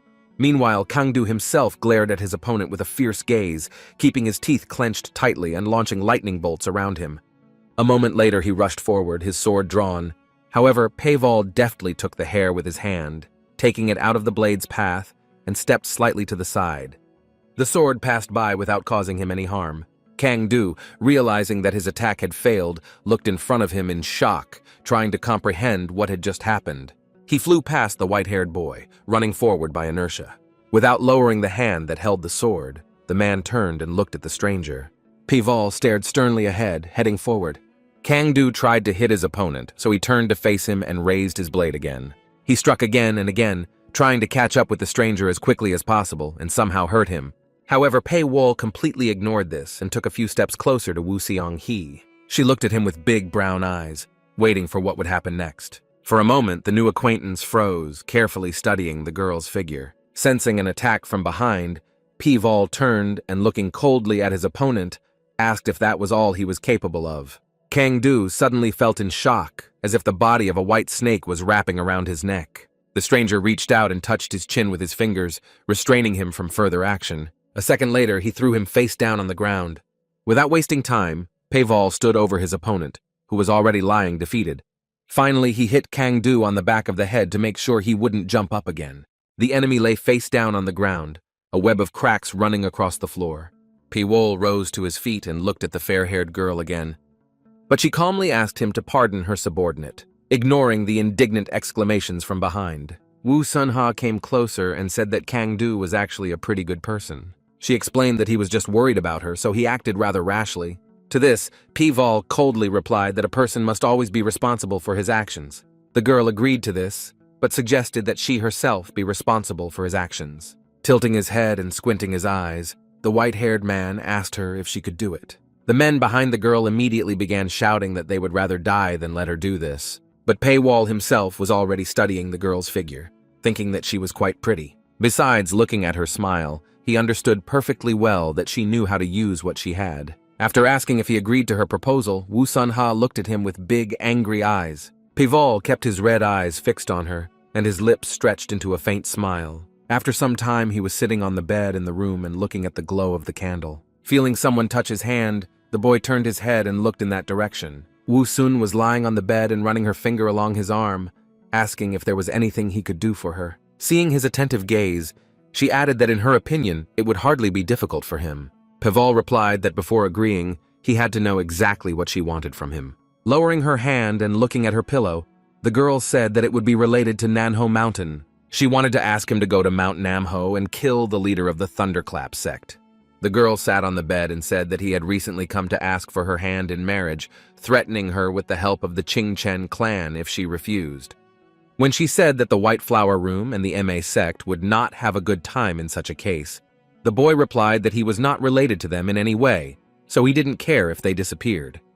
Wu Sunha promised in return that she would praise him in front of her aunt, which would lead to a reward.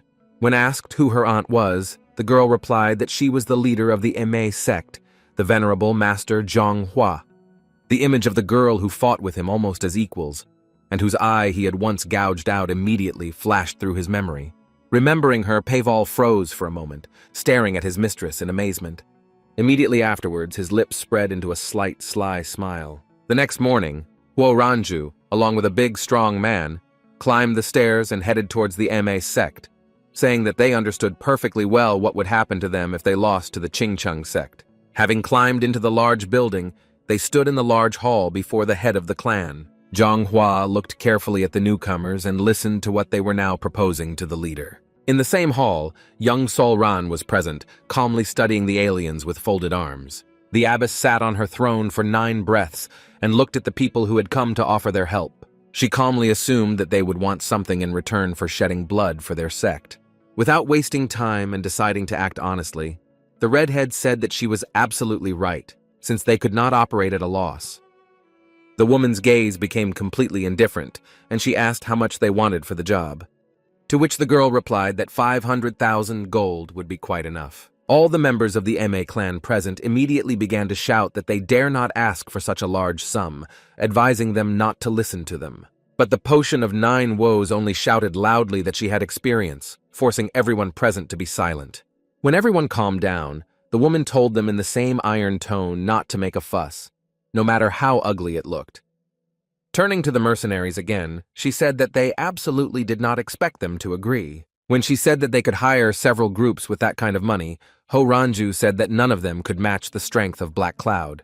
When the abbess asked what would happen if she refused, the redhead said that a member of their detachment should already be arriving at Mount Qingcheng. Realizing what the conversation was about, the head of the MA clan narrowed her eyes and stretched her lips in a sly smile.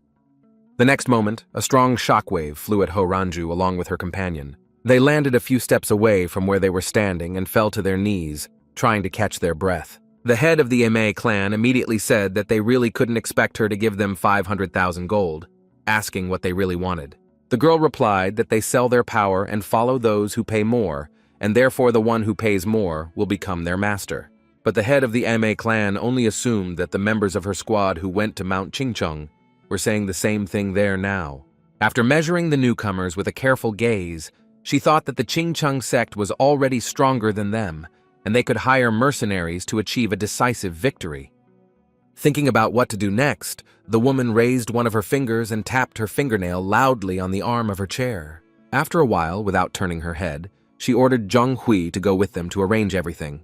Meanwhile, men were leaving the Qingcheng palace, one of whom said he could no longer conduct his affairs this way. As they descended the stairs, they talked about how much more they had to take from them so that the sect would finally calm down. The older man turned to his companion, saying that they had seen with their own eyes 2 large warehouses that were full of grain. When asked if they had had problems with grain in a past life, his companion replied that the rich always did. Pavel was sitting in one of the establishments on the street and carefully watching where the men were passing by. Trying to come up with a plan of action, the boy raised a cup of tea to his mouth and took a small sip. The captain of the Black Cloud, meanwhile, woke up and yawned loudly after a sweet sleep. Looking into the bowl of water, he thought about how his companions were doing and how difficult it was to walk the tightrope between the MA and Qingcheng sects. Just as he was thinking about retirement when this was all over, Dao Shu appeared in the room. The captain turned a sleepy look on him and asked with a smile if he had just returned. The man replied that he was going to return yesterday, but he met a familiar face. He asked Chan Murian if he had told him about a stranger he had met by chance while traveling in Chengdu. After thinking about it, Dao Shu added that his name was Pei Volo. The captain immediately remembered the story about the strange guy, asking if it was him his interlocutor had met in Sichuan. When told that there was nothing suspicious about it, the captain agreed, but added that he seemed to have become much more sensitive since they started playing a double game. Tao Shi said that if he has a feeling, he should not ignore it. At the same time, he added that he wanted to send someone to follow Peval since he himself was interested in such a partner. Hearing these words, the captain of the Black Cloud Squad nodded and agreed. Suddenly a voice coming from the door caught their attention, and the men turned back. Ho Ranju smiled and pointed to the representatives of the MA clan. Jinhua and Yang Sol Ran stood in the doorway, sternly studying the men present in the room. The captain stood up and introduced himself, saying that he would be honored to welcome the distinguished guests from the MA sect. The girls also introduced themselves, showing virtually no emotion on their faces. Chan Murian asked with a smile whether their arrival could be considered confirmation that the agreement had taken place. However, Jinhua, closing one eye, said that it would all depend on the negotiations. Gritting her teeth tightly, the girl suddenly growled that if they tried to deceive their sect with ordinary force, they would be made to pay dearly for it. However, the captain replied with a calm smile that they had long been prepared for such a turn of events. Realizing that they should discuss the terms on which they would cooperate, Chan Murian invited the girls to come over and sit down. After a while the conversation continued, Zhonghua jumped up and, banging the table loudly, was indignant that he wanted the right to conduct trade behind the Great Wall. She added that travelers should know their place and accept gold as a reward, as it looked like they were too greedy. The guy replied that he didn't think so, and that it was quite possible if the Ime sect began to rule in Sichuan. Young Solran's face remained completely calm, while Zhonghui's face showed how angry she was. She decided to demonstrate her power to the captain of the Black Cloud Squad, causing lightning bolts to shoot across the table and splinters to fly. However, even the sight of the table shattered into small fragments did not at all shake Chan Murian's peace. The girl continued to rage, looking at her interlocutor, who remained completely indifferent to her emotions. He looked at her with a calm gaze of his blue eyes, and a slight smile wandered on his lips. Leaning over the cup, the captain said that in that case, their agreement would be cancelled, and he would not even ask for compensation for the table and cup. Instead, the boy asked them to help him settle near the western plateau. Adjusting the cape on her shoulders, Zhonghua suggested that this was what they wanted from the beginning, namely to get a place to live. To this, the captain replied that no sect wanted them to settle with them, since they were travelers. When the girl said that their sect didn't want this either, the boy bowed and said that he was asking for a place near the western plateau, away from them. He smiled broadly, stating with complete confidence that they could definitely arrange it. Zhonghua looked sternly at her interlocutor, thinking that at first his people might be useful, but then they would become a complete burden. However, at the same time, the thought arose in her head that their group could be used as a human shield. The Black Cloud detachment could be stationed on the western plateau, as the captain had just requested. However, later their forces could be considerably reduced, and there would be not so many of them, and it would not be so difficult to give up the land.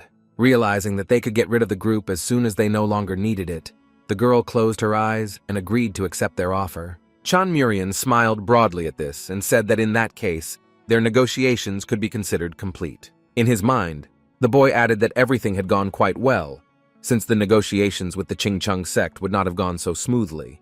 He asked if they should sign a contract, to which Jinhua replied that they would stick to the agreement for the sake of their sect. Realizing that the negotiations were coming to an end, young Solran lowered her head in despair and looked down at her feet. Everyone present rose to their feet, and the captain said he could offer them a room. However, Jinhua said they would stay in the 100 Flowers room, since the young master was her niece. Suddenly, a panting Ho Ranju burst into the room looking for the boss. Holding tightly to the doorframe of the room, she shouted that there was urgent news. This made Chan Murian quite angry, and he glared at the assistant. However, upon hearing the news that the young leader of the Lightning Clan had been killed, everyone fell silent and looked at the redhead. The captain immediately asked Ho Ranju if the killer had already been found, but Zhonghua just stared at the girl in shock. In the evening, as the sun was already setting, the Lightning Clan members arrived at the Qingchen clan's location. They were met and asked what brought them here, as it was strange that the Lightning Clan had arrived so late. In addition, it was disturbing that the uninvited guests were holding weapons, which meant that their intentions were not very peaceful. The head of the Ching-Chung clan began to strictly demand that the leader of the T clan speak clearly and to the point. The old man's gaze expressed no emotion when he asked the guest what exactly he wanted to do with him. However, the leader of the T clan only looked at him with hatred and said that he would like to ask him the same thing. The old man, not understanding what exactly was being said, asked him to tell the whole story from the very beginning. Looking at the coffin that the members of the Lightning Clan had brought with them, the man replied that inside this coffin was the body of his disciple. The old man expressed his condolences over his death, but did not understand why he thought his sect was involved. These words finally angered the head of the T clan, so he asked loudly if he really didn't understand what he was talking about. But Chairman Ching-Chang looked at him with an uncomprehending look and asked him to tell everything from the very beginning. The Lightning Clan representative's anger made even the veins on his temple swell, but he still agreed to tell them exactly what had happened. Opening the coffin with one sharp movement, he promised to show the old man everything with his own eyes. The body of Nam Hosan, who was the young leader of the Lightning Clan, lay in a coffin, covered in red cloth and covered with small scratches. The head of the T clan paid attention to them because he knew very well that these were traces of the 72 waves of the sword used in the Qingchen sect. The old man's face was covered in large beads of sweat when he realized that this was indeed the technique that had just been named. The head of the T clan continued to shout that his disciple had died from the technique used in their sect, and the only explanation could only be the involvement of the Qing-Chung sect. The thought swirled in the man's mind that Qing-Chung had learned of their intention to side with Yi-Mei, concluding a marriage contract with the Room of 100 Flowers. Trying to find the right words, the old man asked him to calm down.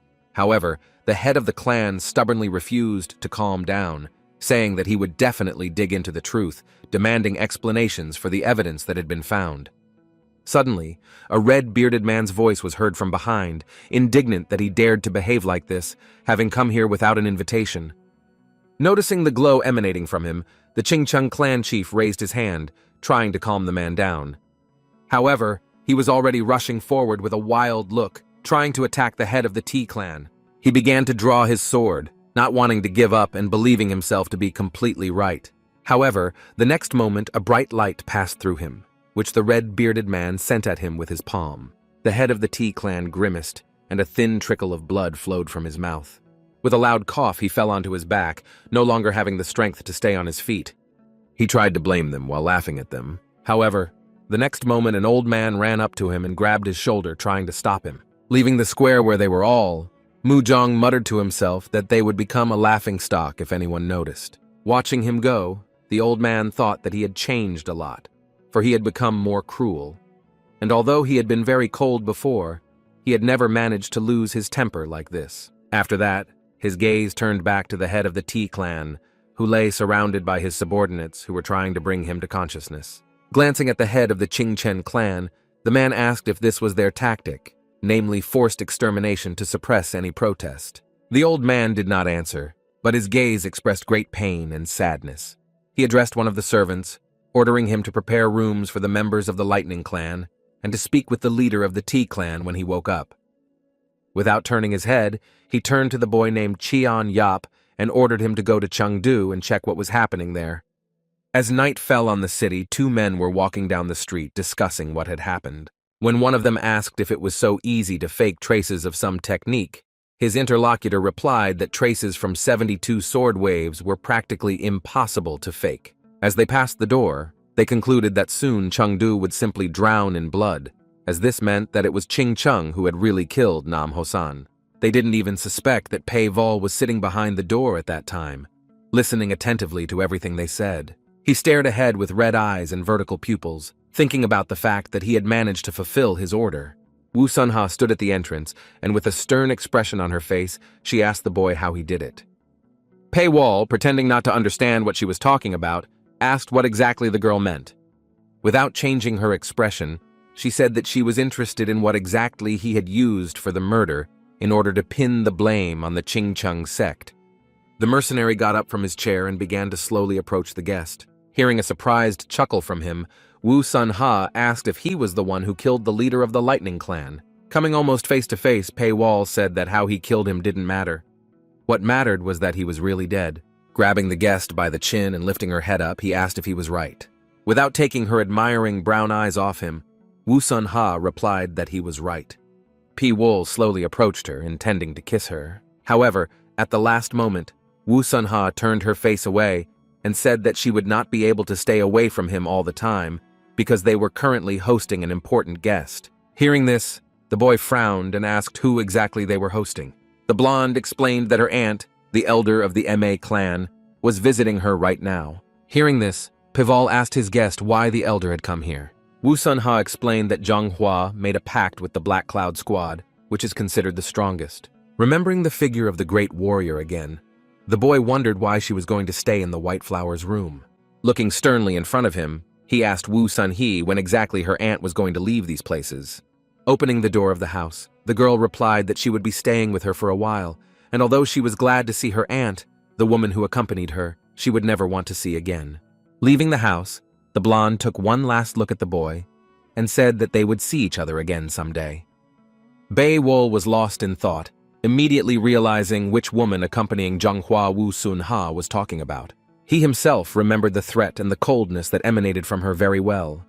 And now he understood perfectly well that while he was in Chengdu, they could somehow meet. In addition, the boy suspected that the Qingchen sect was currently in great turmoil due to the death of Nam Hassan of the Lightning Clan. Looking at the full moon in his window, he decided he would wait here a little longer.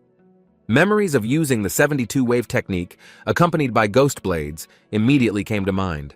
The guy correctly applied the learned techniques and the weapons he received to fulfill the order of the leader of the White Flower. For a moment, in the room with his defeated opponent, the boy froze, looking at him with glowing red eyes. As the sun rose outside, 2 warriors from the Qingcheng clan arrived at the scene of the murder to investigate. Looking at the scratches and blood marks left on the floor, one of them said that they were a bit rough, but it was undoubtedly the 72 sword waves technique. Cheon Yop wondered if it was possible for an outsider to learn their technique and apply it. His partner replied that he had thought about it too, but learning the technique that several other members of their clan possessed was practically impossible. But Cheon Yop replied that there had been a previous case where their technique had become known to someone outside the clan. However, he added that the copy that was stolen only depicted copies of the sword's movement. The partner added that if the opponent had not learned the sect's breathing technique, he would not have been able to release even half of his power. Cheon Yop suggested that the unknown killer could have been trained by those who themselves belonged to their sect. His partner agreed with this, saying that it fundamentally changed the situation, since they could learn or copy the technique. Raising his index finger, the boy said that the smartest thing would be to create a completely new technique that no one would own except the clan members themselves. In the end, the soldiers decided that simply inspecting the crime scene would not allow them to draw any conclusions. So they decided to find the murderer, who had gone into hiding. After pausing for a moment and putting his hands on his sides, Chun Yop said that he must have been quite cruel. He immediately remembered the mercenary with the crazy red eyes they had seen 7 years ago. One boy immediately rejected this thought, as he was completely certain that he had long since died. A detachment of Qingcheng clan warriors slowly moved through the streets, trying to reach the Golden Sky clan, which was their ally. However, suddenly, the entire procession stopped and looked intently at those who were heading straight towards them. Zhang Hua was walking down the street, followed by Yang Sol Ran and their entourage. Noticing the group, the head of the Ime clan stopped and sternly measured the boys with his gaze. Seeing that the enemies were standing before them, all the warriors of the Qingchen clan began to take out their weapons to engage them in battle. The soldiers accompanying Zhang Hua also wasted no time in retaliating. However, the next moment, Cheon Yop stepped forward to the elder. Coming closer, he greeted her and added that they hadn't seen her in a long time. Zhang Hua, without showing any emotion on her face, asked them loudly why they had come here. The guy ignored it, but added that it would be difficult for her to protect their sect while she was away, advising her to worry about that. Realizing that they didn't have much time, young Sol Ran tried to calm her elder and try to prevent a fight. However, Zhang Hua gritted her teeth and growled furiously that they didn't dare treat them like that. She accused the Qingchen clan of rejecting humanity when they found out about the Lightning Clan deputy's arrangement with the White Flower Room and then killed him.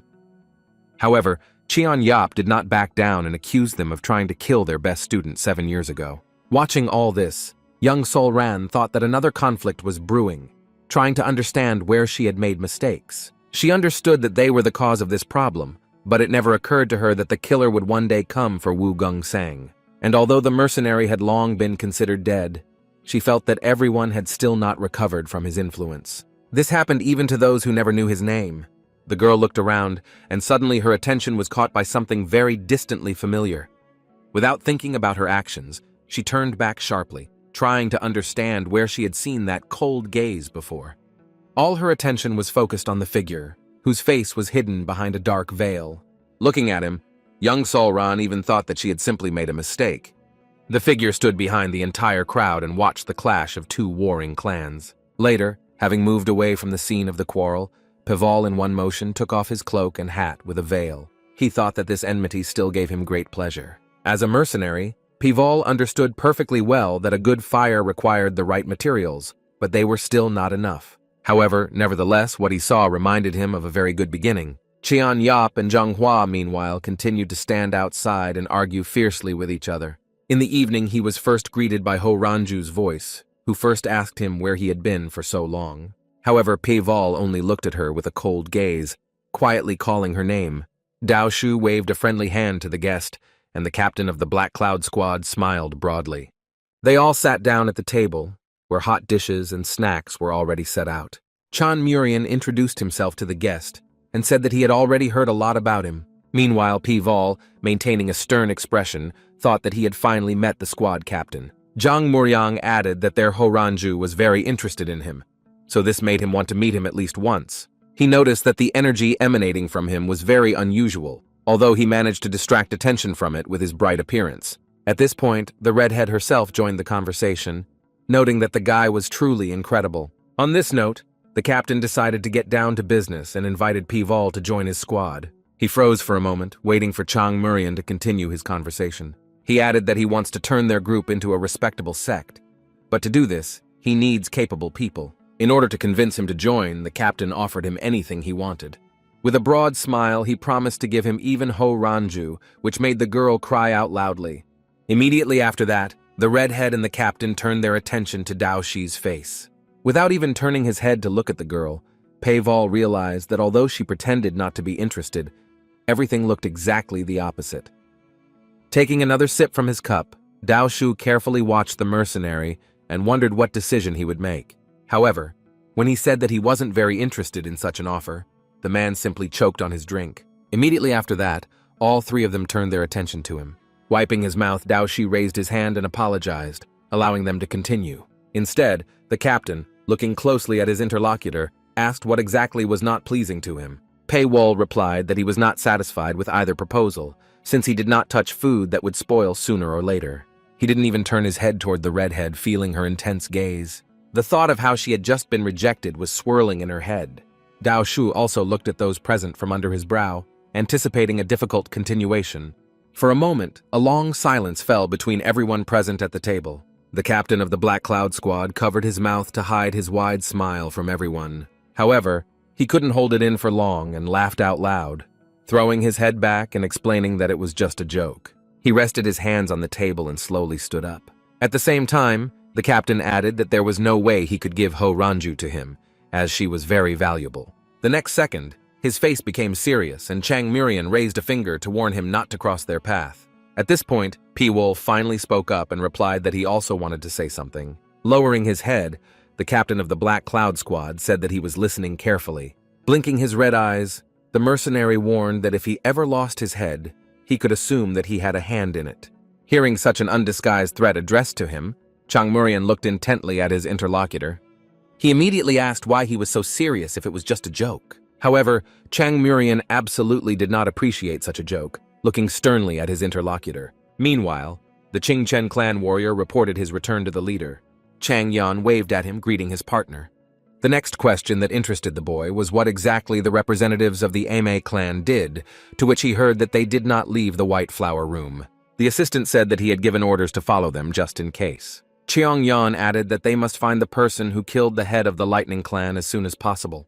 After these words, his partner suggested contacting representatives of the lower clans. He explained that he was certain that they knew everything that was happening in the city, since they had eyes everywhere. The leader thought for a moment, saying that he didn't really want to contact them, but then changed his mind and left the decision to his partner. He folded his hands in a respectful gesture and bowed, adding at the end that he would not let him down. Looking up and looking at the full moon, Chang Yon thought that there were many more sects involved than he suspected. He couldn't even imagine what problems could arise if the unknown murderer wasn't caught soon. Meanwhile, outside, one of the spies was carefully observing the target he had been assigned. Putting his ear to the wall, he thought that he was sure someone was there. But right now, he didn't feel anyone's presence. In his opinion, Pival was an incredible person. However, he was hardly so strong that his breathing could not be heard now. He walked to the window and opened it, looking sternly out into the street. Raising his arms above his head and folding them into a roof, he noticed 3 figures on the roof of a neighboring building. Noticing them, the spy stared intently at them, never taking his gaze off their figures. Suddenly, one of the figures flew into the air, leaving behind only a cloud of dust. The ninja came to Yang Wuchan, who was the vice captain of the Black Cloud Squad, and said that the target had not made any movements all night. After sunset, he promised they would move on to further surveillance. Yang Wucheng said that the captain was very worried about this man, so he ordered to follow him and keep an eye on him.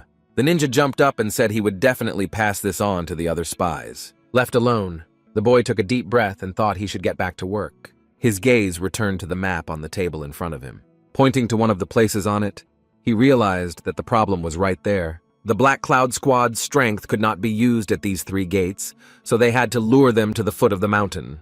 Looking at the map, the vice captain wondered how he could do it.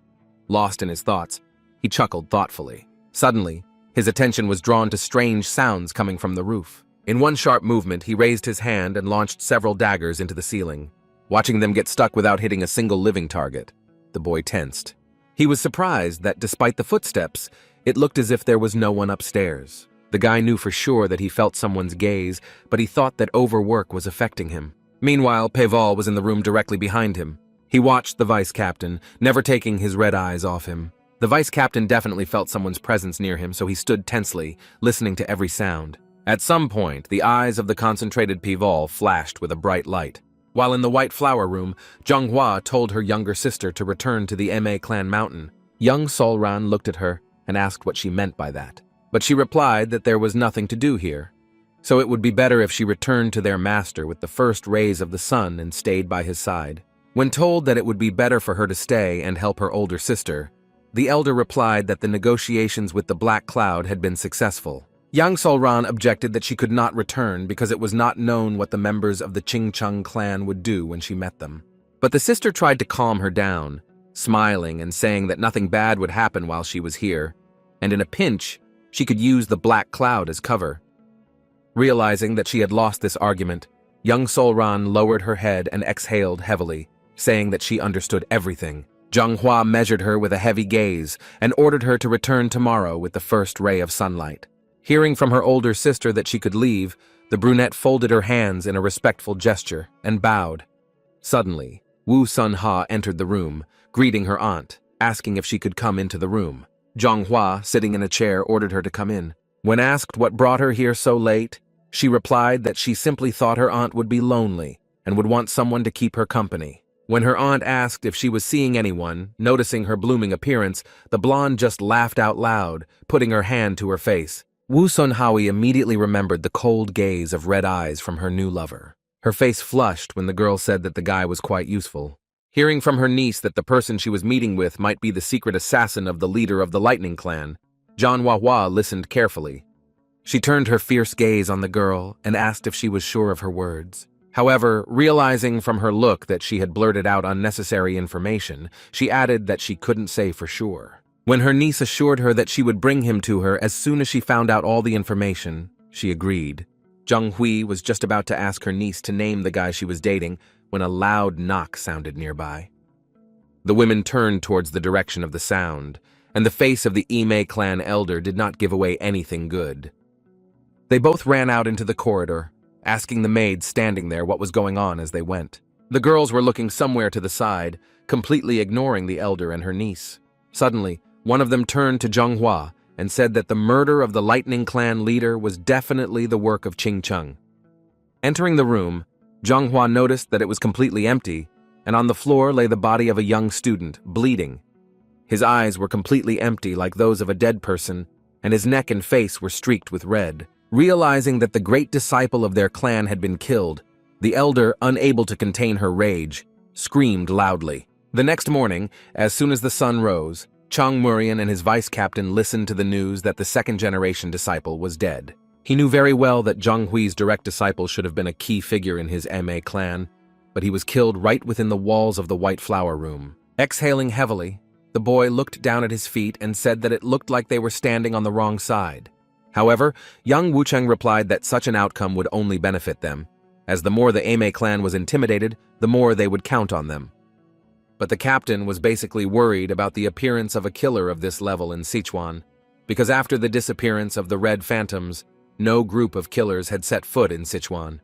As they left the courtyard, the boys discussed who it could be, as hired assassins from the right Qingcheng sect were completely unbelievable. Suddenly, the vice-captain looked at his commander in bewilderment and asked if a third party could have intervened. Hearing this suggestion, Chang Murian stopped and turned his head to look at his assistant. At the same time, I immediately remembered the words of Peivolya, who said that if he ever ends up without a head, then let him consider it his fault. Frowning, the captain of the Black Cloud wondered if the spy had reported anything unusual. Yang Uchan immediately realized that the commander was interested in the spy's target, so he reported that they said that the target had not left the house for 4 days. After receiving confirmation that it was not their target, the commander ordered Pei Wol to be removed from surveillance and more information about the Qingchen sect's movements to be learned. After some time, Zhang Hua herself was sitting in his office, sternly saying that one of the disciples of their sect had been killed.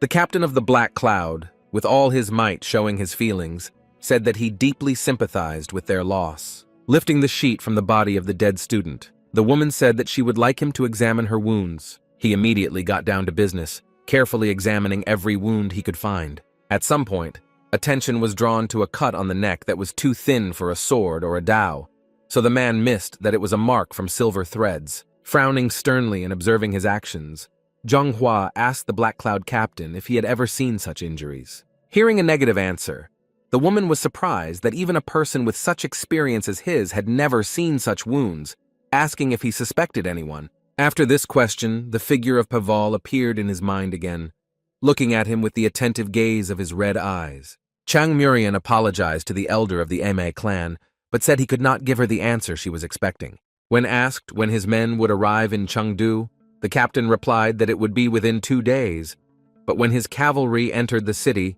the Qingchena sect would be on their guard. But Zhang Hua immediately replied that it didn't matter, as her people could easily crush them. Hearing these words, the boy asked in fear if she was going to start an open war right now. That woman, emitting rays of energy, said that they would get what they wanted anyway. Her gaze was extremely fierce when she said that she would prefer death to living under the same sky with Qingchen. Chan Murian and his deputy calmly looked at the woman, realizing that she was extremely determined. Lightning flashed around her and flames of hatred burned, showing great power. Zhang Hua didn't even notice a fair-haired figure standing behind her, shrouded in dark haze. Pi Wol carefully watched all her actions, crossing his arms over his chest and using the turtle breathing technique. Meanwhile, in the charity infirmary, a man lay blindfolded and moaning loudly. Seeing this picture, Chan Murian screamed loudly, trying to find out from Ho Ranju what had happened to her partner. The woman who was with her husband said that he decided to go see Peivolya. However, her bleeding finally drove the captain mad, and he began to shout, demanding that she tell him everything clearly. A large drop of sweat rolled down the girl's face as she thought, choosing the words for her story. Pi Wol was then sitting in one of the restaurants, enjoying his dinner. His face was completely indifferent, as the boy was lost in his thoughts. At that moment, Ho Ranju approached him, handed him a glass, and said that it was very delicious. In her usual manner, she winked at the boy and began to cling to him.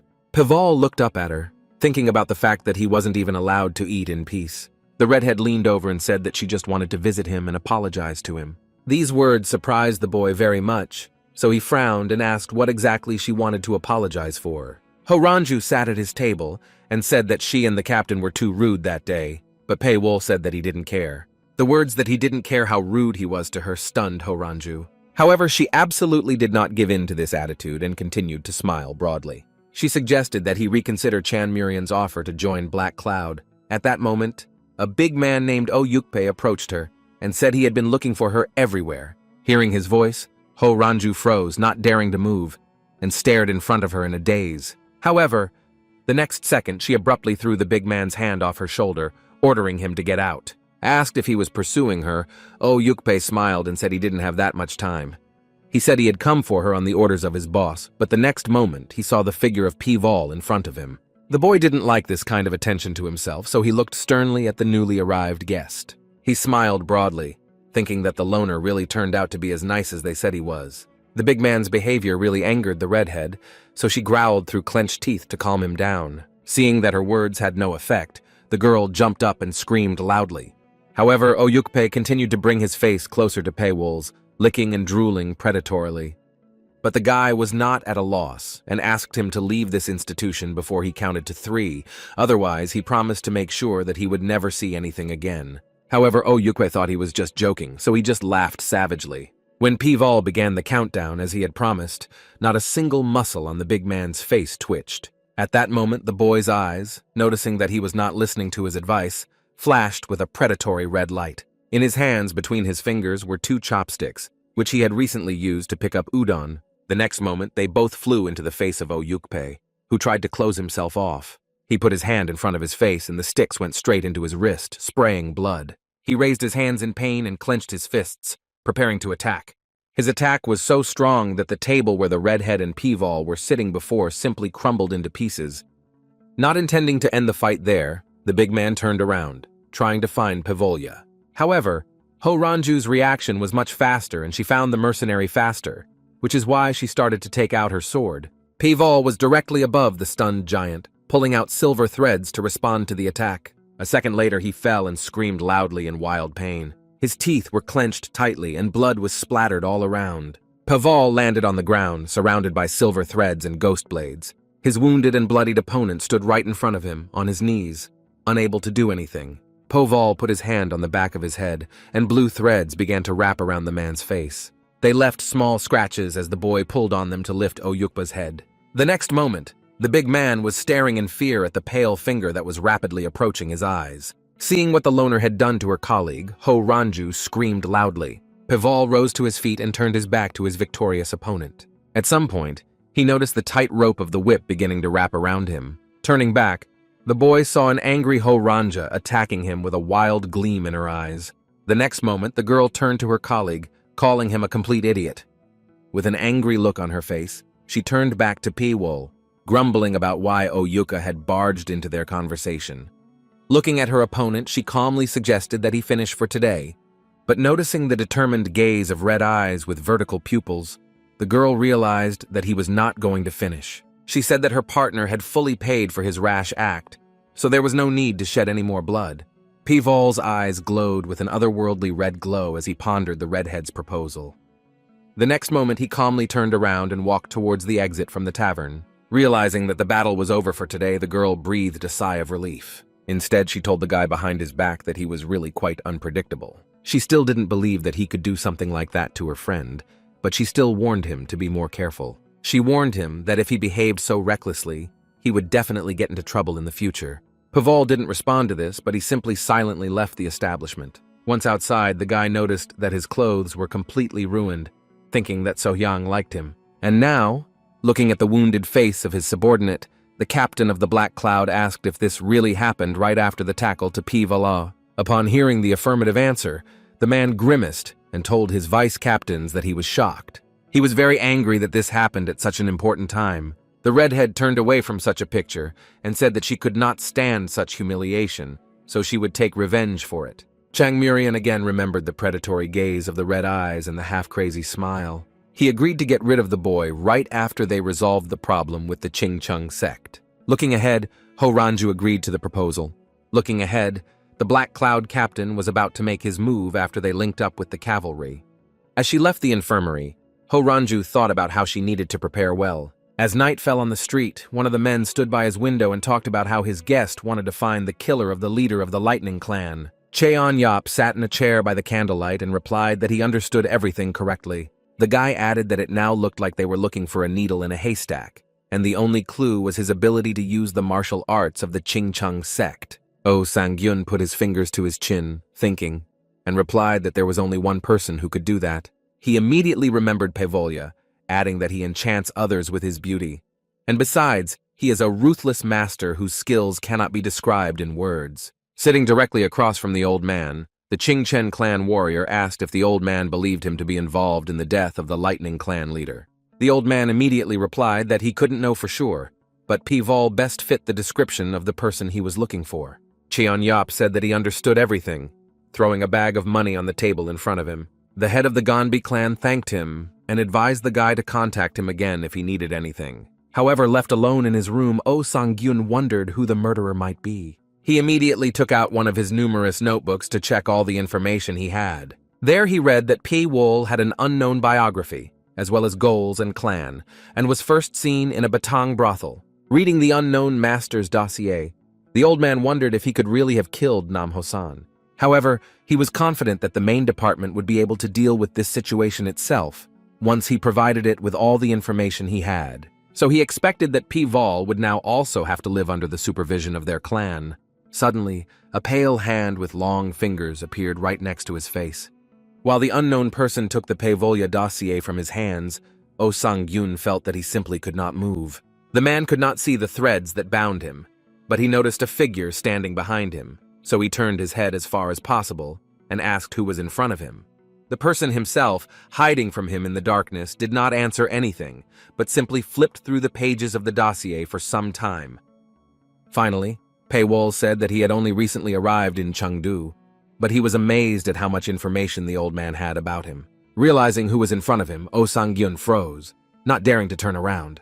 Trying to make some impression on his unexpected guest, the man said that he was the manager of the Shame clan in Chengdu, and if anything happened to him, the clan would not remain on the sidelines. But Paywol spread his lips wide in a noticeable smile, answering that this was why he had come here. To the man's surprised question, the guy replied that he came because he didn't like how information about him was being spread without his permission. The old man's face was covered with large drops of sweat when he realized exactly what his uninvited visitor had come for. Paywol brought his face closer to him and whispered softly that he was right. Oh Sang-gyun wondered why the killer revealed his identity so easily. The man began to beg to be spared, convincing them that no one had seen the file on him. But the killer only smiled, saying that he had freely said his name. Feeling something rapidly constrict around his body, Oh Sang-gyun began to shout that he could believe him. Thin threads wrapped around his fingers, wrists, and other parts of his body. At some point, having grabbed a whole bunch of such weapons, the ruler of the Shame clan thought that he was free. He pulled the strings, rising from his chair and loudly shouting insults at his guest. However, Pi-wol continued to stare at him with the cold gaze of his red eyes with vertical pupils. He reached out, and a second later, Oh Seung-hyun felt thin threads wrap around his neck, causing a series of cuts. Before his head separated from his body, the man only managed to let out a short sigh. Pi-wol took his file in his hands and said he would take it with him. In another part of Chengdu, a large explosion suddenly erupted, sending a large column of fire into the air. Leaving dead people in the streets, the warriors of the Qingcheng clan shouted that this was open war. Chan Murian stood outside and watched as a great wall of flames engulfed the house, sending dark, thick smoke billowing upward. Looking at the ground, the boy sighed, saying that it all looked like some kind of nightmare. People were shouting all around, waving swords and attacking their opponents, wishing them death. The people of the Ame clan wanted revenge on their enemies for killing Gong Song. However, their rivals did not give up and countered their accusations by saying that the former had hired an assassin for Wu Gung Sang. Chang Murian watched from afar as the warriors of both great clans met in a duel. Yang Wuchan noticed that relations between the sects had reached a point where they had entered into open confrontation. Suddenly, the figure of Pon Sangke, who was the master of the Fire Dragon Room, appeared between them and called on everyone to stop the fight. The man sprayed saliva in different directions, trying to convince them that continuing the fight would not lead to anything good. However, as soon as one of the arrows hit his shoulder, he suddenly fell silent, and his assistant rushed towards him in fright. The people in the Fire Dragon Room were outraged that someone dared to attack their master. Chan Murian and his men watched all this. At some beautiful moment, the captain of the Black Cloud grimaced and thought that this all looked like a cheap circus. Looking at it from the side, the guy understood very well that the Ime sect was now in a more difficult position due to a lack of strength. So he returned to Daoshi and ordered him to gather all the forces of their detachment. Looking resolutely ahead, he announced to his men that they were entering battle. There was real hell going on around, as houses were burning everywhere, and dead bodies were simply lying on the concrete slabs of the street. Zhonghua fought her way past a crowd of people running in the other direction from her, trying to save her life. Looking at the people from the Qingcheng clan, the woman asked them how they dared to send a killer after their disciple. Gritting her teeth tightly, she sneered that they dared to call themselves the greatest section in Jianghu. Cheon Yop came out before her and declared that they were the ones who started this war in the first place by sending an assassin after Wu Gongsang. The boy's gaze was extremely determined when he asked if they were behind this murder. These words alone angered Zhonghua even more, who said that the young leader's killer also used equipment that belonged to Qingcheng. Rushing towards her opponent, the woman said that one of them must die today. Zhong Yup, not taking his stern gaze off her, began to envelop himself in dark lightning bolts, preparing for battle. When the two of them came together on the Hertz, a bright light of energy immediately flashed between them. Young Solran also kept up with her older sister, trying to defeat as many members of the Qingcheng clan as possible. The brunette stood against the backdrop of the fiery glow and looked at the bodies of her rivals falling to the stone floor. Her teeth were clenched tightly, and a large bead of sweat rolled down her face. Suddenly, the girl's attention was drawn to the maid who was standing behind her, and suddenly fell down, wounded. Young Solran rushed to her to try to save her, but she only wanted to help the brunette herself. Tears streaming down her face, Gunhua held out her hand to help her energy circulate. However, the next moment her hand went limp and fell to the ground, indicating the woman's death. Young Solran, with tears in her eyes, hugged her friend's body to her, mourning her passing. The brunette thought that it was her sect that started all this, and although she herself did not want to join the war, now their students were dying because of her indecision. Looking sternly in front of her, the girl decided that she could no longer ignore what was happening around her. Meanwhile, Chang Murian watched intently as a large cloud of smoke rose into the sky, illuminated by bright fire. He wondered why their reinforcements had not arrived after so long. The thought immediately arose that the Qingchen sect was involved in this, but the guy immediately realized that they were not capable of such a thing. Without turning his head, the captain of the Black Cloud called one of his subordinates to him. He reported that something strange was happening, as those he had sent for help had still not returned. To the Black Cloud captain, it all looked as if someone was deliberately trying to make the confrontation more aggressive. After receiving an order from Chang Murian to inspect the surroundings, the boy immediately jumped into the air and set off on a mission. Looking at everything that was happening below, Sol Pei thought that it all looked like madness, as both sides forgot about the search for the killer and were simply tearing each other to pieces. All this led to the idea that the captain was right, and someone had deliberately provoked an open confrontation. Since explosions could be heard everywhere and fires were visible, Sol Pei wondered where such a person could be hiding, realizing that he would not be hiding in a building that could collapse at any moment. At the same time, the idea swirled in my mind that he would not be among those involved in open combat either. Staring intently ahead, Sol Pei tried to figure out where exactly he should look for the spy. Suddenly, he landed in front of one of the arches, behind which a tall, spreading tree could be seen. He knew very well that this was a tree that was considered sacred in Chengdu, and it was tall enough to see all around the city. The fact that a spy could be hiding in the branches of this tree seemed quite incredible, but Sol P decided to check it out. It was only when he climbed right into the branches that an unexpected shine caught his attention. The guy was an experienced warrior, so he understood that staying in one place for a long time would be quite dangerous, which is why he jumped from the branch he was sitting on. Raising his head up, he screamed loudly, hoping that the killer would come out to him. On one of the nearby branches, Sol P noticed a figure wearing a black cloak and hiding his face under a hood. The only thing he could see in the complete darkness was a red eye with a vertical snake-like pupil. He stood, not taking his eyes off his guest and quickly releasing threads of energy around him. The next moment, besides them, ghost daggers also flew into Sol P. The boy looked at the thin blades, realizing that the trajectory was aimed directly at him. He tried to dodge the weapon elements while simultaneously fighting back with his daggers. What he couldn't understand was what the master who possessed the kinetic energy of blades in a city like Chengdu had forgotten, but lost in his thoughts. Sol Pei didn't realize how he had become so trapped by energy threads that he couldn't move. He grabbed his throat, trying to loosen their grip. Meanwhile, the unknown master slowly approached him.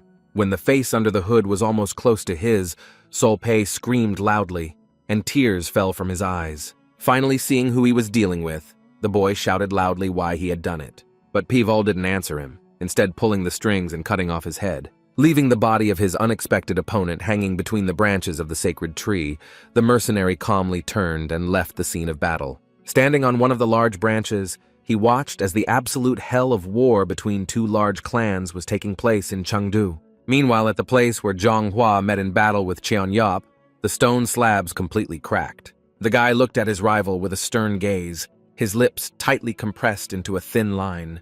The elder of the Ame clan herself was kneeling and leaning on her elbows, not daring to raise her head. Noticing this picture, young Solran rushed to help her older sister. She sat down next to her and asked her, concerned, if she was okay. After helping her sister to her feet, the brunette invited her to return to the White Flower's room. After that, her stern gaze fell on Qianyop, who was standing nearby. The boy watched intently everything the Ame clan disciple did. Suddenly, his partner approached him and called out to him with a desperate voice.